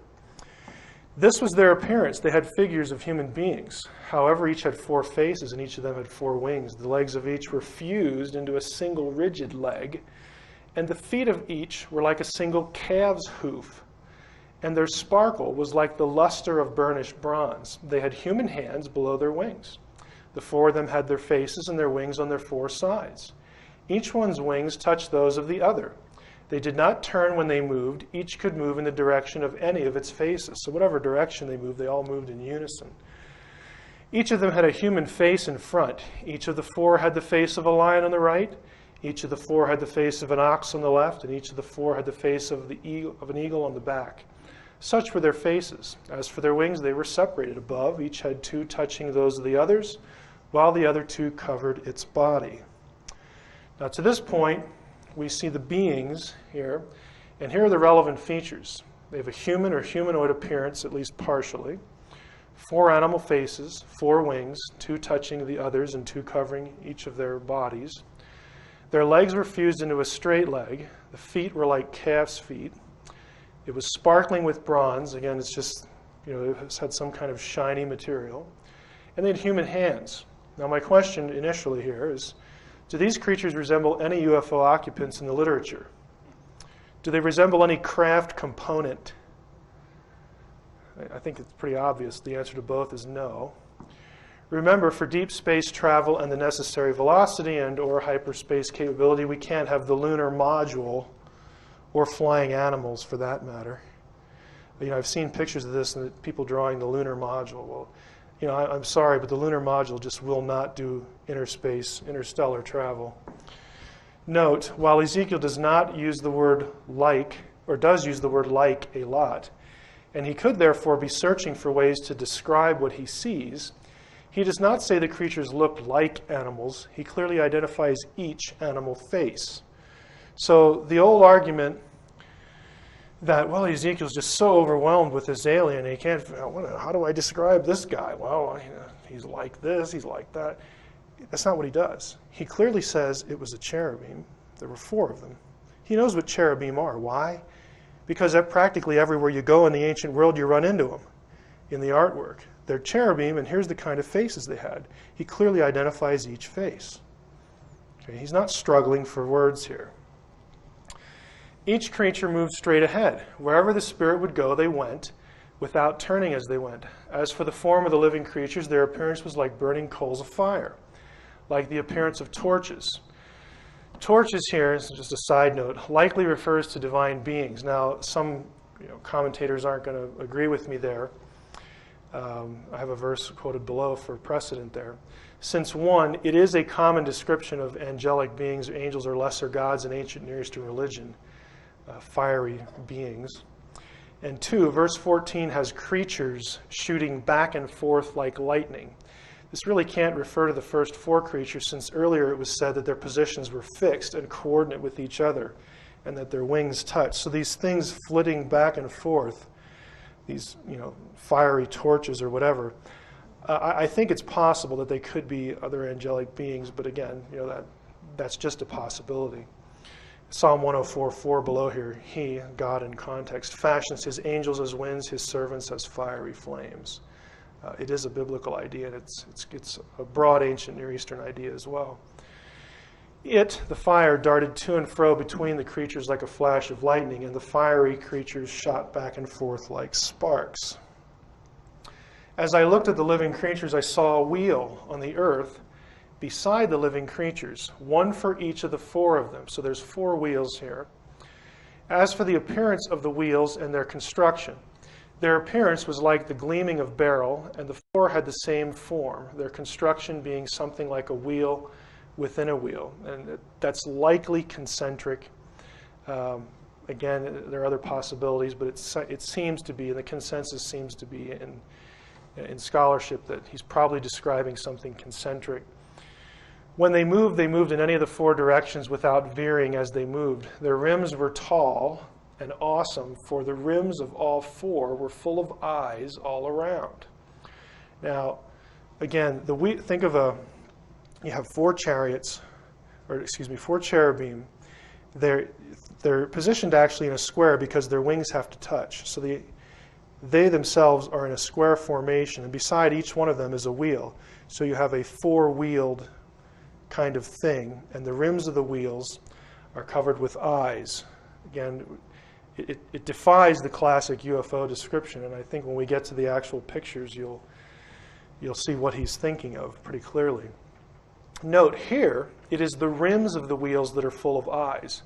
But when Ezekiel sees the same vision 13 months later, he adds this.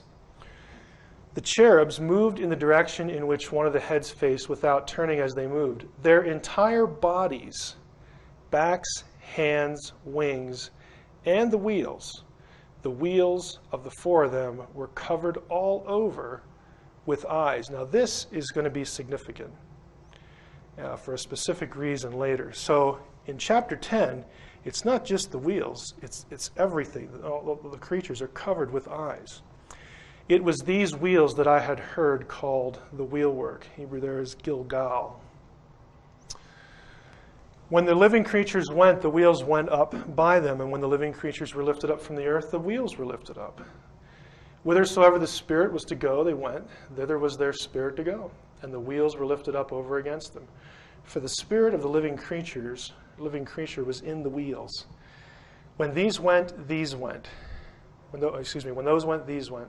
And when those stood, these stood. And when those were lifted up from the earth, the wheels were lifted up over against them. Basically he's saying they all moved together. They were all connected in some way. They were not moving independently. For the spirit of the living creature was in the wheels. Note, again, the wheels and the creatures, the cherubim, move in tandem. As the creatures go, so go the wheels. And remember again, store this away. The creatures and the wheels have lots of eyes on them. We'll talk about eyes in a bit. The likeness of the firmament, Hebrew word there is rakia, upon the heads of the living creatures. So there's a firmament on the heads of the creatures. It's attached to the creatures' heads. They're supporting it, in other words. Was as the color of the terrible crystal stretched forth over their heads above. And under the firmament were their wings straight, the one toward the other, every one had two, which covered on his side, so on and so forth. When they went, again, we've read a bunch of this, but I heard the noise of their wings like the noise of great waters, as the voice of the Almighty. It was pretty loud. The voice of speech as the noise of a host. When they stood, they let down their wings, and there was a voice from the firmament that was over their heads when they stood and had let down their wings. Again, we'll come back to this, but what UFO is powered by animals or creatures? Above the firmament that was over their heads. So you got the four cherubim, you've got this flat expanse over their heads. They're holding it up, they're supporting it. And on that firmament, that rakia, was the likeness of a throne as the appearance of a sapphire stone. By the way, if you go to Exodus 24 and other passages, when the throne of God is described on Mount Sinai, it's the same description. He's on a sapphire platform. And upon the likeness of the throne was the likeness as the appearance of a man above it, or above upon it. This informs us that the firmament was some sort of platform. Again, the throne is sitting on it, and there's somebody sitting on the throne. And I saw as the color of amber as the appearance of the fire round about within it, from the appearance of his loins even upward, and from the appearance of his loins even downward, I saw, as it were, the appearance of fire, and it had brightness round about, as the appearance of the bow that is in the cloud of the day of rain. It was very bright and colorful. So was the appearance of the brightness round about. This was the appearance of the likeness of the glory of the Lord. And when I saw it, I fell upon my face, and I heard a voice of one that spoke. Note again, likeness here should be understood as representation. It is one of the words used in Genesis for the image of God.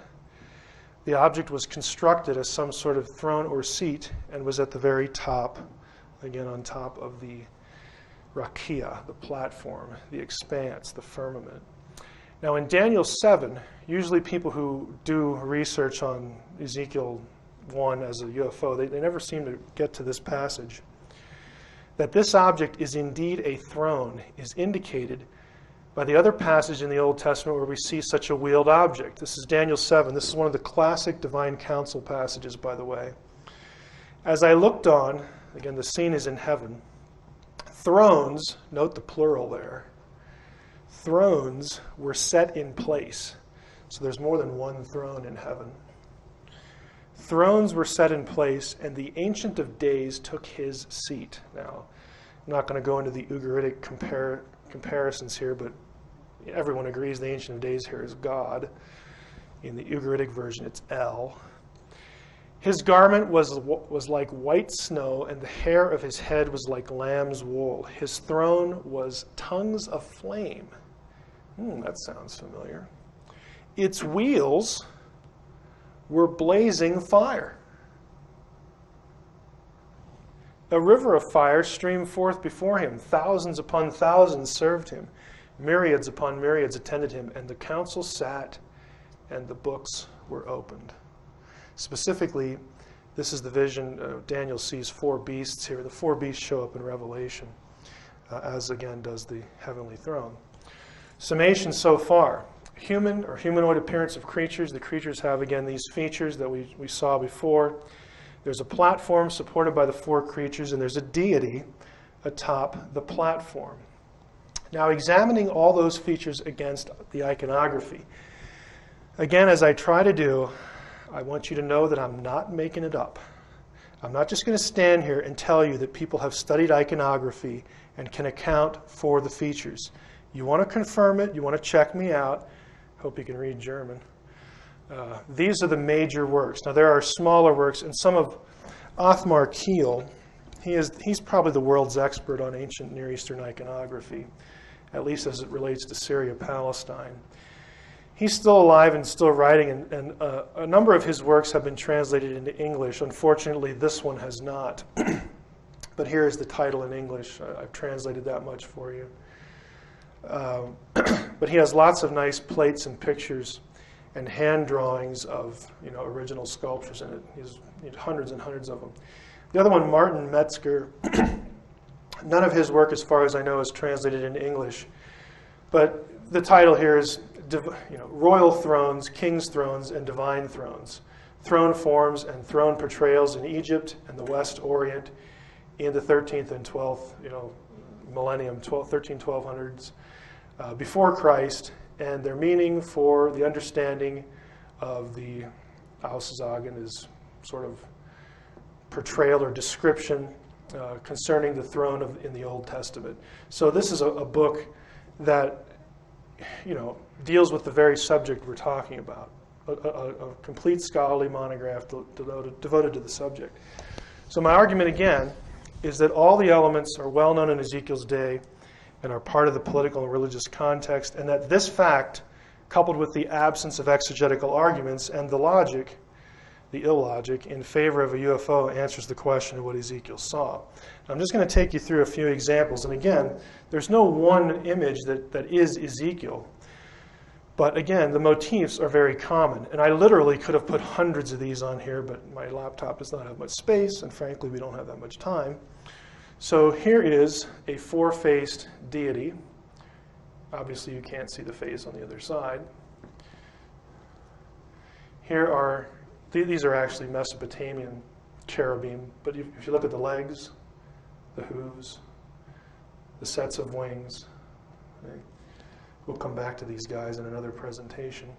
This is part of a throne. Again, here you can see what's remains of the throne picture. Again, the four-winged cherubim with their wings touching.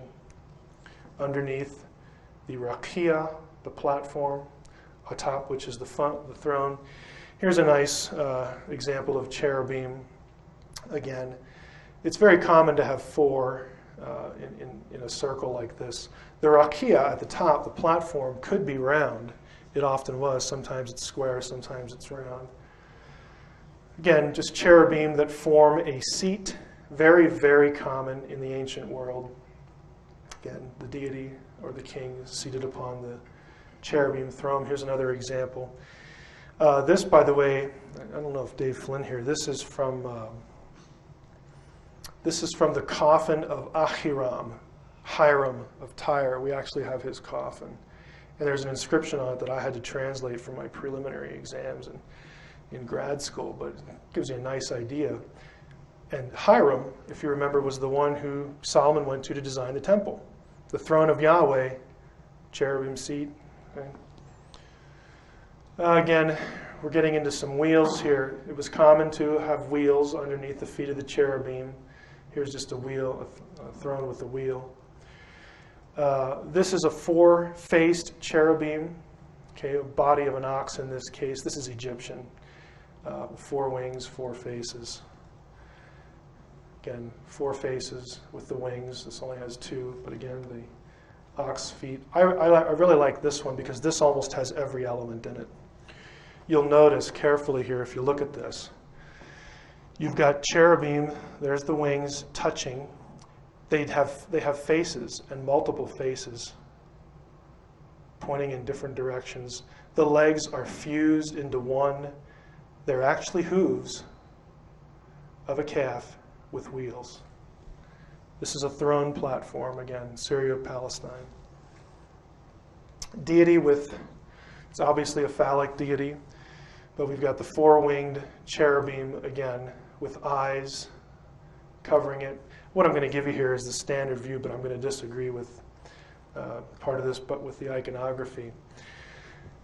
Again, all I'm saying is that all the elements are available, and I've only given you a dozen or so pictures from the sources that I gave you. If you want to go, look them up, loan them from a library, you're, of course, free to do that. Might be worth your time.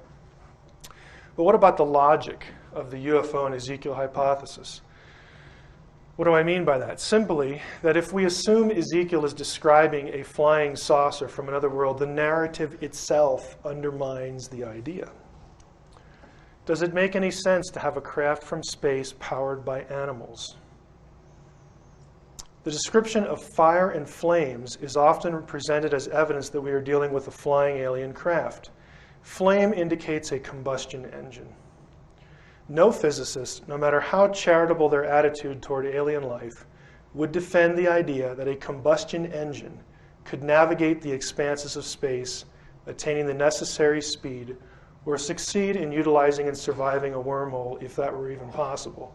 Nobody is going to say that because it is, in terms of physics, absurd. Okay? And if you're going to say this is some kind of alien craft, you better account for all the elements, and that includes the flame. You have combustion. Makes no sense at all. The fire is even said to contain hot coals, and not something like coals. He uses the word coals. Since God commanded the coals be scattered over the city in Ezekiel 10, he commands one of the cherubim, or one of the fiery beings, to scoop up the coals and scatter them over the city. And the being does that. So now we have a coal-powered space vehicle. I mean, this is like the Industrial Revolution in reverse. Okay, it just makes no sense at all. What about the Rakia? Okay, I think that, do I want to do this or not? I may come back to this. What I actually did, let me just summarize what people are saying about the Rakia. I've gotten a number of emails from different people, one person in particular, who insists that Rakia, the firmament or expanse, is a circular dome. And obviously he wants to get a flying saucer out of that. And the argument is that this is what it describes, because in Genesis it talks about the firmament of the sky. I have a Word document here. We may refer back to it if we have time. If you want to see it, I can put it on a disk for you if you want to take it with you. But I looked up all the occurrences of the word rakia in my database of the Hebrew Bible. And I looked up the root form, the verb form, rakah, which means to pound. Pound is probably the best word, to beat. What it is the act of beating out, either in the Hebrew Bible, you're stomping on the ground, or beating out a piece of metal. It's metal work that you would overlay and beat with a hammer. There is nothing in the word at all that has anything to do with a circle. The reason why it's round in Genesis should be obvious. Because if we're describing the firmament of the sky, to the visual observer, you go from one to the other. You view the horizon, okay, the expanse of the sky. That's going to come into play in a bit, because it's important as to why the firmament of the sky is round. But there's nothing actually in the context of Ezekiel. We read the entire chapter that in and of itself would indicate roundness. Now, I'm going to make a suggestion here. If, as I'm saying, that the throne platform in the vision is flat, but probably circular, it could be, the vision isn't that specific, but it's flat, throne's on top of it. But then you have the round firmament of the sky and all these different creatures with eyes on it. I'm going to suggest, and here's where I'm going to speculate and go out on a limb here. I'm going to suggest that the vision of Ezekiel has something to do with precession, with constellations. All four of the constellations, those four that we read about, or the cherubim in Ezekiel's vision, those are the four cardinal points of the zodiac in the ancient. I don't think that's a coincidence. They are the four cardinal points. And again, if I'm wrong here, I'm going to blame Flynn. So, but let's take a look at some other passages, and you'll see where I'm going here. 1 Chronicles 28. King David rose to his feet and said, "Hear me, my brothers, my people. I wanted to build a resting place for the ark of the covenant of the Lord, for the footstool of our God. And I laid aside material for building." Now, if you remember the ark of the covenant, the 2 foot, essentially 2 foot by 3 foot, roughly box that the Israelites toted around in the Old Testament, it had a lid with 2 cherubim on top. Their wings, they were facing each other, and their wings were facing each other. And the lid was called the mercy seat, the place of propitiation, because the high priest once a year would sprinkle blood on that for atonement at Yom Kippur. But notice it was called a mercy seat. It was sort of where God sat. Okay, when he spoke to Moses, or again when the high priest made intercession, it was God's throne. Here it's called a footstool. What's going on there? Why is it a footstool now? Well, because in the temple, this comes from Metzger's book, by the way. When you have to be a little bit familiar with the ark. Here's the ark down here. The ark was portable, as was the tabernacle in which the ark was kept. The Israelites would move from place to place. They'd set this thing up, do their thing, conduct worship, whatever, and then they would move on when they were directed to do so. When the temple was built, obviously a stationary building, inside the Holy of Holies, Solomon was instructed to build 2 cherubim, to put 2 giant cherubim in here, their wings touching. I tend to think that these 2 wings might have been flat, but we'll go with Metzger's drawing because if I drew one myself, it would really be stupid looking. Because this, now in the temple, was the seat where God sat and his feet rested on the ark. That's why the ark was called the footstool. Okay, the ark was actually inserted between the cherubim. We know this from descriptions of the temple that are given in the Bible. Now take that image and go to this. Thus said the Lord, the heaven is my throne, and the earth is my footstool. Where could you build a house for me? What place could serve as my abode? Interesting image. Keep that in mind. This is the ancient Near Eastern conception of the world. In the ancient Near East, including Israel, I know I'm going to offend maybe some literal 24-hour day creation people, but oh well. You had the earth was viewed as flat, and again, perhaps round, but flat. Over the earth, you had the rakia, the firmament, the dome. The view was that the cosmography, the cosmic geography, as it were, of the ancient world, the ancient person thought that the sky you saw was actually a dome to which were affixed the stars. And they could see the stars move, the constellations, in regular cycles. And they thought that everything was encased in a dome, so that the waters, you have these phrases in the Bible, the waters above and the waters below the firmament. They believe there was water out here, waters below the earth, and then you had waters really below, beneath the other waters of the earth.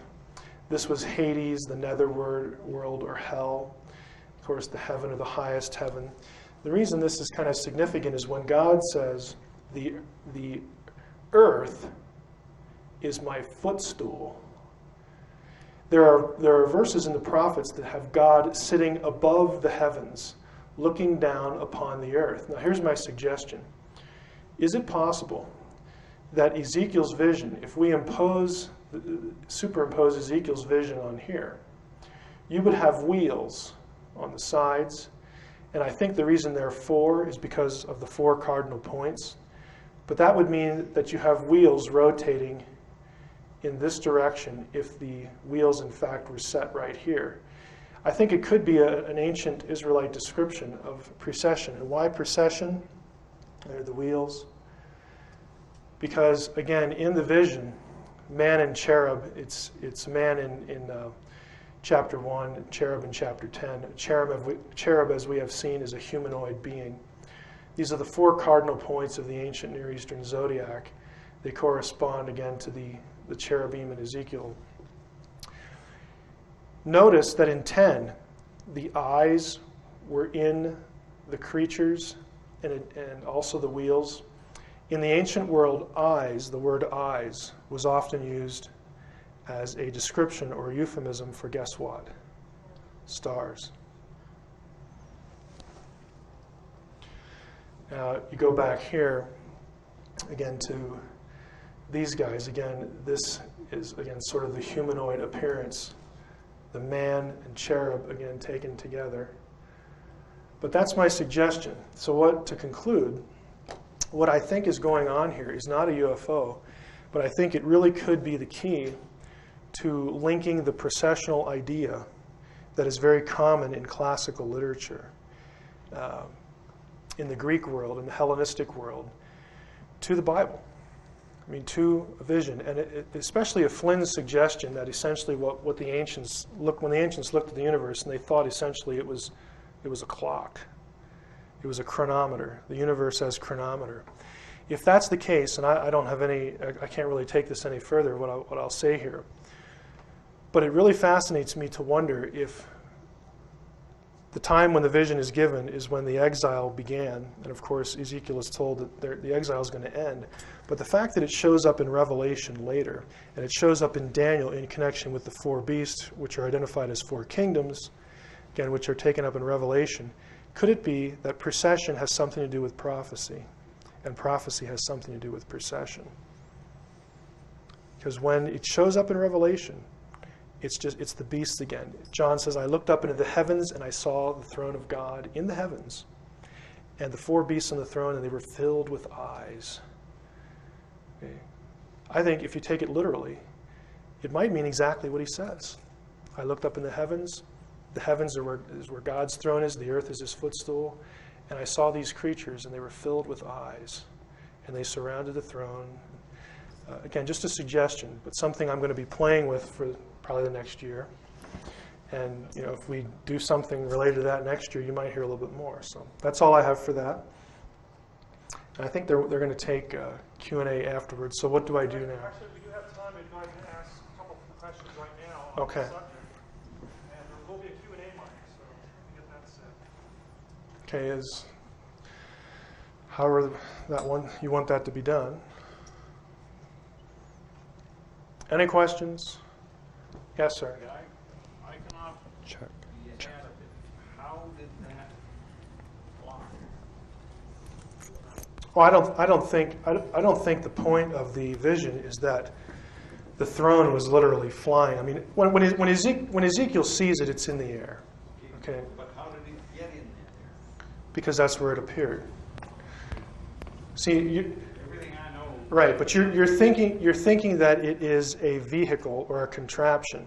And what I'm suggesting is that when Ezekiel sees this, he sees all these elements, and I think he is thinking of prophetic statements, and that the point of the vision is that God is showing him essentially, again, through precession. But is he seeing a real thing? Well, real in what sense? Could you go up and touch it and, Right. and punch it, that kind of thing? I don't think there are places where visions like this show up. For instance, in Isaiah 6, where one of the beings will touch the prophet. Okay, so in that sense, if we were in Isaiah 6 or whatever passage, I'd say, yeah, he's touched by them. We don't have that here. It's in the air. It never comes down and never interacts with him. He's just observing it. So in this case, I don't know. Why is it in? Because I'm sorry, when he says it's in the air, Well, I think it is in the air. solid object. That we don't know. We can hear it, which implies It's solid. okay, that it's solid. But if you had, let's say you had a ghost appear in front of you and the ghost said something.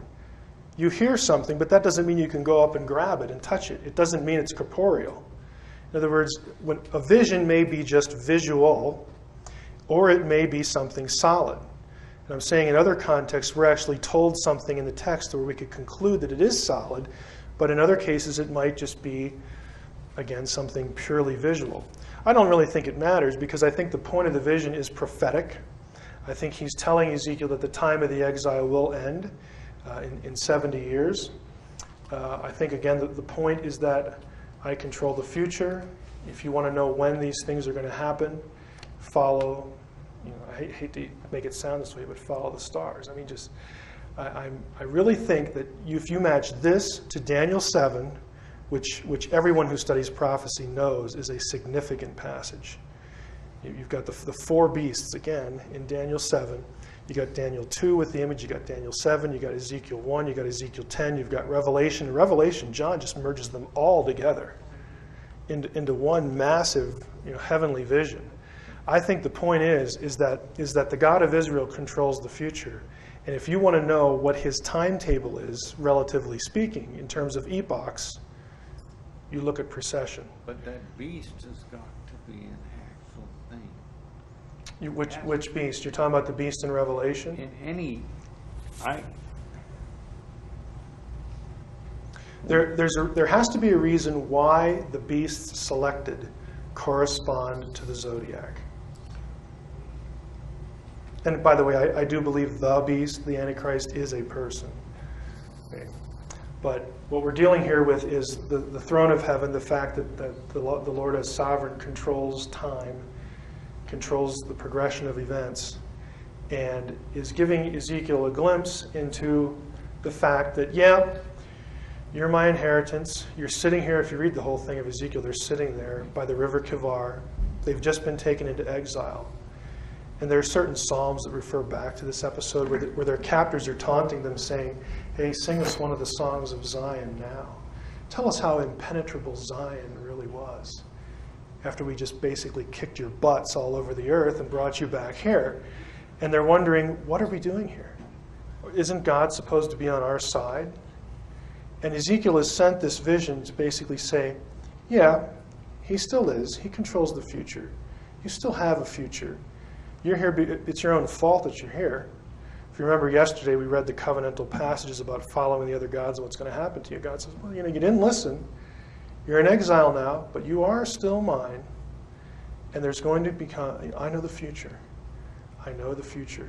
And these beasts give you a glimpse of it, give you a little hint of it. And it's going to show up in Daniel, and it's going to show up in Revelation. Because I think, again, if I'm wrong, I'm going to blame Flynn.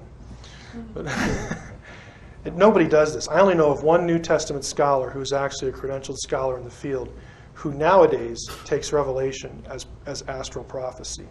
And I think he's right. I think he's onto something there. It used to be 100, 150 years ago when people were more in tune to the kind of thing that Flynn is doing now, that you had scholars, and I mean major mainstream credentialed scholars that said, this really looks like astral prophecy. That's very uncommon now. It's very hard to find material to help you here because it's essentially been forgotten. And astrology has gotten a bad name, and I don't want to give it a good name, like you should go out and do your horoscope. That's not what I'm talking about. I'm talking about something entirely different. But you had a question. That's basically what I was going to ask you.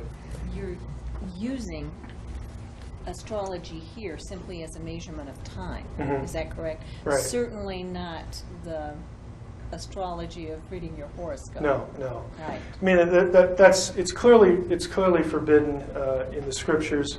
But here's the interesting thing: the ancients. I have an acquaintance. I wouldn't call him a friend, but I have an acquaintance. His name is Lester Ness, and you can look him up on Amazon because you can actually get his work now. But he did his dissertation a fair amount of time ago now under Edwin Yamauchi, who is a Christian Gnostic scholar. He teaches at the University of Miami at Ohio.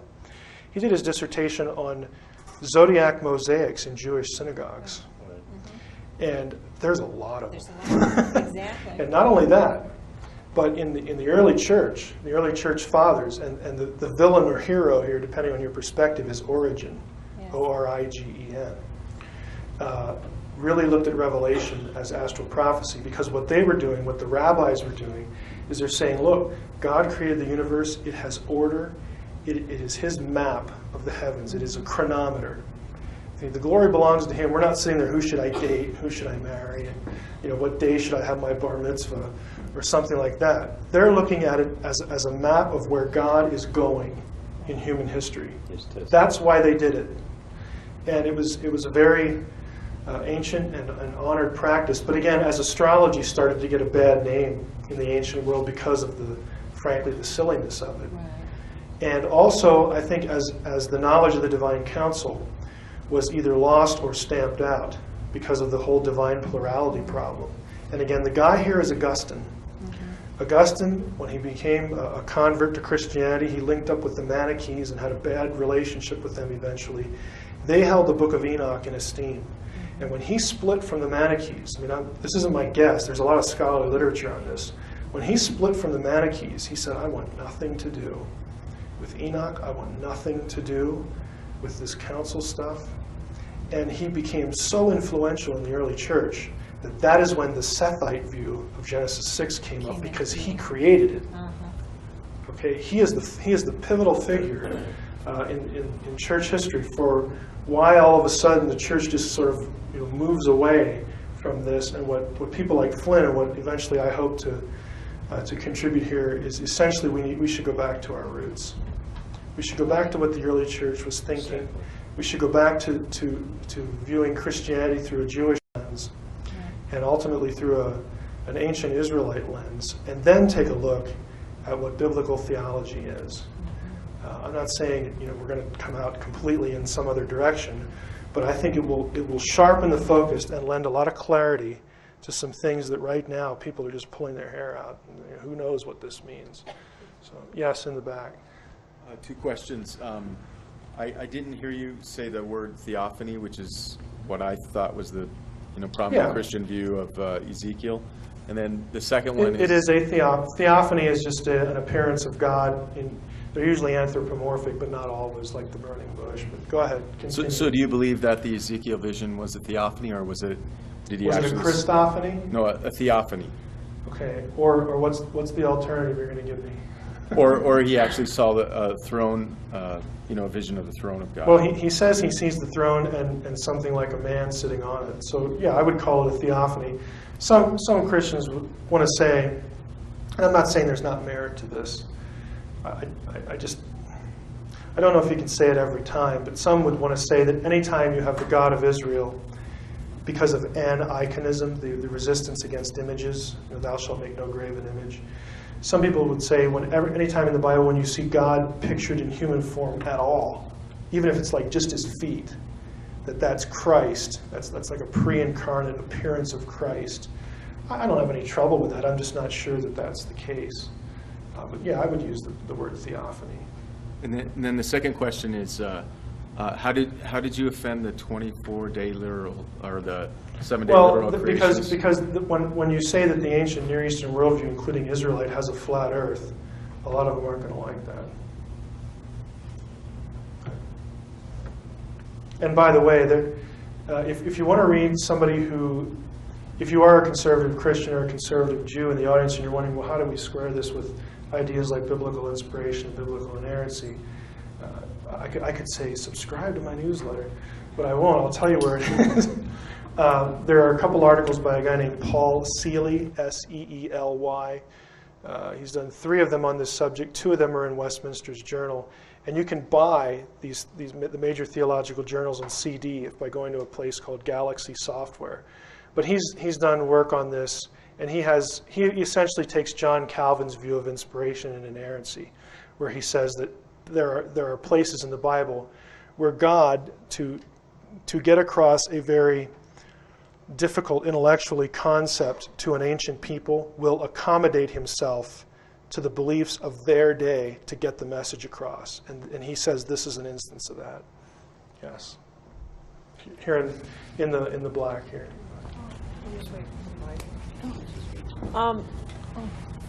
In the Bible, Jesus said, you're going to become fishers of men. And this was told to me, and as well as what I'm seeing here and what you're saying about this probably being the procession of time, a description of the procession of time. I'm seeing this as, this is that code, a way of describing things in code because of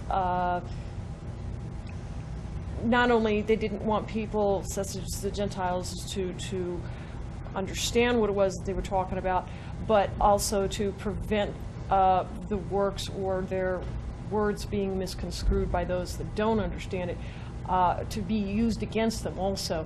That they spoke in code to prevent themselves from being understood by those that were not of their teachings. It's certainly true in the early church for obvious reasons, for persecution reasons, that things had to be cloaked a bit. So I'm wondering if this is just simply the wording was chosen on the basis of cloaking this, and that it is basically symbolic.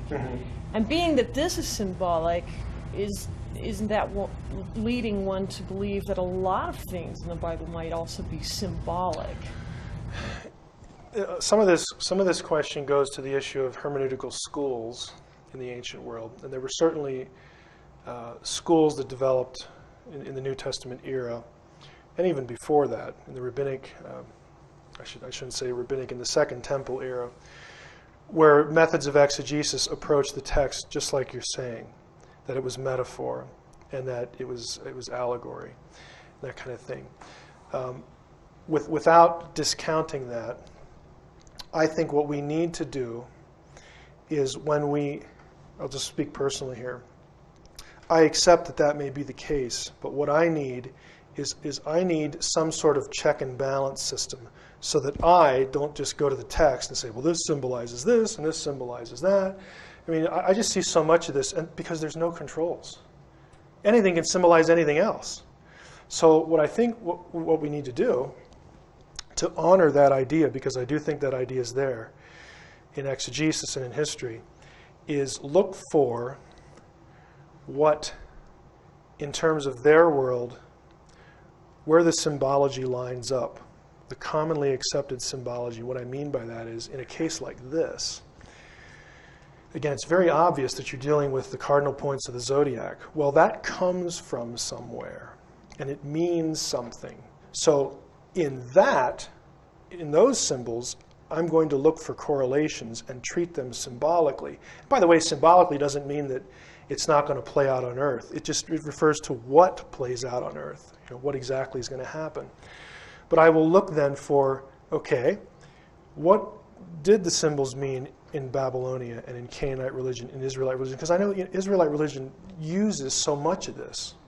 So that is the check and balance system. Only look for symbology where symbology is apparent cross-culturally and where the prophets themselves are treating what they're doing as a symbol. Usually they'll tell you. Sometimes they don't, which is the frustrating part. So I'm just wary, while I accept what you're saying, I'm wary of just letting people run with it, including myself, because there are just no checks and balances. It's kind of like where, I don't know if you're familiar with the concept of typology. Typology is, there's two kinds of prophecy. There's oral prophecy where the prophet says, thus says the Lord, this and that's going to happen, then he lays it out. There's unspoken prophecy, and those are called types. People, institutions, events in the Old Testament prefigure something that will happen later. For instance, we're told by Paul in 1 Corinthians 10 that the Passover lamb of the Old Testament prefigured the crucifixion of Christ. It was an unspoken prophecy. It depicted something, a reality that would happen later. Now, people have seen this, Bible scholars have seized upon this, and so now there's a tendency among some people to see a type everywhere. Everything's a type of something else. And what I'm saying is, no, let's stick with what the New Testament actually says is a type in the Old and just leave it there. In other words, I don't want to set myself up as the authority to determine for you or anybody else what a type is.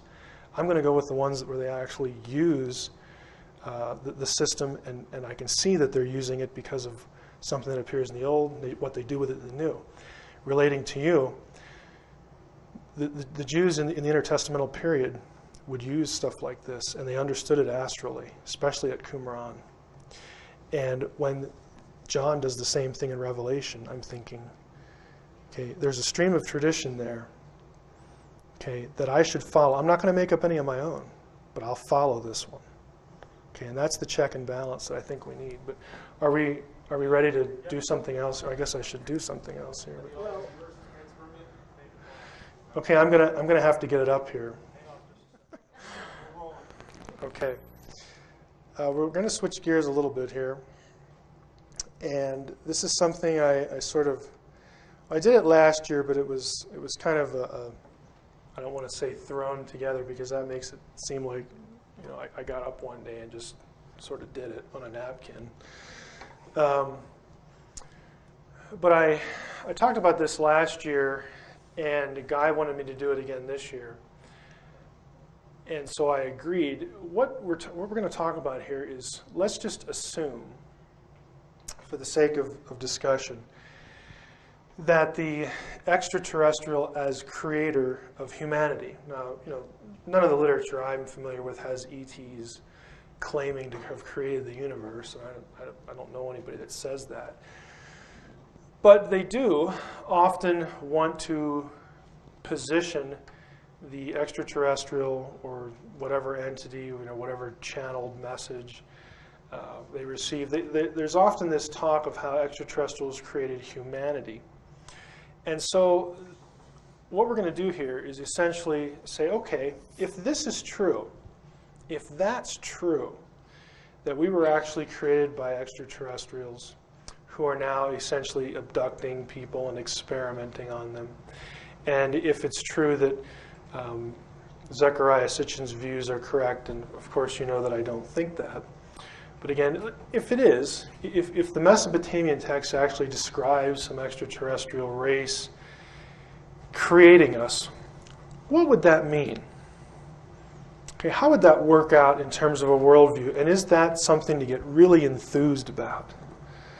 Okay, and we're going to go through and just sort of follow the logic. This session's not going to take that long, but we're going to follow the logic and compare the theistic, the traditional theistic creator paradigm, whether you're a Muslim, Jew, or Christian, doesn't matter, but just that there's a God, a personal God who creates, and sort of note the comparisons. And I'm going to suggest that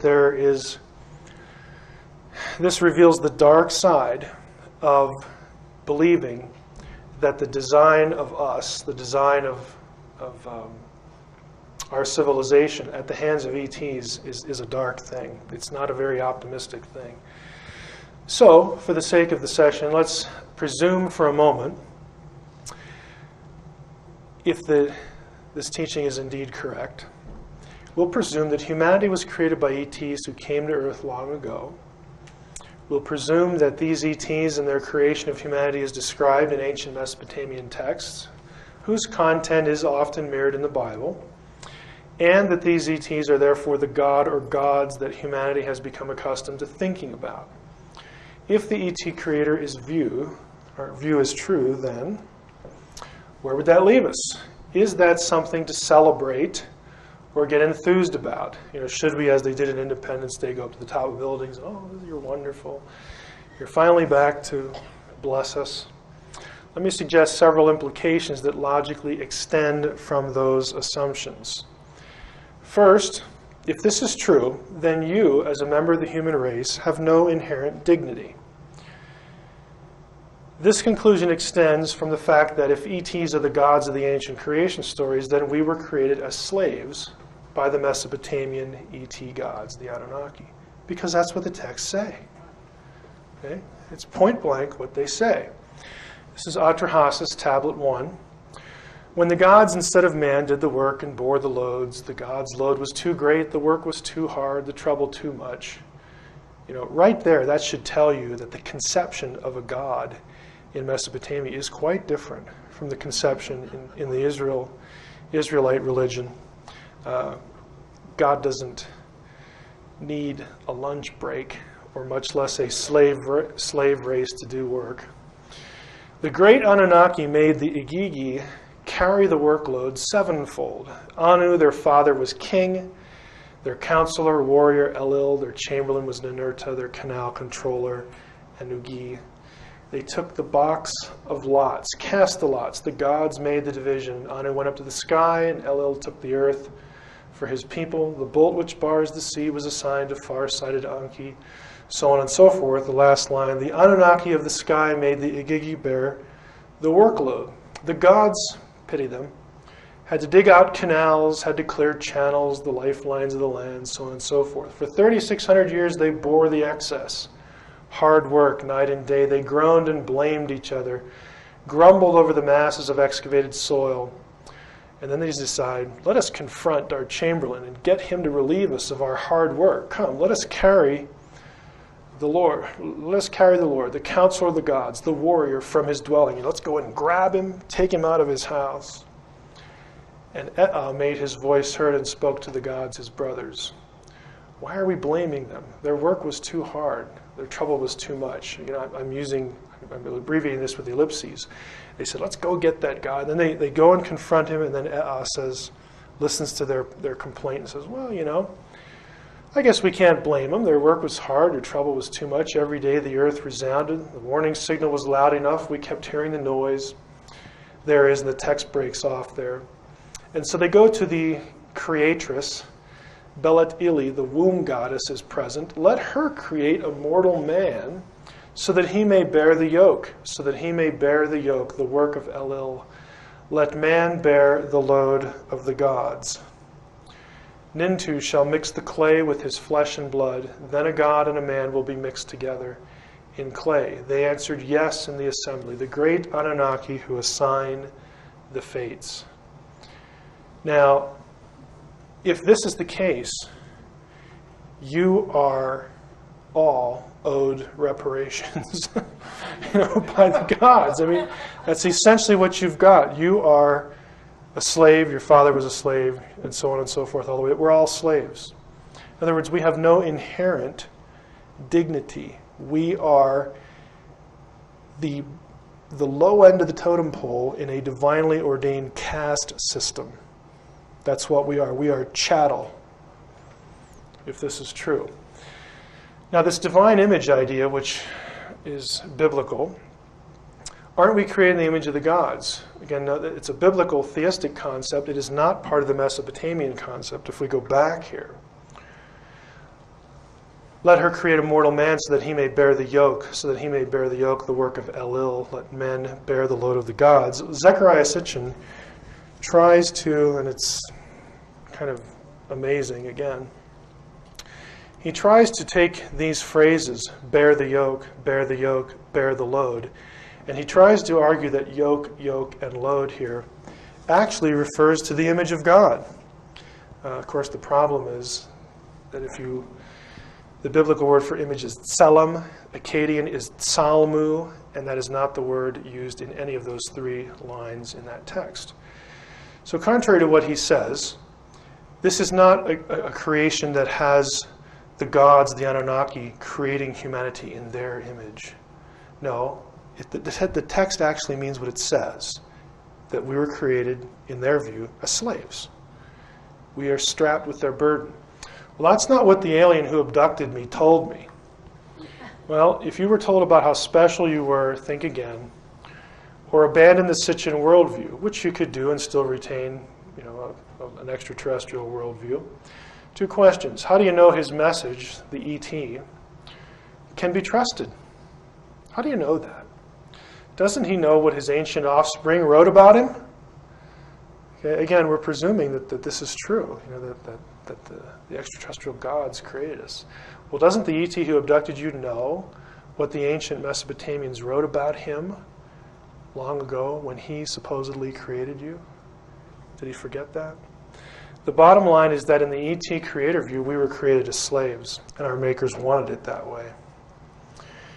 In contrast, the theistic creator worldview has every man, woman, child, unborn, born, whatever, every person has inherent worth as God's imagers. Life is sacred because we are the receptacles of God's life and share certain of his attributes.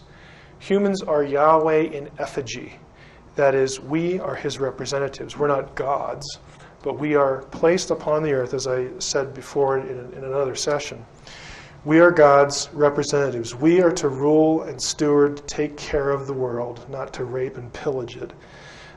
We are to take care of the world, steward it as though God were here. We aren't, as the Old Testament teaches, God's representatives on earth if the ET view is correct.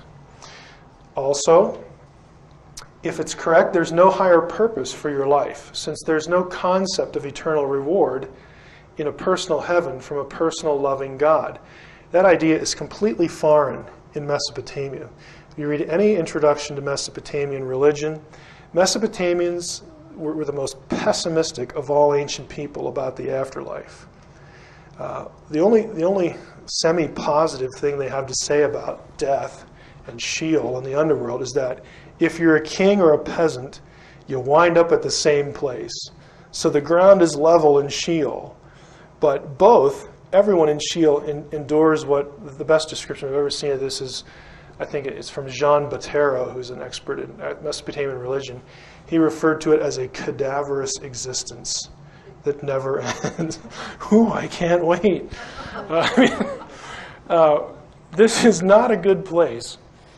But if this view is true, you don't have anything waiting for you. In other words, you can serve the gods all you want, be their slave, and what do you get at the end? You get to live as a cadaver. That's just wonderful.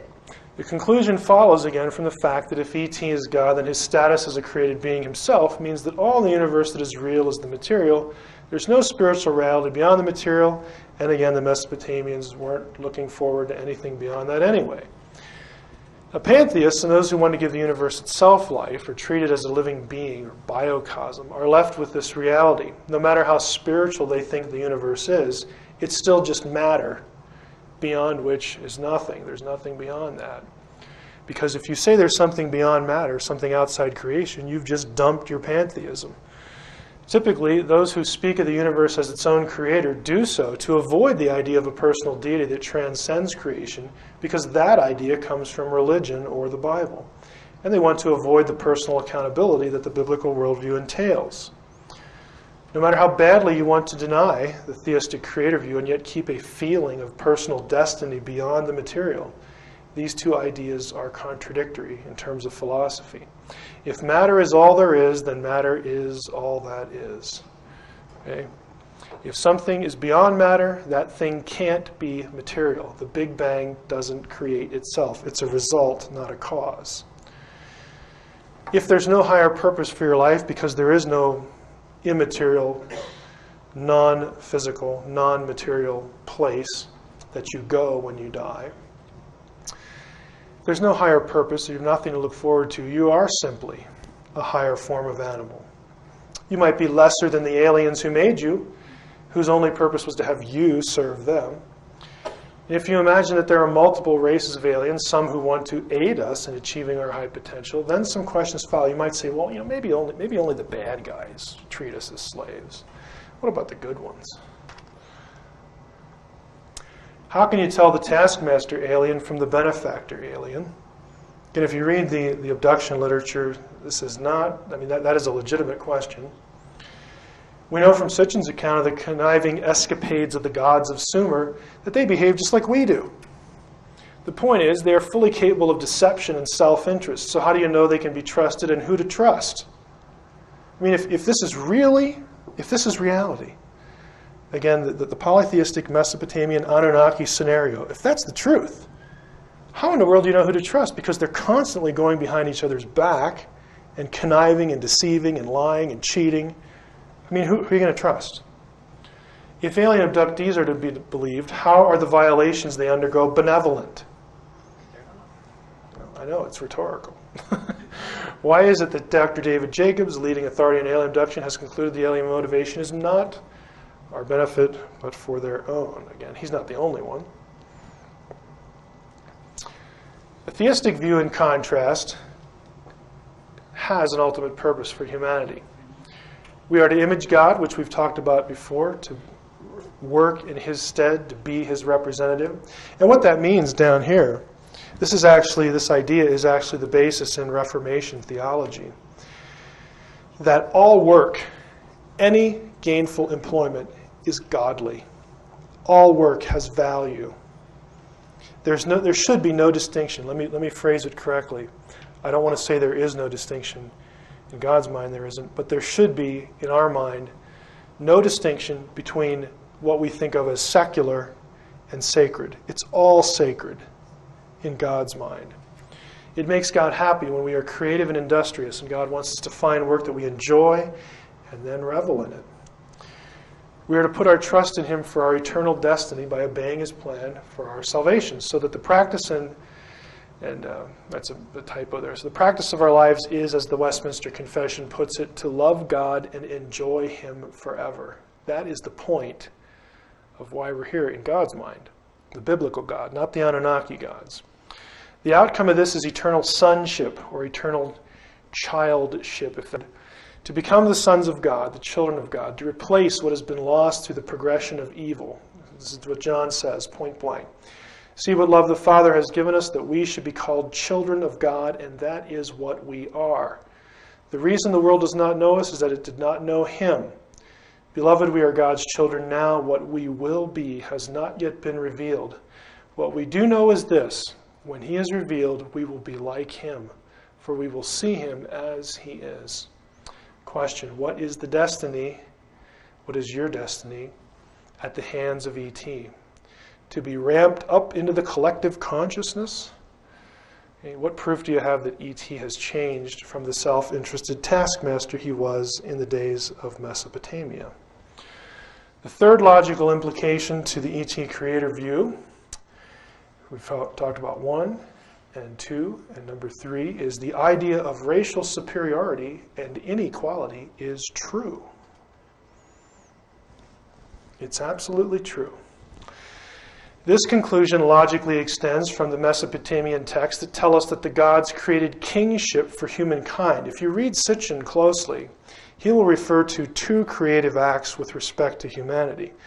One, is prior to the flood, where a primitive form of humankind is created again as slaves. But then one of the gods, Enki, comes back and sort of ramps up or genetically tinkers again with the humanoid thing, and specifically does that, adds more divine blood to him, because we are going to make them this particular line. And you actually have 2 lines emerge in Mesopotamian thinking again. We're going to make certain of these individuals more like us, because we're going to give kingship to them. We're going to put kingship in their hands. So if this is the case, then certain bloodlines are inherently superior because they're royal. And I want to say this, if you read Lawrence Gardner, this is Lawrence Gardner. Okay, bloodline, the Holy Grail, the whole bit, the Jesus bloodline mythology, going back to this, you have to believe this. If this is what you think the texts say, then this is the conclusion. Certain bloodlines are superior because they have more of the Anunnaki blood. See, we all people who would latch onto this, what Gardner's saying, they read it and think, that's me. That's me. I'm one of the superior ones. Well, maybe not. Questions that naturally follow. Are you among the elite? Are you as racially gifted by the gods as other people? Do you suppose that African Americans and Jews are in the royal bloodline? Hispanics? Put any other race other than white Anglo-Saxons in there. If the idea of racial supremacy is true, should we defend it? Should we defend it? Will the gods enforce the idea when they return? Will they weed us out? Will there be those that rule and those who serve? Again, in contrast, the theistic worldview is that all races are equal because all races are human. All humans are God's imagers, male and female. There are no exceptions. Now, I know that the church, in some of its more wonderfully dunder-headed moments, and I'm including in this century, has propped up the idea of racial superiority through pseudo-exegesis of passages like the curse of Canaan and Ham. It is not what the text teaches. It's what people who are predisposed to racial inequality have said the text teaches, but it is not what the text teaches. And frankly, today, I think the exegesis is a little less self-serving than it was perhaps in the Civil War and in the 60s. Those humans who follow God's plan for salvation for all are considered royal offspring. Every believer is specifically called a son of the king. It is a royal title. The sons of God who will rule over a new earth with him. Male and female, no exceptions. The idea goes all the way back to the Old Testament. It's not just a Christian thing. It's very present in Jewish theology. Hosea 2:1, the number of the people of Israel shall be like that of the sands of the sea, which cannot be measured or counted. Instead of being told, you are not my people, again, remember they were exiled, they shall be called children of the living God. Daniel 7:27, the kingship and dominion. It's the same chapter, by the way, the divine council chapter we just looked like with Ezekiel. Kingship and dominion and grandeur belonging to all the kingdoms under heaven will be given to the people of the holy ones of the Most High. Will be given to the people of the holy ones of the Most High. Their, plural, kingdom shall be an everlasting kingdom, and all dominions shall serve and obey them. John, New Testament now, but to all who received him, who believed in his name, speaking of Jesus here, he gave power to become children of God.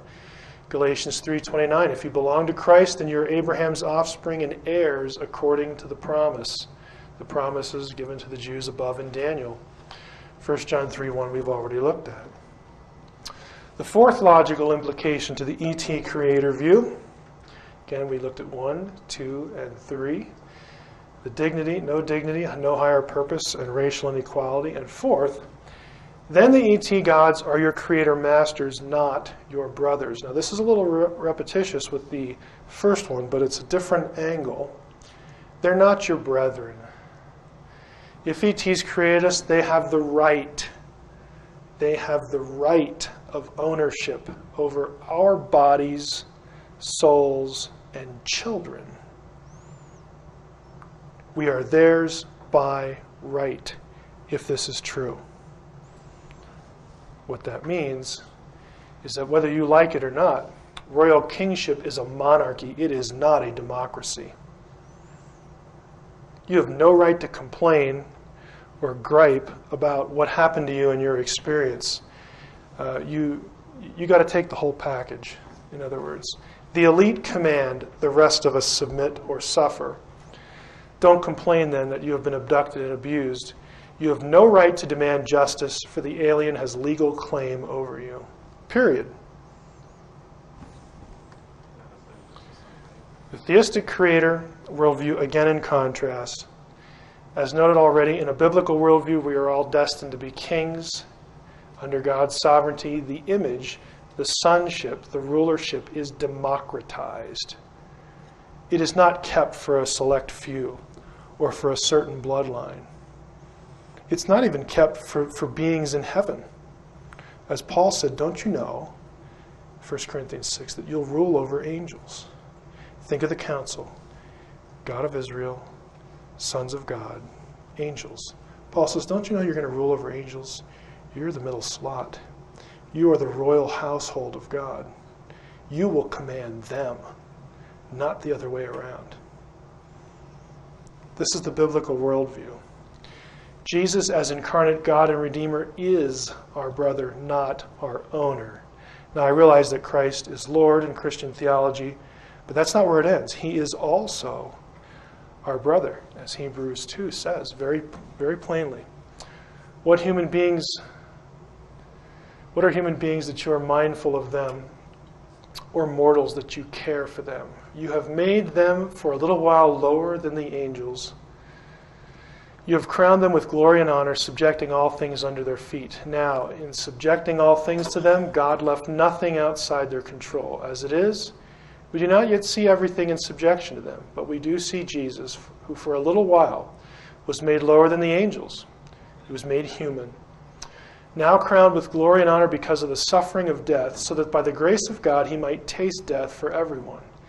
It was fitting that God, for whom and through whom all things exist, in bringing many children to glory, should make the pioneer of their salvation perfect through sufferings.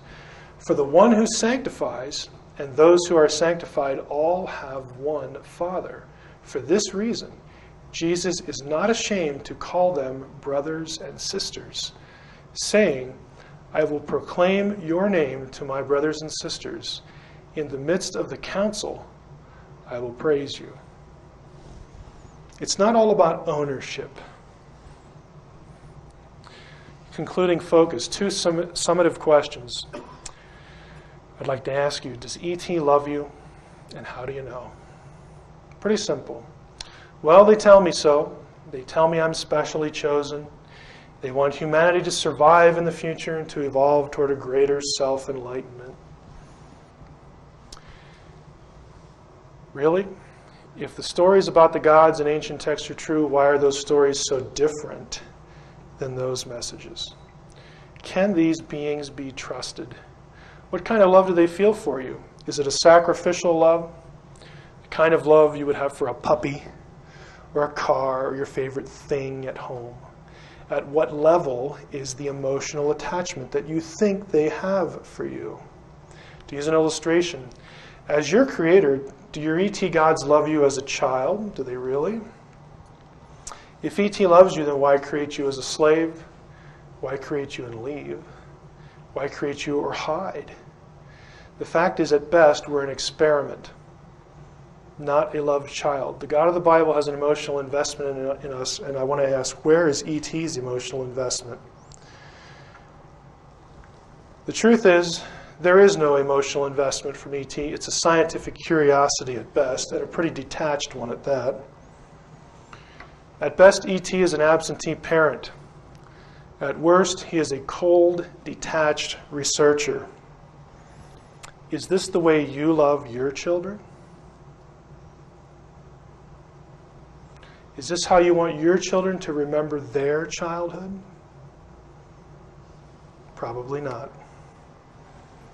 There really is something better. And I would suggest to you, and that's the end of the session here, I would suggest to you that the theistic worldview is favorable, is more favorable, is better. And it's in your interest to consider it. And that's part of what the conference, as we, as in my cases, I've contributed to it, but as Guy has constructed it, to try to bring, create a bridge between what we look at seriously as paranormal stuff and perhaps spiritual stuff, whatever the intersection is.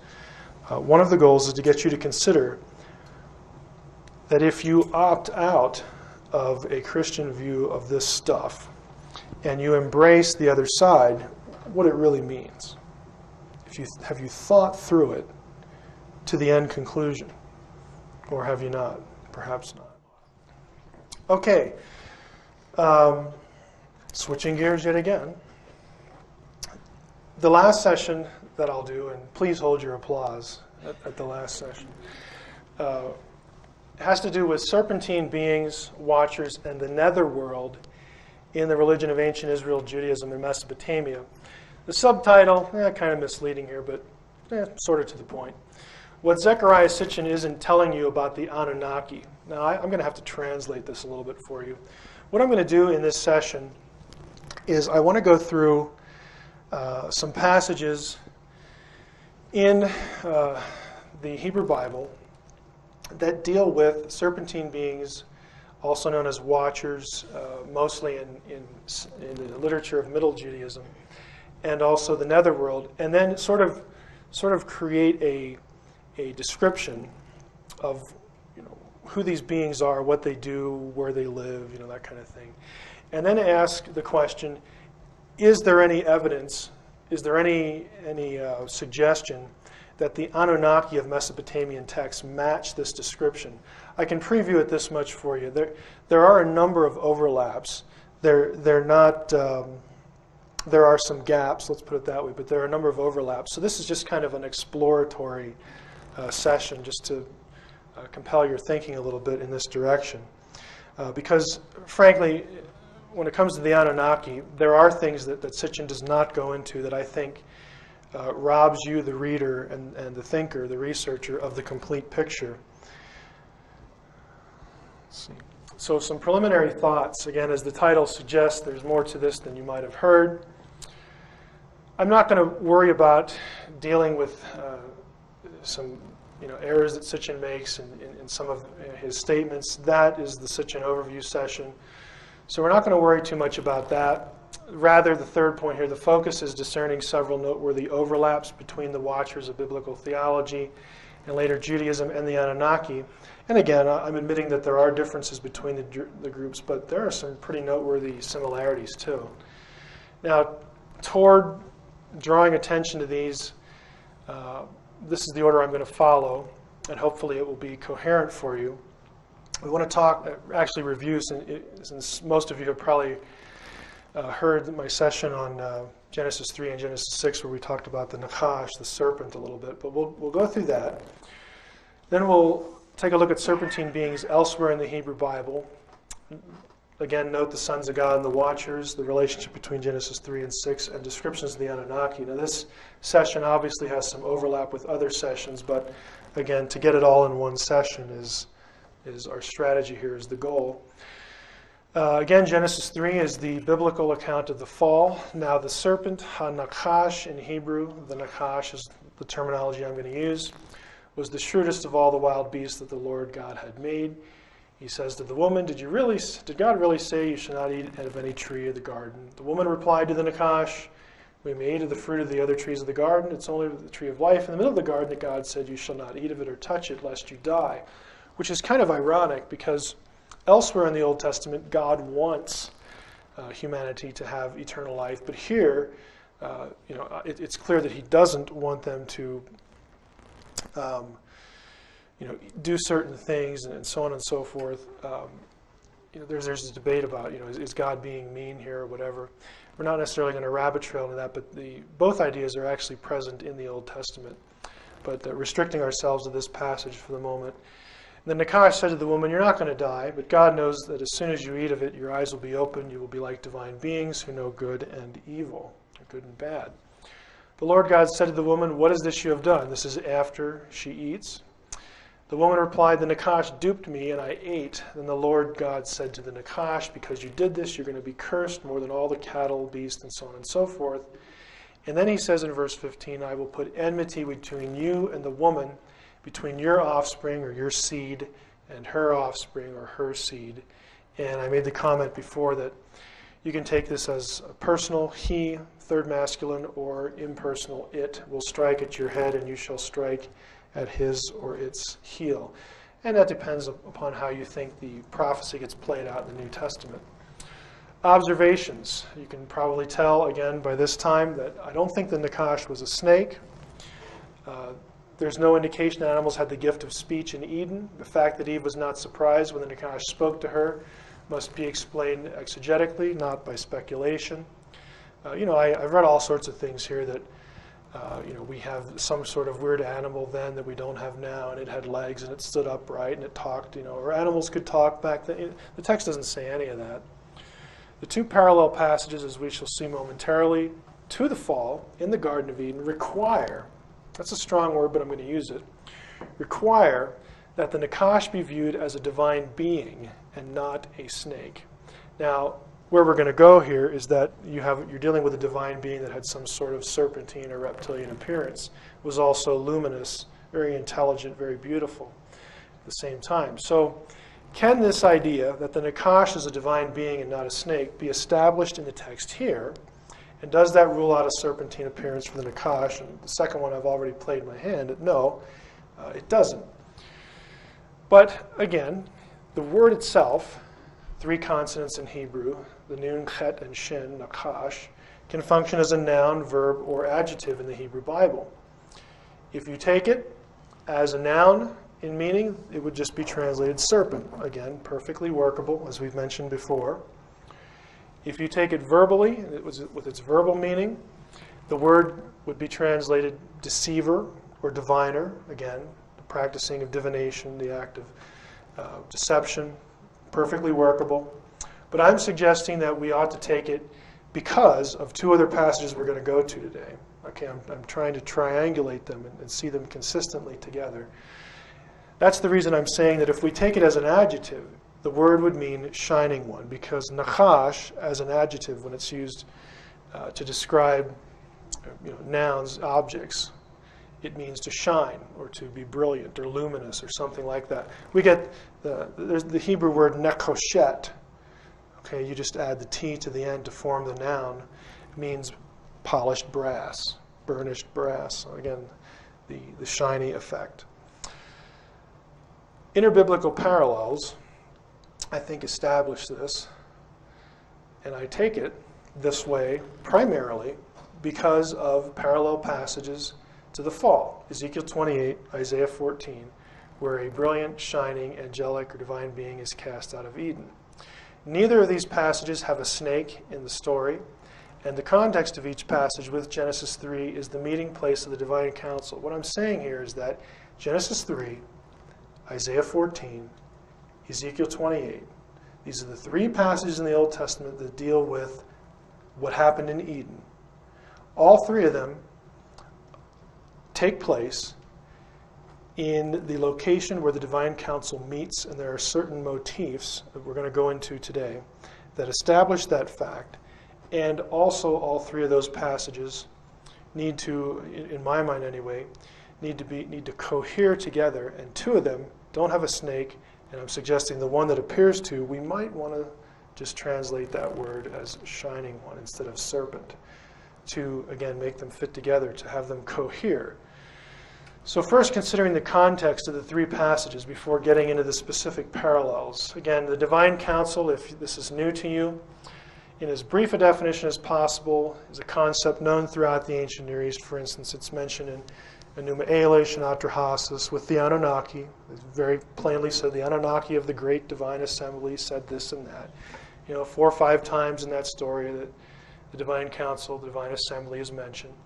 It is the high god or gods and their bureaucratic entourage, the heavenly host of which angels are merely one member category. In all ancient Mediterranean religions, including Israel, the council met at specific places, usually the abode of the high god. And although there are council parallels between the Hebrew Bible and cuneiform sources, the most explicit parallels are between the Hebrew Bible and its closest geographical and linguistic neighbor, ancient Ugarit, which is ancient Syria. Ugaritic, by the way, if you like languages, if you want to study these someday, Ugaritic is the closest language linguistically to biblical Hebrew. There are a number of words in the Hebrew Bible. They're called hapax legomena. That's a fancy way of saying words that only show up one time.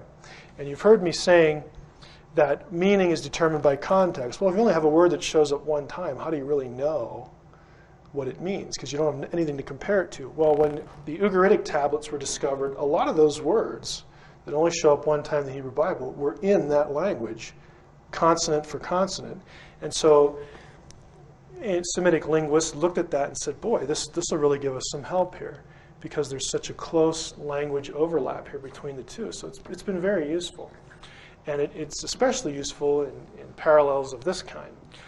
So the second thought here, the relationships are actually so close between the two literatures and their religions that one of the names of the God of Israel, El, that's from the Hebrew Bible, was also the name of the high god of Ugarit. They were both El.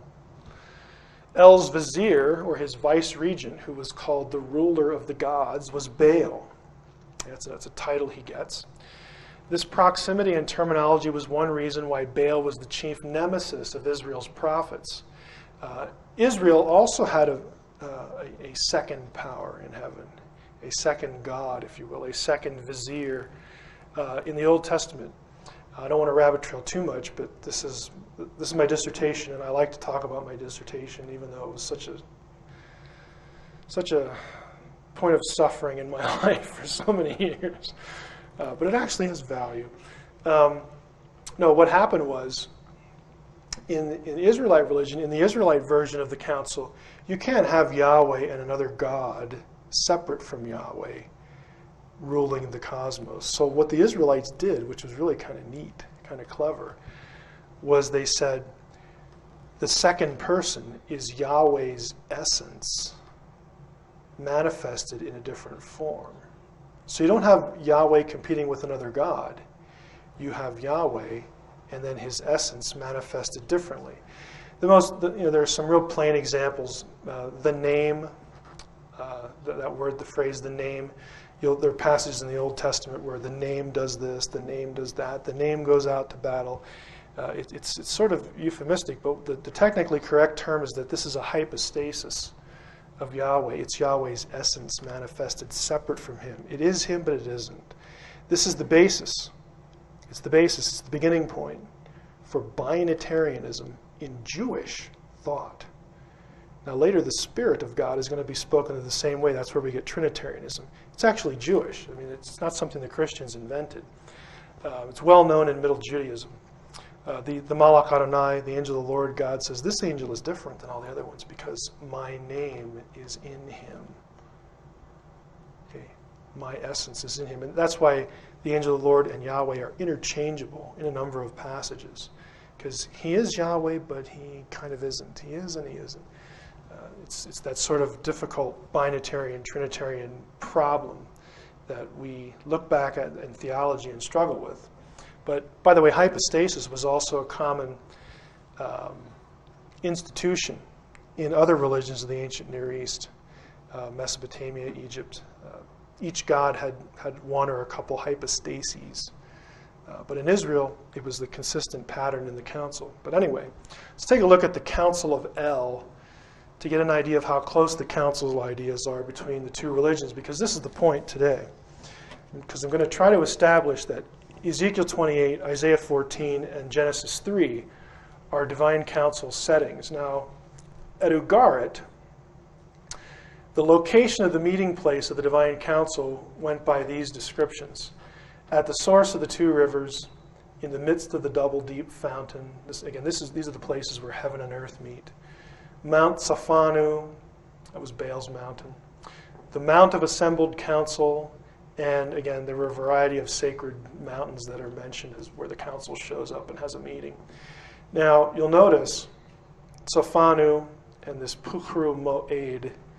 If you go to the biblical side, you have some conceptual parallels here, and here you have direct linguistic parallels. Zion and Eden are well watered. You might think, well, there's 4 rivers in the description of the Garden of Eden. What you should do is you should go back and get a good exegetical commentary there, because it can be coherently argued that the names are interchanged there and you actually only have 2, but I'm not going to rabbit trail there.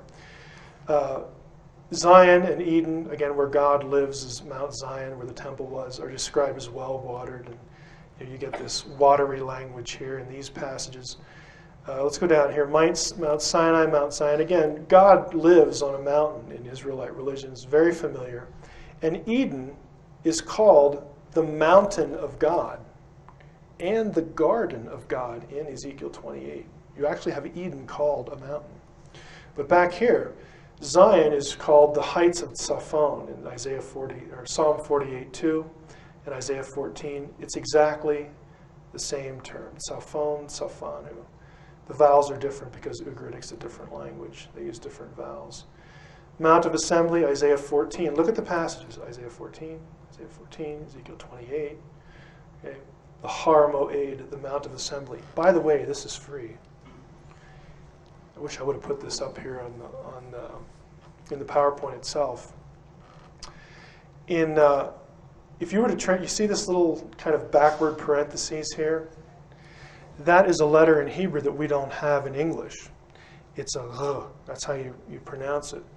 The Greeks didn't have it either. They don't know what a r is. So what they did was, well, what's the closest letter to that? It's a Hebrew term, and when it was a Hebrew term, they would just transliterate it. They just put the letters in. And they decided, well, a G, duh, sounds like ugh. And so like Gomorrah is spelled with one of these in the front. It's actually Gomorrah. Okay, so the Greeks put a G, Gomorrah. Well, why do I say this? Because if you put a G here, you have H, take the vowels out, H, R, M, G, D. Okay? You go to the book of Revelation, when the word Armageddon is used, John specifically says, this is in the Hebrew tongue, Armageddon. In the Hebrew, that would be Har Moed. The N is actually a place name consonant that is very common for geographical words.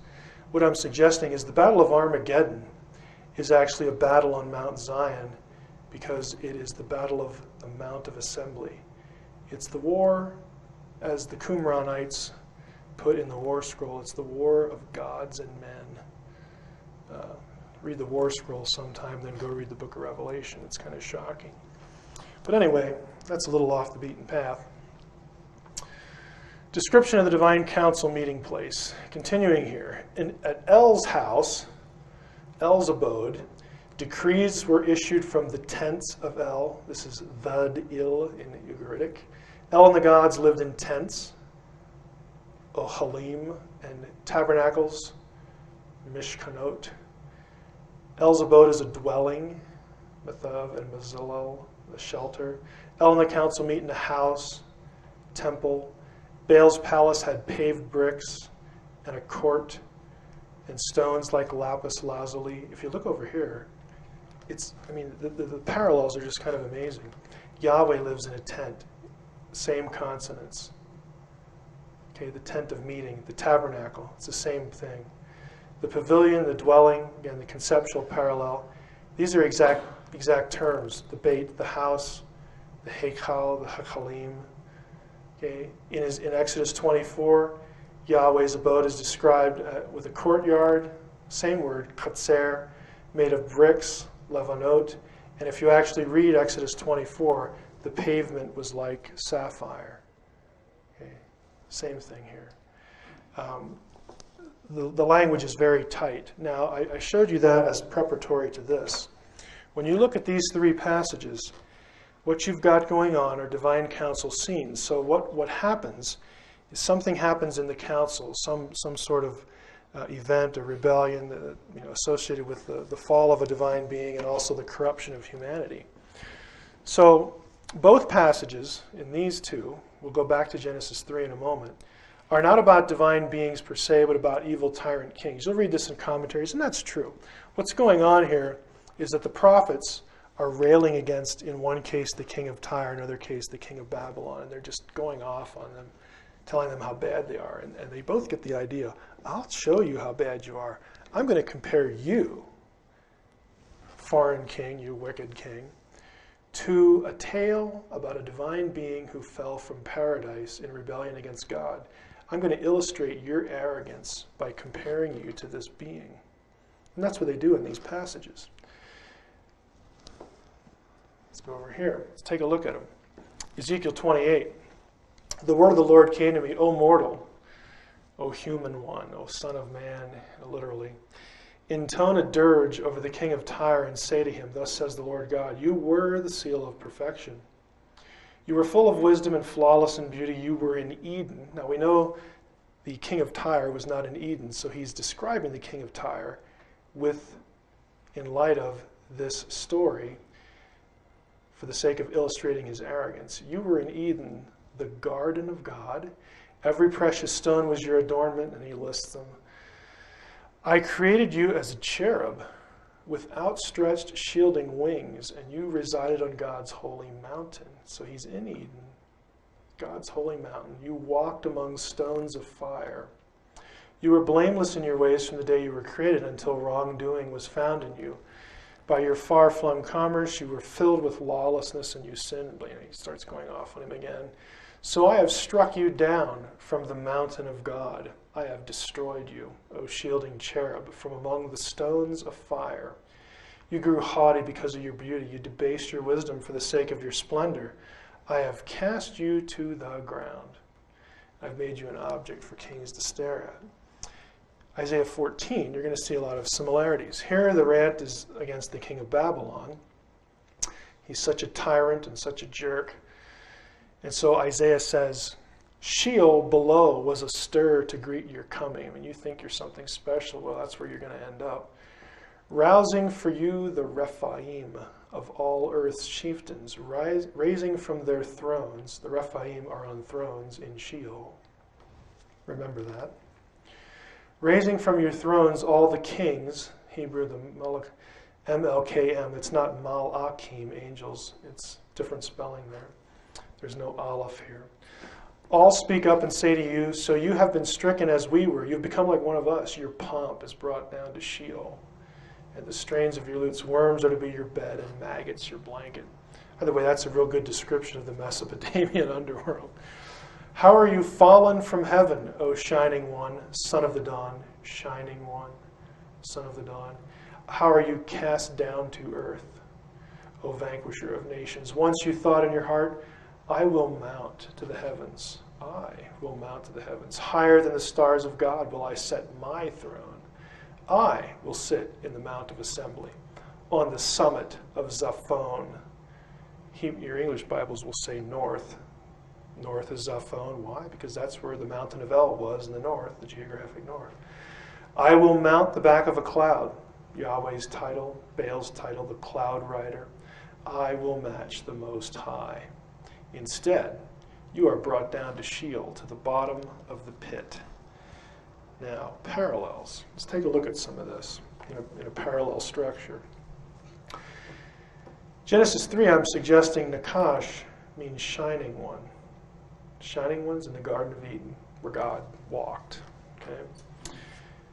Here we have descriptions of the being. He's described with luminous, brilliant stones, brightness. Again, these stones are the same things that describe the brightness of God's throne, so it's pretty bright. we have here again this description as the anointed cherub. Now that assumes that the word anointed is the correct translation of the Hebrew Mashiach. Now that's possible. It's a common term. We get Messiah from it. Mashiach, the anointed one. However, if you remember back to English class, and please don't shudder, remember what a homonym is. Semitic languages have homonyms too, words that are spelled the same but mean something different. There is also a Hebrew Mashiach, which means, guess what? To shine. So this could very well be translated, and I'm suggesting it should be, I created you as a shining cherub. Shining cherub, shining one, and here it's point blank. Isaiah 14, O shining one. The Hebrew is Hallel ben Shachar. This is where, by the way, we get our word Lucifer from, because when the text was translated into Latin, the word for shining one, Hallel, in Latin is Lucifer. Okay, shining one just means something luminous. Nakash here, again, can still carry its other two meanings, serpentine and deceiver. And I think serpentine is important because here, this is really kind of interesting. You had this odd phrase back in Ezekiel 28, you were the seal of perfection. And commentators usually say, well, that just means, it's kind of a sort of a description, an embellishment to show how wonderful and beautiful this king thought he was. And I'm not saying that's not possible, but what's really interesting is if you transliterate the Hebrew for seal of perfection, chotem tachnit, if you put it into transliterated letters, this is an interesting term because at times in Semitic languages, the M here is silent, like we have silent E. And if that's the case here, what you have here is that this phrase, exact same phrase, means skillful serpent, because this word, chet vav tav, with silent M, means serpent in Canaanite. It's just one of the generic words for serpent. So you could have, I created you as a shining cherub and a skillful serpent, shining serpentine being. Some more. Genesis 3, he was in Eden. He knew that when Adam and Eve ate, they would become like, that should be one, sorry about that, one of the gods. And again, Eden was the place of the council. You go over to Ezekiel 28, it's point blank, Eden is the mountain of God, and a garden as well.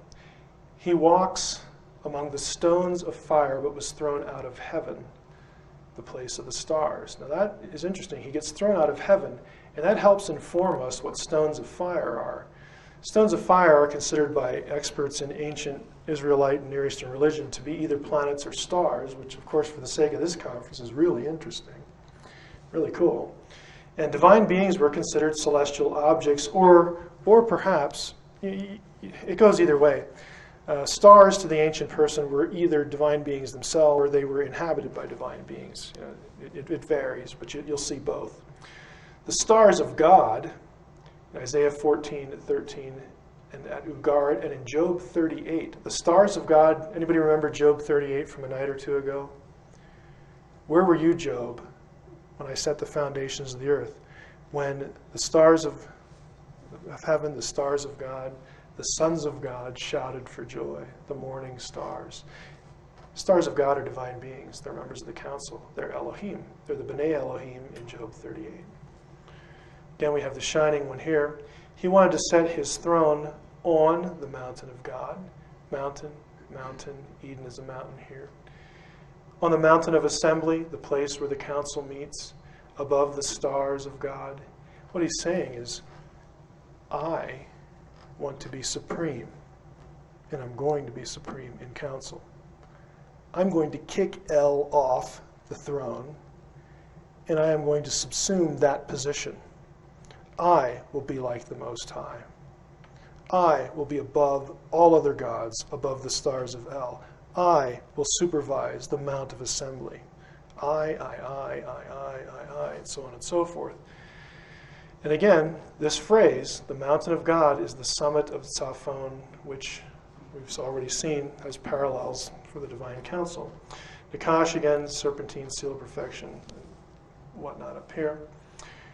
Going again here, if you look at, again, the rest of the passage in a fuller sense, you might say, well, what about the curses? I get this question a lot, frankly, where, how can you take the serpent in Genesis 3 as a divine being? I mean, after all, he gets punished, he's made to crawl in his belly, and that sure looks like you have an animal that now, his legs are taken away and he becomes a snake, and so on and so forth. Okay, here's my suggestion to you. Interpret this curse by virtue of these two. Now watch, we're going to start with these two. I have struck you down from the mountain of God, destroyed you, among the stones of fire. I've kicked you out of the council, kicked you out of heaven. I have cast you to the ground.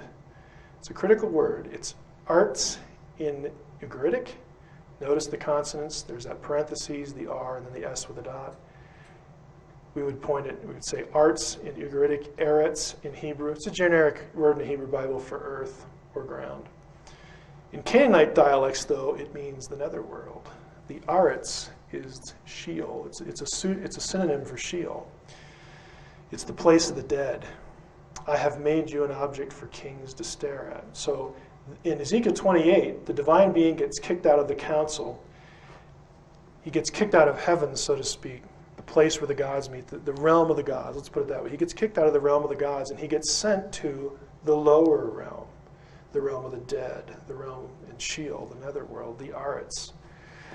Isaiah 14, Sheol below was astir to greet you as you're coming. I mean, right, point blank, that's where he ends up. Rousing for you the Rephaim who, quote unquote, live there. You're brought down to Sheol. How are you fallen from heaven, O shining one, son of the dawn? You're cast down to the earth, to the aretz. It's the same word in the text. You're brought down to Sheol, to the bottom of the pit, and they peer at you closely. As a side here, Job 26 says, the Rephaim tremble beneath the waters and their denizens. Sheol is naked before him. Abaddon has no cover. Rephaim, Sheol, Abaddon. We're going to come back to these terms. If you were here for the Ezekiel presentation, I'm going to show you this in this presentation, but just to prep you, I had a graphic of what the ancient Near Eastern conception of the world was, and you had a flat earth, you had the dome overwards, and then underneath you had Sheol. Okay, Lucifer, the shining one, starts up here. He wants to be at the very top of the council. God says, no. I'm going to cast you down to the aretz, earth, and aretz, underworld. There's a word play. It's a double entendre here.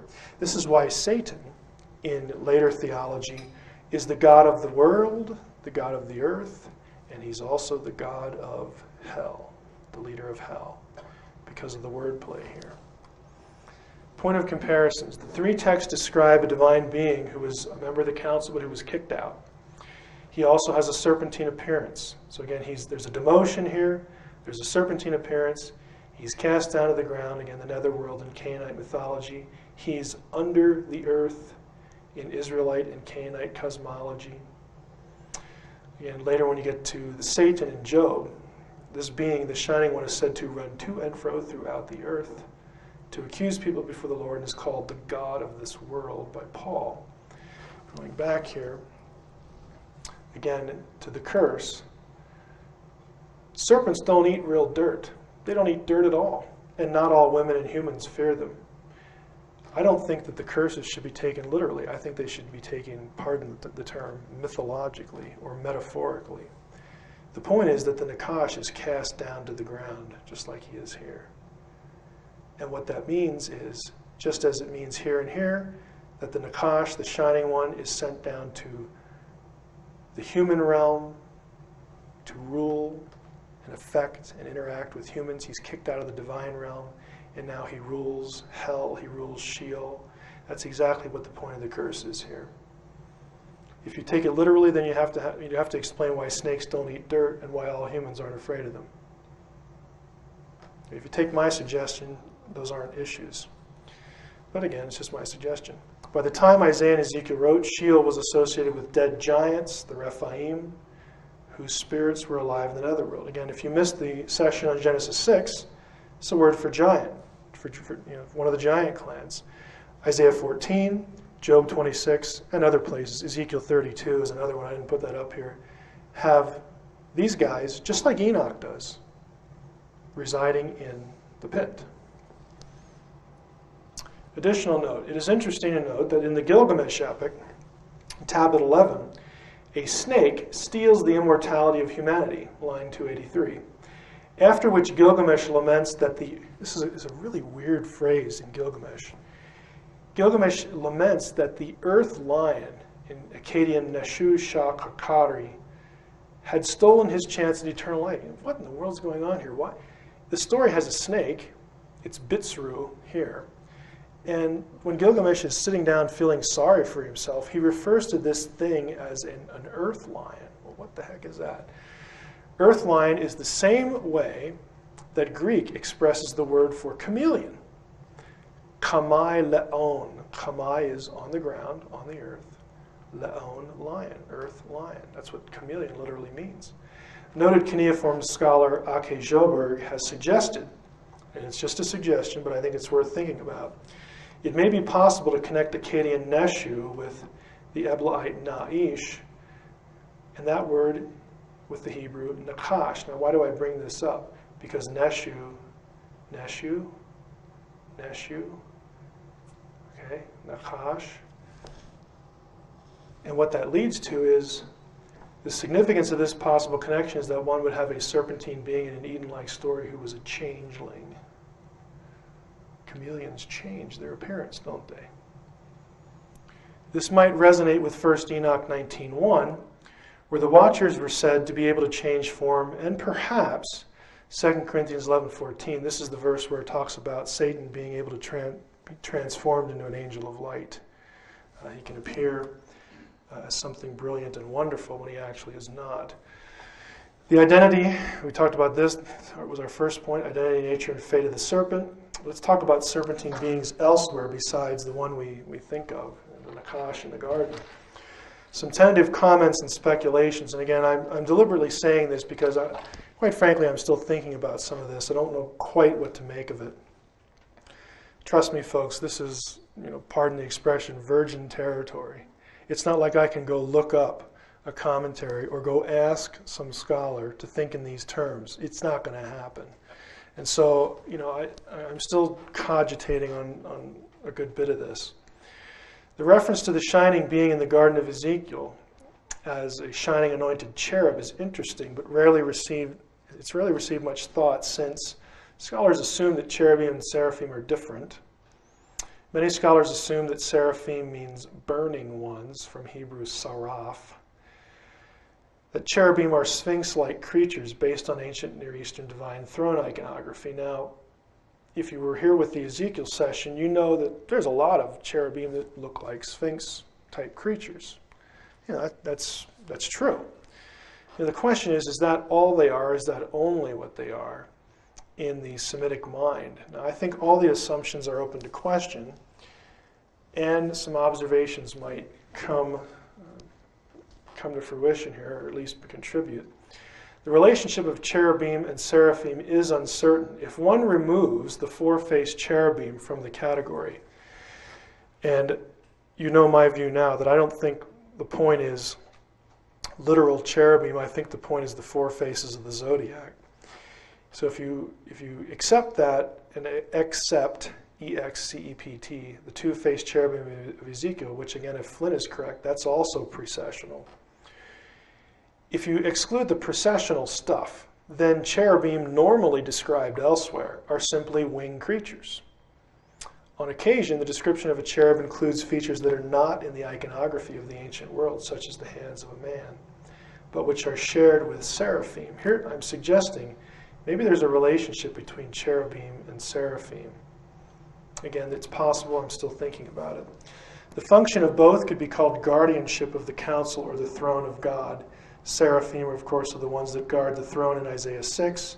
Genesis 3:24, after Adam is driven out of the garden, God places a flaming a seraph, a seraphim, there at the entrance to the garden. And then, of course, Ezekiel 28, taking Mashach, again, as shining. You might have one there, too. So seraphim are quite likely serpentine. The term seraph is interchanged with nakash, same word, serpent in the garden, the shining one, in the account of Moses and the serpents that bite the Israelites in Numbers 21. But what I'm just going through is what we do know here. In this story, in Numbers 21, the children of Israel are going through the desert and to punish them, again, for grumbling and murmuring after they've been delivered at the Red Sea and a few other kind of amazing deliverances, God says.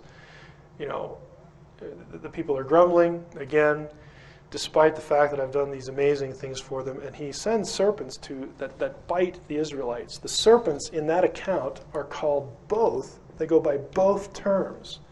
They're called nakash and seraph. These are synonyms. Okay, we know what this is. A serpent, it can mean a serpentine thing, but most scholars say that this just means burning one. Well, guess what? While there is a root seraph to me that means to burn in Hebrew, it is equally true that there is seraph right here in Numbers 21. That's just a serpent. So what I'm suggesting here is that a seraphim might be a serpentine being. That might be what they look like.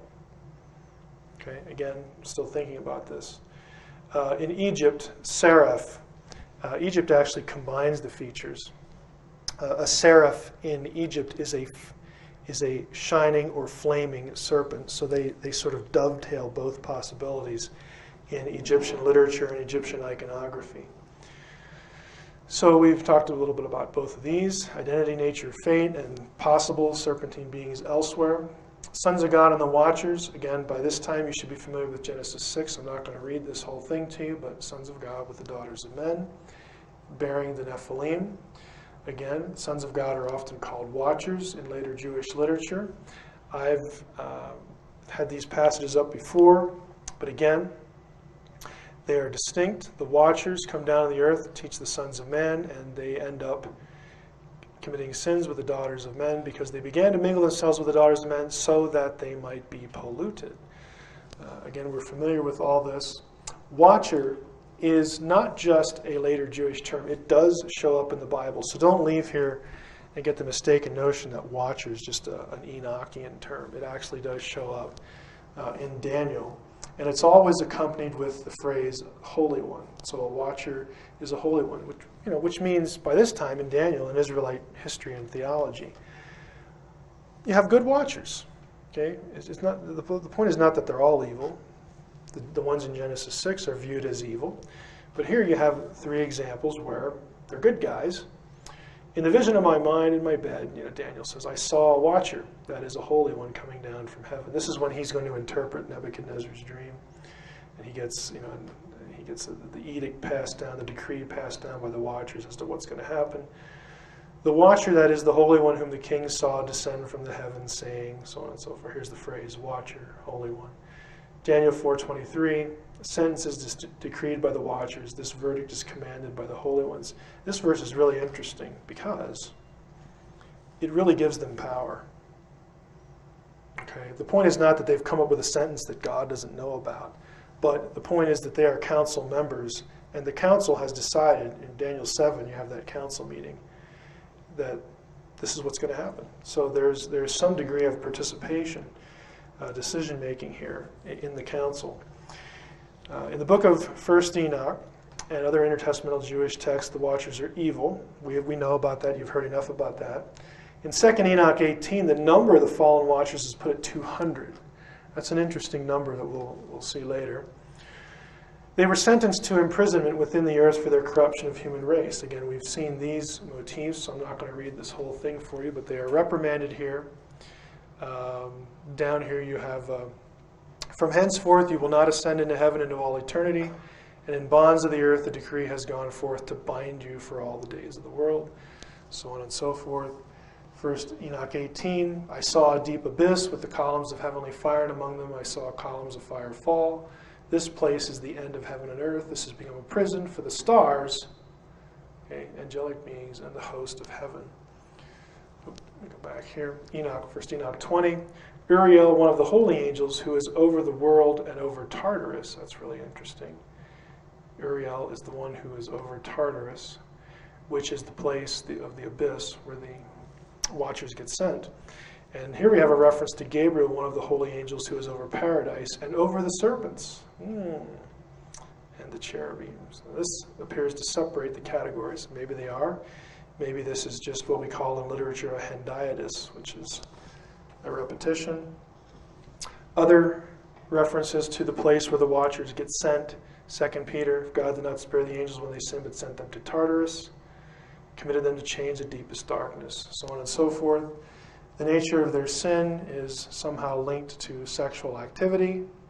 We've talked about this before. In this phrase in Jude, referring to the angels who did not keep their own place, left their proper dwelling, he has kept in eternal chains and deepest darkness. Again, these are Enochian phrases right in the New Testament. In some cases, they're word-for-word quotes. Likewise, Sodom and Gomorrah and the surrounding cities, which in the same manner as them indulged in sexual immorality and pursued unnatural lust, unnatural, again, heaven and earth, serve as an example. Of course, the question, does them refer to the cities or to the angels? And grammatically, as I pointed out before, it refers to the angels because of gender number agreement. We're not going to worry about the grammar here. Let's add something else to make the mix a little more interesting. So you've got watchers that are bound in the abyss, in Tartarus, this place with deep dark chains and all that stuff. You have references to angels guarding serpents. You have references to good watchers and bad ones. Let's complicate things a little more. Uriel said to me, "Here shall stand the angels who have connected themselves with women," we know who they are, "and their spirits, assuming many different forms, okay, are defiling mankind, and shall lead them astray into sacrificing to demons as gods." Well, wait a minute. If they're in prison, who's doing this? Who are these guys? If the watchers are in prison, what are these spirits? How can the spirits of the watchers plague humanity again when they're in prison? They're either bound or not. The punishment was pretty ineffective. Again, we're going to muddy the waters even more, and then we'll try to sort this out. But now the giants, who are born from the union of the spirits and the flesh, shall be called evil spirits. Their dwelling shall be upon the earth and inside the earth. Evil spirits have come out of their bodies, because from the day that they were created from the holy ones, they were watchers. Now here we have Enoch calling the giants watchers, saying they're evil spirits, they live upon the earth and inside the earth. What is this? What's going on here? Here's what we have in this mess. And believe me, this is why scholars of Jewish angelology just want to pull their hair out. You have watchers in prison in Tartarus, or the abyss. You have watchers' spirits that are still free to go run around the earth. These spirits can change form. You have giants fathered by the spirits, the watchers, apparently referring to the original offenders of Genesis 6 who were in prison. But then you have giants themselves called watchers or evil spirits. And then you have them in the earth and on the earth. And pun intended, what in hell is going on here? It sure looks like a messed up place. And here's my attempted explanation. Okay, hold on to your hats here.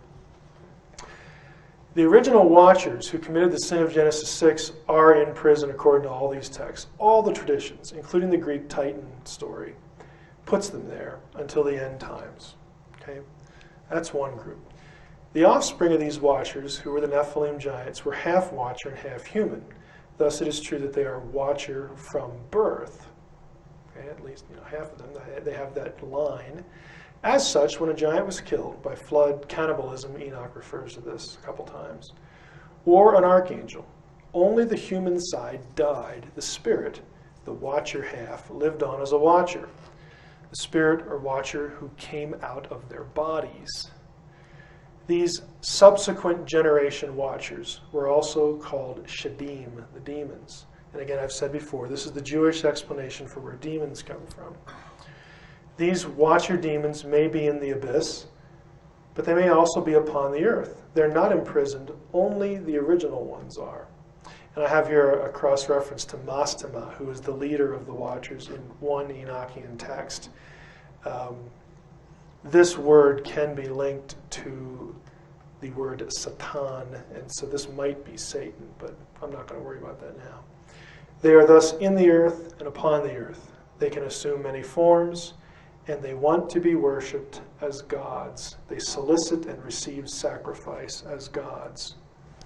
This is the picture of Jewish demonology, I guess would be more fair to say. Here's the kicker. Again, one fragmentary text from Qumran, 4Q Amram, manuscript B, tells us that watchers had a serpentine appearance.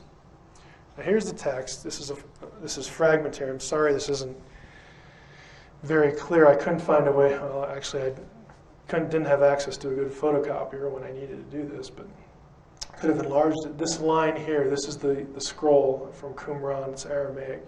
You see the edge here where it was rolled up. This line here, the text is describing watchers. And let me just give you the context. Amram, who is the father of Moses. Now, we don't know from the text whether this is the father of Moses or just another guy named Amram.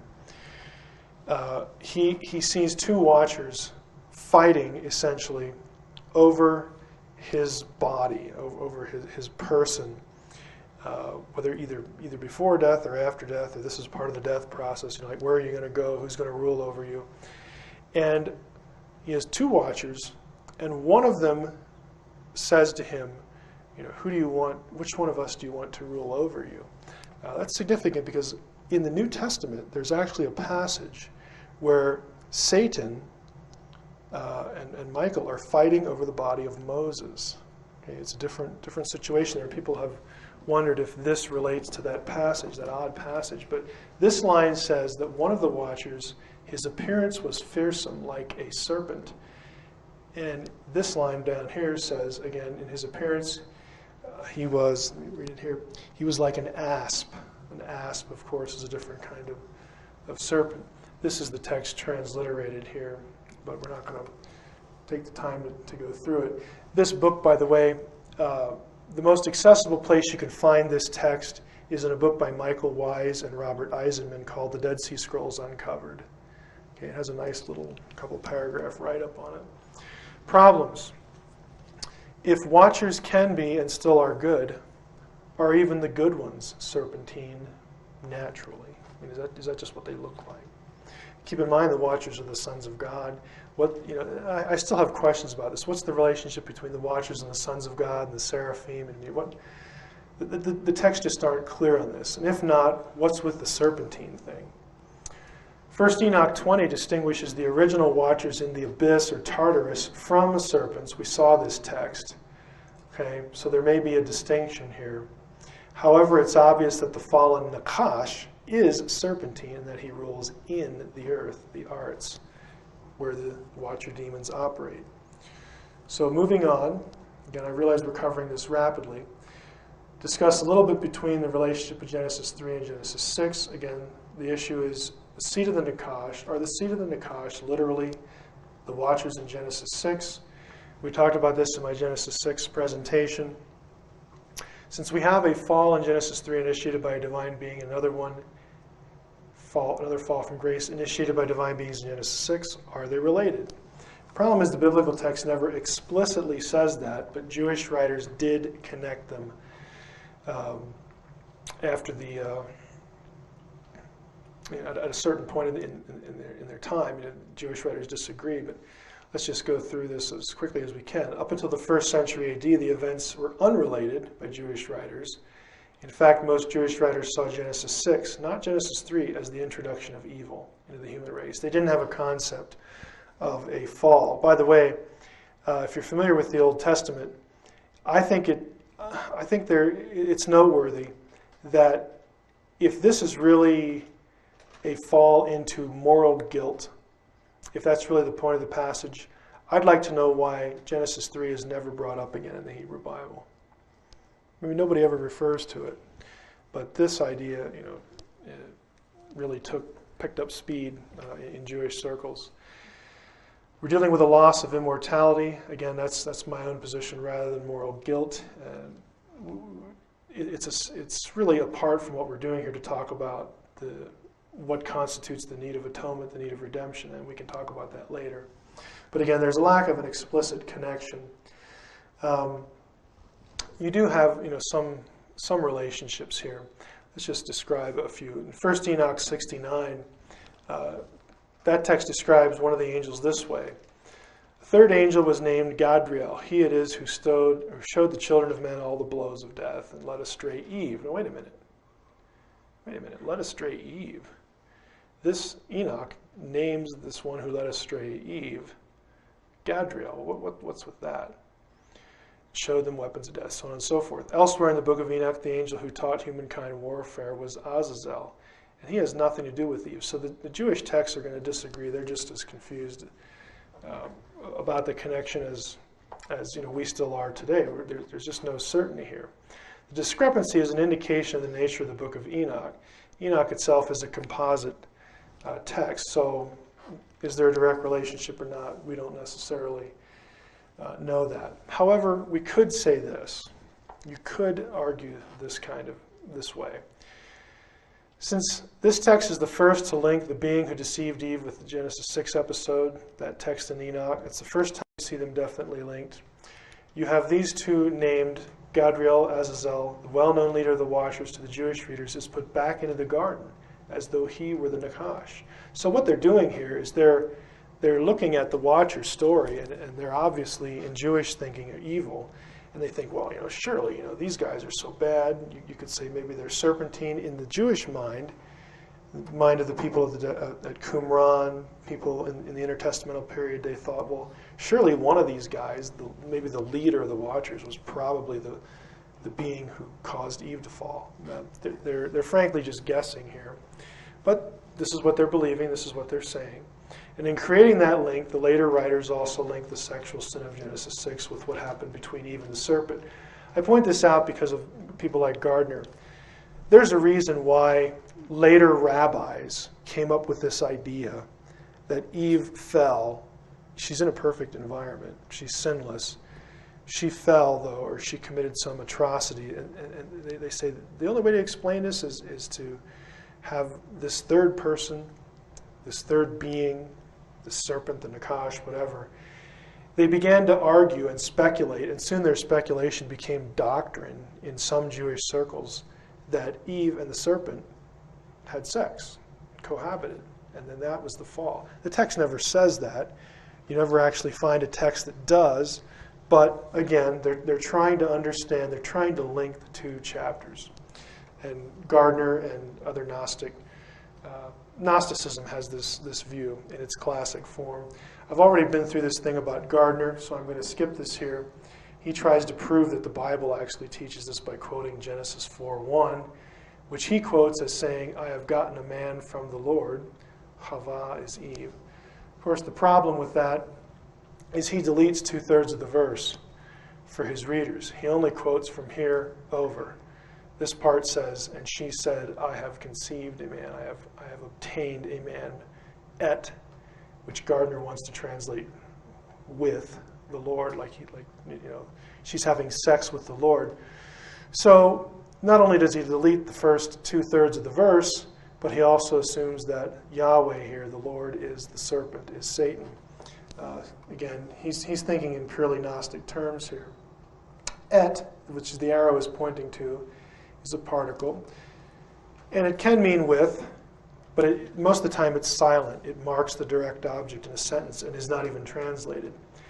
But you have to tell by context. And unfortunate for you, if you're reading Gardner, he deletes the context for you. Here's the part of the verse he deletes.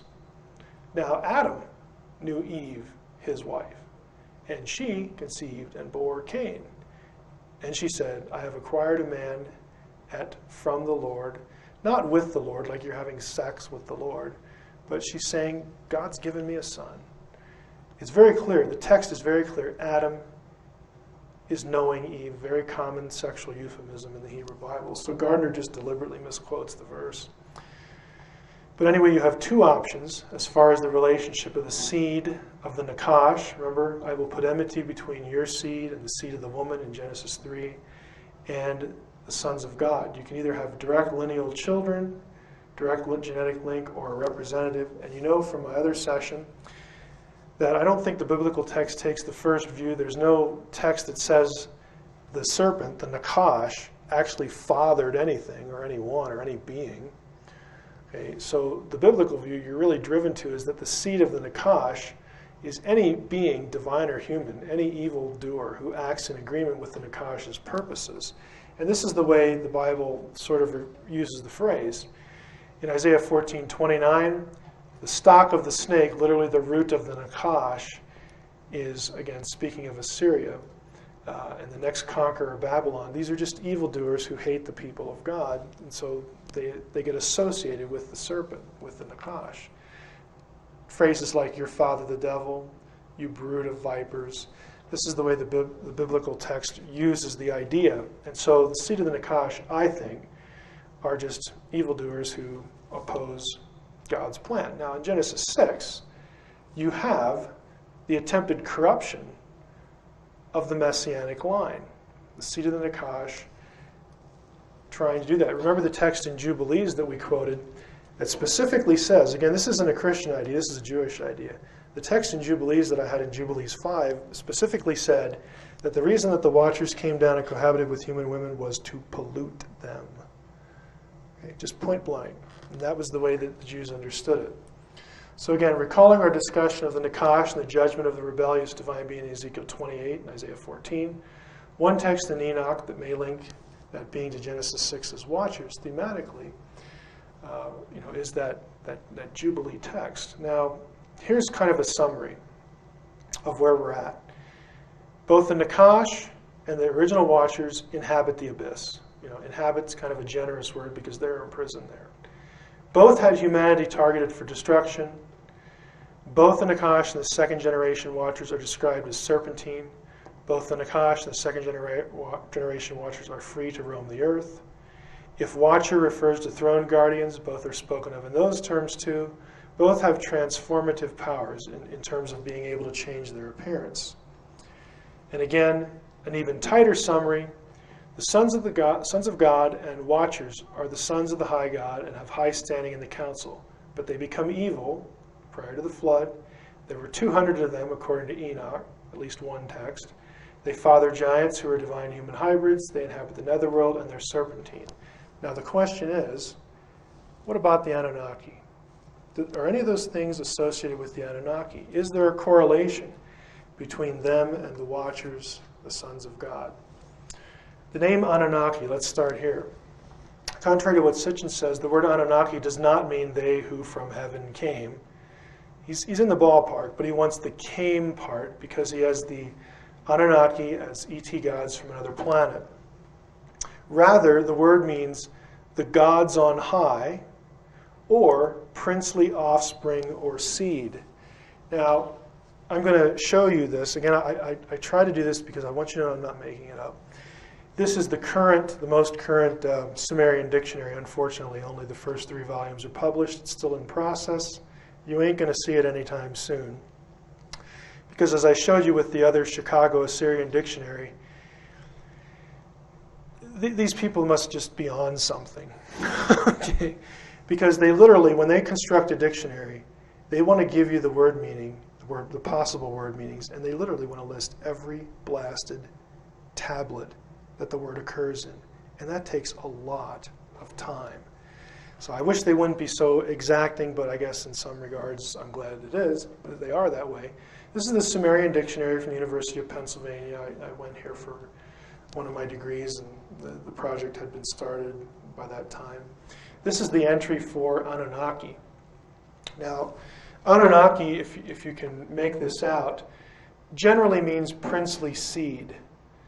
Okay, and it's used of people, royal seed. So it just means, the offspring of someone who's a king or kingly or royal. But it also does mean down here a group of gods. So it can mean either. But it doesn't mean they who from heaven came, i.e. in spaceships. Recall from the Nephilim lecture that the biblical sons of God are also the sons of the Most High. Biblical sons of God are over the nations. They're called princes. Now, in their high estate, the Anunnaki acted as judges. They decree the fates. If you were here for the panspermia lecture, I quoted Atrahasis, those who administer fates administer destinies. The Anunnaki then are divine judges. This is parallel to Psalm 82, where the sons of God were criticized for being bad judges. Same role. Okay, so there's a point of correlation. In the Babylonian primeval epic of Atrahasis, all the gods of the divine council are referred to as the sons of Anu.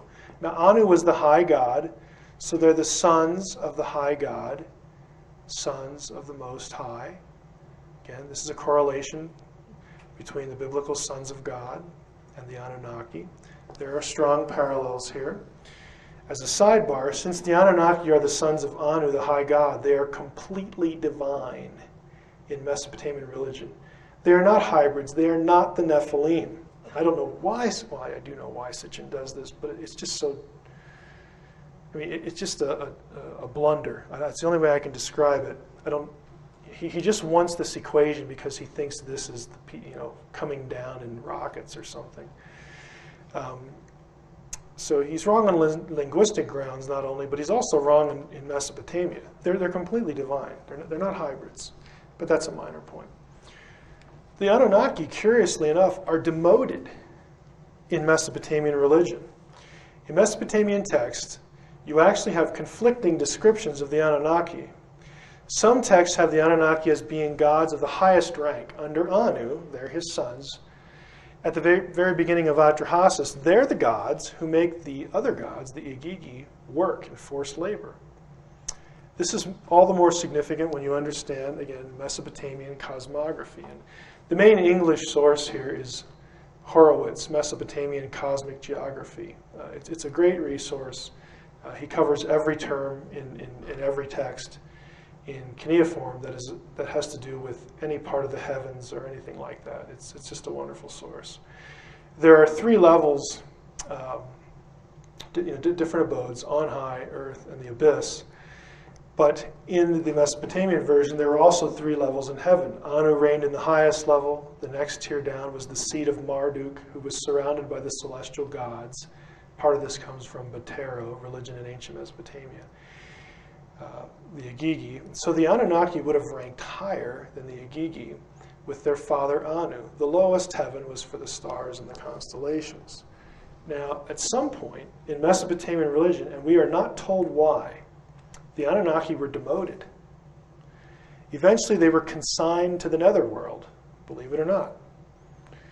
Jean Batero, an expert in Mesopotamian religion, puts it this way: the Anunnaki were the most powerful, the most eminent, in some way the upper class and chiefs of others. At the very beginning of Atrahasis, these high-level gods make others work. Those who worked were the Igigi. Later, we aren't told why, the situation was reversed, and the latter represented the celestial gods, whereas the Anunnaki became the gods who resided in the netherworld. They did something, for some reason, they were sent to hell, to be pretty blunt about it. They became known in later texts as the infernal gods, since they were sent to the lowest region of the netherworld, where human ghosts stayed after death. The descent of Ishtar is where you'll find this phrasing. In the netherworld, the Anunnaki judged. So they still do the judging. They still do judging here. They judged the Etemu, or that's literally death spirit, to confirm each of the dead's entrance into the Mesopotamian netherworld and hell. Are you getting the picture here? Okay, we have beings who, in the Hebrew Bible, inhabit the netherworld, where the Rephaim are, the spirits of the dead, the bad place, and so on and so forth. Again, you have connections with the Watchers who are consigned there. Even the second successive generations of Watchers, according to Enoch, they're allowed to roam around on earth as demons, but they are also the inhabitants of the netherworld, of Sheol, of Tartarus, of hell. The number of the Anunnaki is interesting. Again, this is not an exact correlation, but it's just kind of interesting, so I throw it out here. The number of Anunnaki is inconsistent in Mesopotamian texts. One tradition has 600 in the netherworld, 300 in heaven. There's the reference. So like the Watchers, there are fallen and unfallen Anunnaki. Another tradition, believe it or not, has 200, which corresponds to the number of fallen Watchers in at least one Enoch tradition. But since it's inconsistent, you shouldn't press the correspondence. Is there a sexual element with what the Anunnaki are or do? It's pretty obvious that the central concern in Genesis 6:1-4 is the sexual cohabitation. Many scholars have argued there's no such thing in the Mesopotamian version, despite all the other parallels to the biblical account, between the accounts. But one cuneiform scholar has recently put forth a challenge to this idea. This is 2002, so this is a new article from the Scandinavian Journal of the Old Testament. Kronvig argues, and she also has produced a major work on the roots of apocalyptic and specifically apocalyptic literature in Enoch to Mesopotamia. So she's certainly in the ballpark here with the kind of things we're thinking about. In the Atrahasis account of human creation, there's emphasis placed on the antediluvian, that means before the flood. The antediluvian humans brought about by a divine conception. Now, the divine conception here, you actually have the phrase, the sons of Anki. These beings, the sons of Anki, are considered a fusion of divine flesh and blood with clay. In Anki's speech just prior to the creation of these people or beings, he utters a line that includes his, Anki's, interpretation of what's going to happen.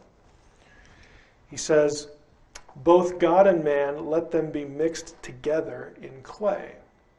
The very first line of Atrahasis has this theme as well, when the gods were human. It's a controversial phrase.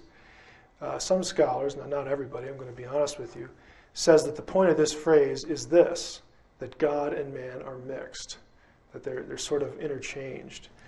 Although the Anunnaki are not the ones running the mixer in Atrahasis, they're not the ones who actually, again, I don't know why Sitchin says that they're the ones who do the genetic engineering. It's very clear that Nintu is doing this. The Anunnaki are just standing there watching.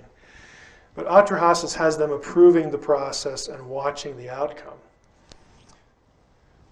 The points. Atrahasis does in fact have hybridized human beings. Note the Nephilim are called men in Genesis, but they are half men, half divine. Created by a god, so Atrahasis has hybridized human beings created by a god, in this case Nintu, with the approval of the sons of God, the sons of Anu. This action, since it results in a huge population increase, Genesis 6:1 also points to that, precipitates the flood. While the correlation is not complete, it is analogous at least. And finally, what about the serpentine features? Unfortunately, there's no direct evidence that the Anunnaki were serpentine in appearance. Some Sitchin supporters use the Ubaid figurines as proof of this, and here's one of them. These were found at El Ubaid. You can look this up in a book on Mesopotamian art, which is where I got this picture here. It has some reptilian features to it, serpentine perhaps. Unfortunately, and you by now you know that I would think it would be really neat if the Anunnaki were described as serpentine, but unfortunately none of these figurines have any inscriptions on them at all. We have no idea who the artist was depicting. He doesn't tell us. And there's no text that makes a serpentine connection with the Anunnaki. So it's just purely speculation or a guess to say, well, this is what the Anunnaki look like. Well, that's nice, prove it. There's just nothing that says that. But then again, the biblical sons of God and watchers prior to judgment aren't described that way either. We might take 4Q Amram as saying this is what the second generation watchers look like, but that's only speculation as well. It's only after the original offenders are imprisoned, the one text is 4Q Amram, that we actually read that description. But it does bring up an interesting possibility. The first few lines of Atrahasis have the number of the Anunnaki as 7. Again, another discrepancy with the other numbers. There's all sorts of numbers here.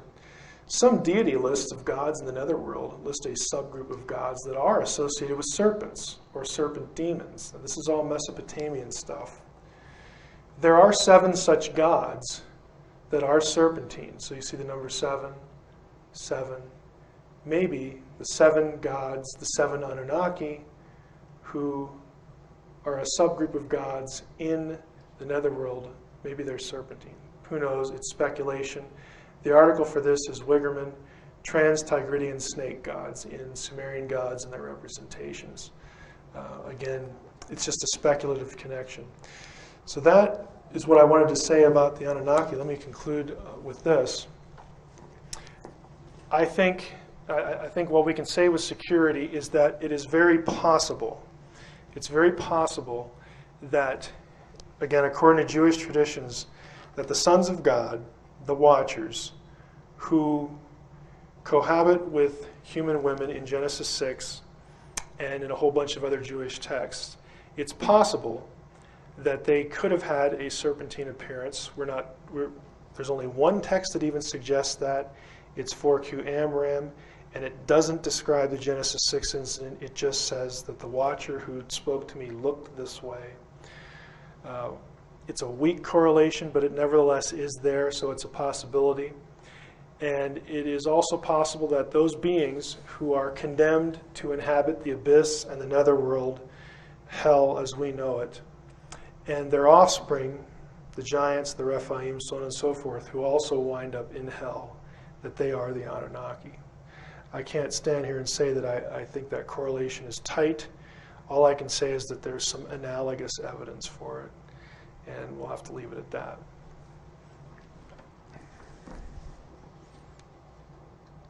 Let me close this.